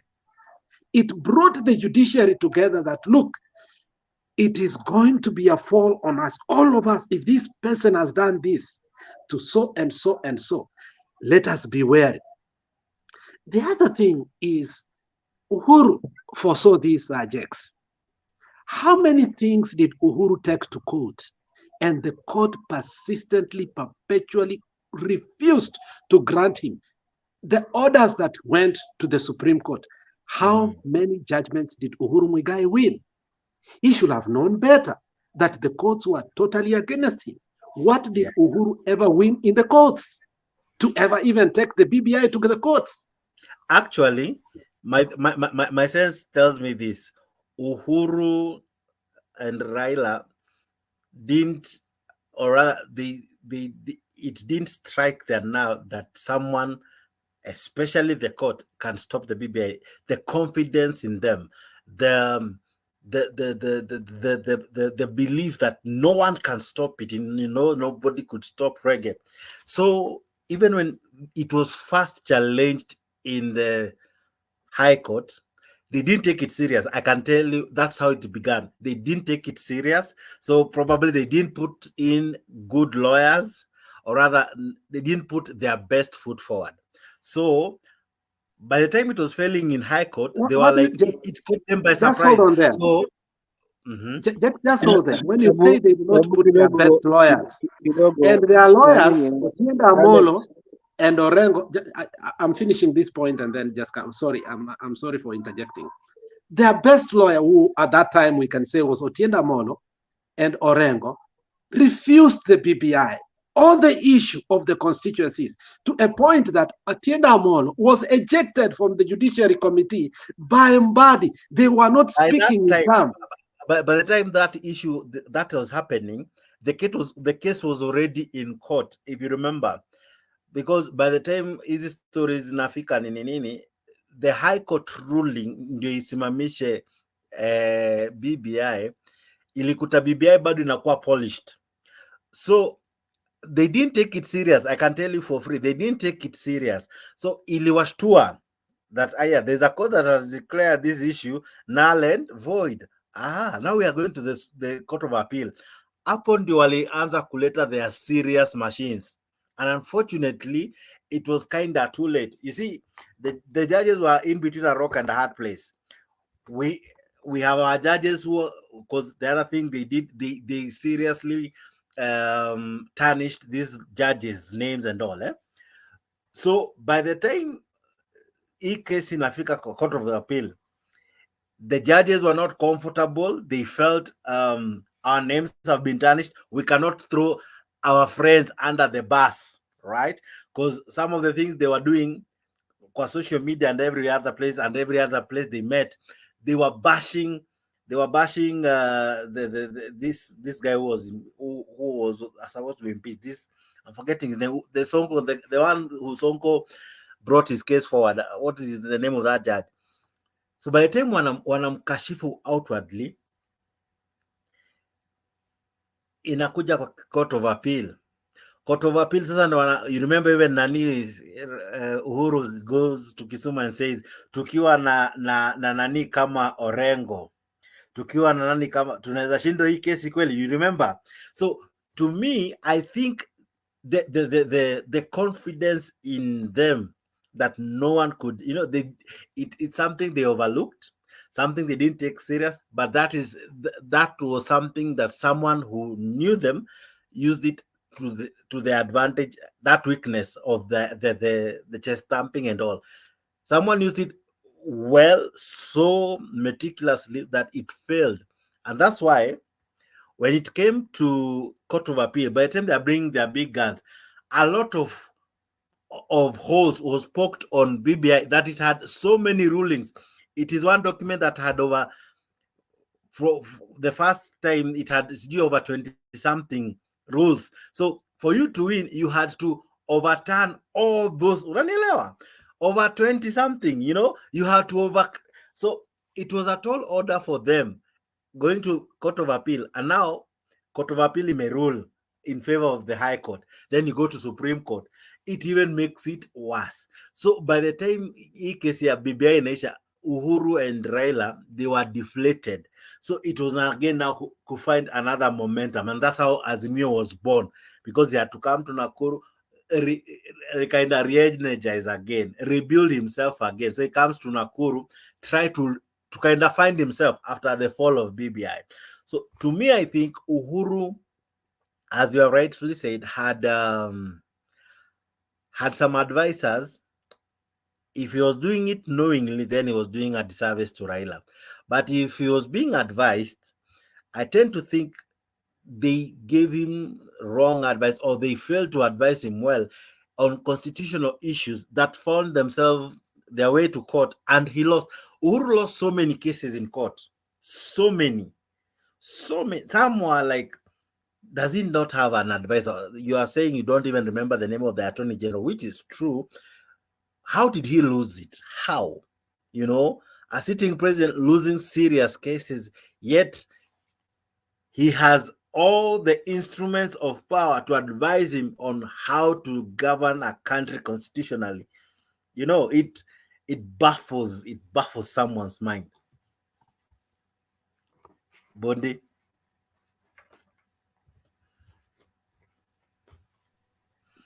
And rightly so. And that's where sometimes, for me and my Azimio brothers, that is where our point of departure comes. Mm-hmm. You have put a point that sometimes is difficult for me to have a conversation. How was Azimio born? Mm-hmm. If you ask anybody, nobody remembers. Mm-hmm. Azimio was born out of the frustrations and the shock of our moment. Yes, that we are to reorganize, regroup ourselves, go to Nakuru to give our people hope that there is hope. Mm-hmm. Nobody can stop reggae, because we look, and as you have said, we saw meetings Kwatuoli. We believed in the infallibility of deep state, and that is why lately you hear me say, we created people who don't exist. You see, how does Atwoli become powerful? How? Explain to me. But they made us think so. How? The guy spoke like power. The guy went to JKL, akapasua simu ya sijui pesa ngapi. Then we saw power. How? We even create a moment called Bukungu Stadium and all, the Bukungu declarations and everything else. How? Look, this is what sometimes I conclude. Sometimes I buy Babu Owino's ideology, which sometimes is hard for me to fully. It is not a fully developed theory, but his theory holds water, okay, and holds the center very right. And that's why he comes to say the moment we saw the BBI fall, we should have questioned.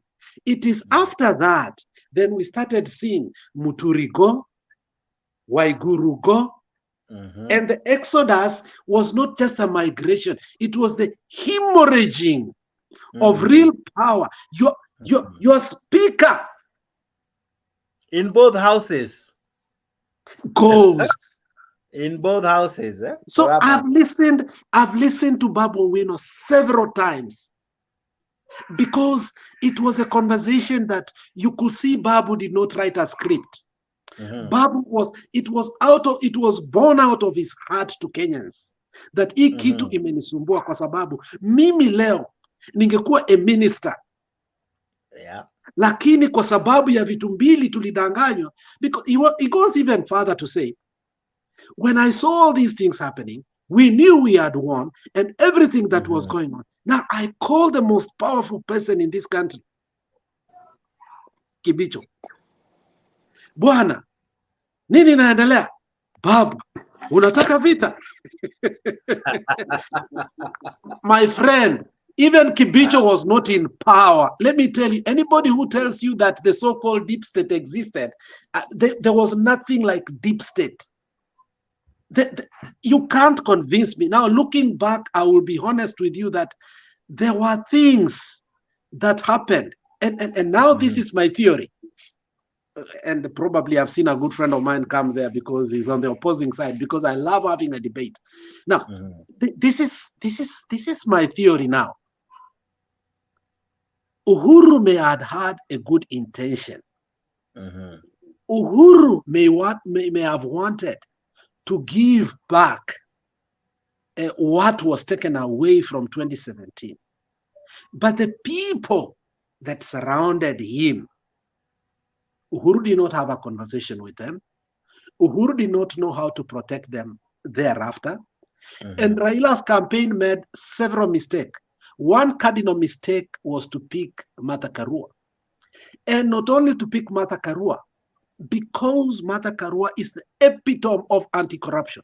Martha Karua is the clean slate that if you know that every politician in that country, from Mudavadi to Muturi to Uhuru himself, is not clean because his brother was mentioned in the mercury sugar several times.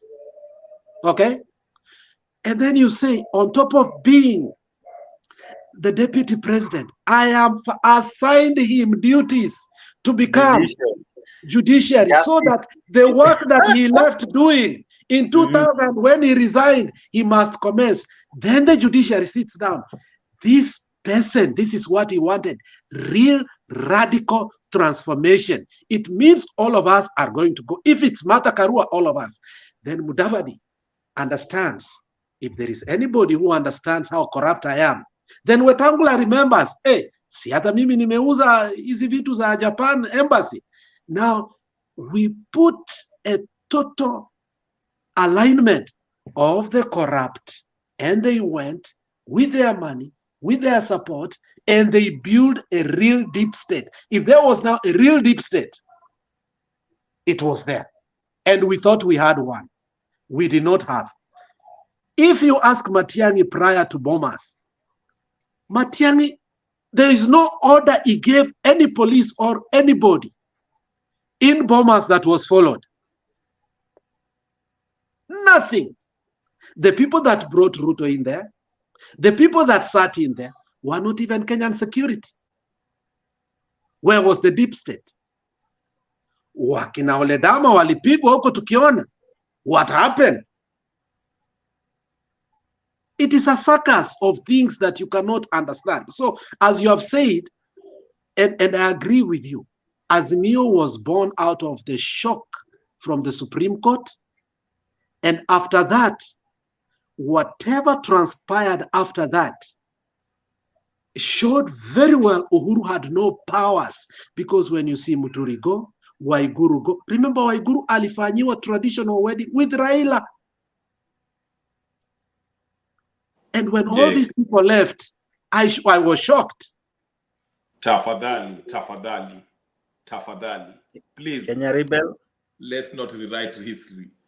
To say Uhuru had no power is, you are lying to yourself. Hiyo bangi mlivuta ya Wajakoya mlipatia hata mimi. Hakuna mtu amevuta bangi hapa.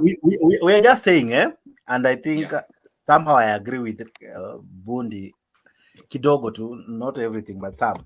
We are saying kuna vitu zili happen zenye unashindwa.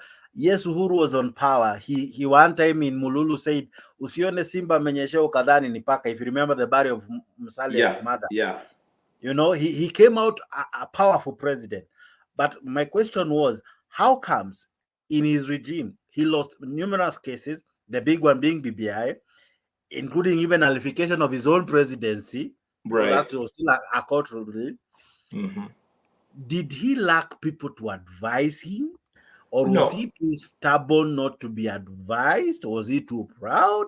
What really happened? Because the fall of BBI was the beginning of the fall of everything else that took place in the life of the handshake and anything thereafter.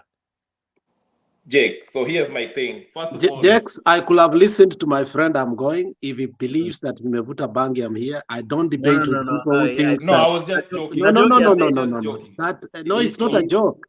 I came here because I believe in good debate. But you believe that I'm intoxicated, you can debate by yourself. Okay, I take that back. Go ahead. It's okay. You'll be back. Endelea. Oh, okay. Anyway, what I want to say is this. Uhuru was very arrogant. If we can remember how from his speeches and the way he was operating, he thought he could just go through the courts and, pass anything that he took there. He thought the courts would rubber stamp whatever he says. Now, one thing I wanted to say about his this whole, is that what you want me to scare your mwanzo? No, go ahead. It's because I'm checking a video, so staki ku yeah. No. Like I was saying, I made a video. It's called How Uhuru and Jubilee Duped Raila. Because there's no way, Jake, I said this earlier, I said there's no way you can have all the instrument of power and lose an election. Hata kama Ruto meddled with things. You had the National Intelligence Service, you have CID, you have everything, the head of police, head of military. Kwani hao watu walikuwa wana intelligence ati this stealing of election might happen. So it's very hard for somebody to convince me that Uhuru wanted Raila to win. And somebody asked a question. He said this: if Uhuru did not let Raila have the presidency in 2017, what makes you think he will let him have it in 2022? Why should he let him have that? That is something that then, if you read or listened to Mr. Saitabao, I haven't finished his book, Saitabao's book, he clearly blames the Jubilee side of infiltrating the command center where the top electoral agency of Azimio were doing their counts and everything. This gentleman that just left told me at wakina Ledamo walikuwa napigwa mangumi. If anything, what I saw from the TV footage, Ledamo was beating people mangumi, alichapa kipara ya nani, Chebukati. Or are we now pretending that did not happen? Si tuliona kwa TV hapo. Esther Passaris. What was Esther Passaris doing when alikuwa na ficha maninio? So what I'm saying is this: from the get-go, my theory, and I can back it with facts. In fact, a good reason now, we just mentioned today about Babu Owino. Babu Owino was the first person to say that kwa nini Ruto amepatia Uhuru the first job in his cabinet ya hiyo kuwa emissary to be flying around Africa to negotiate peace if really they did not like each other? Yeah? Why did he deny? And why is he not joining the maandamano? Those are the questions you need to ask. Yeah? So mina sema hivi, in my theory, Uhuru did not. He made Raila believe that now you're part of government, I'll give it to you when I finish. But in reality, he brought him so the country can stay together. At least he can rule in peace. Then after he left, he akaendelea na plan yake from the beginning. In fact, there's an interview I'm trying to find on YouTube where Kenyatta said, mimi nikimaliza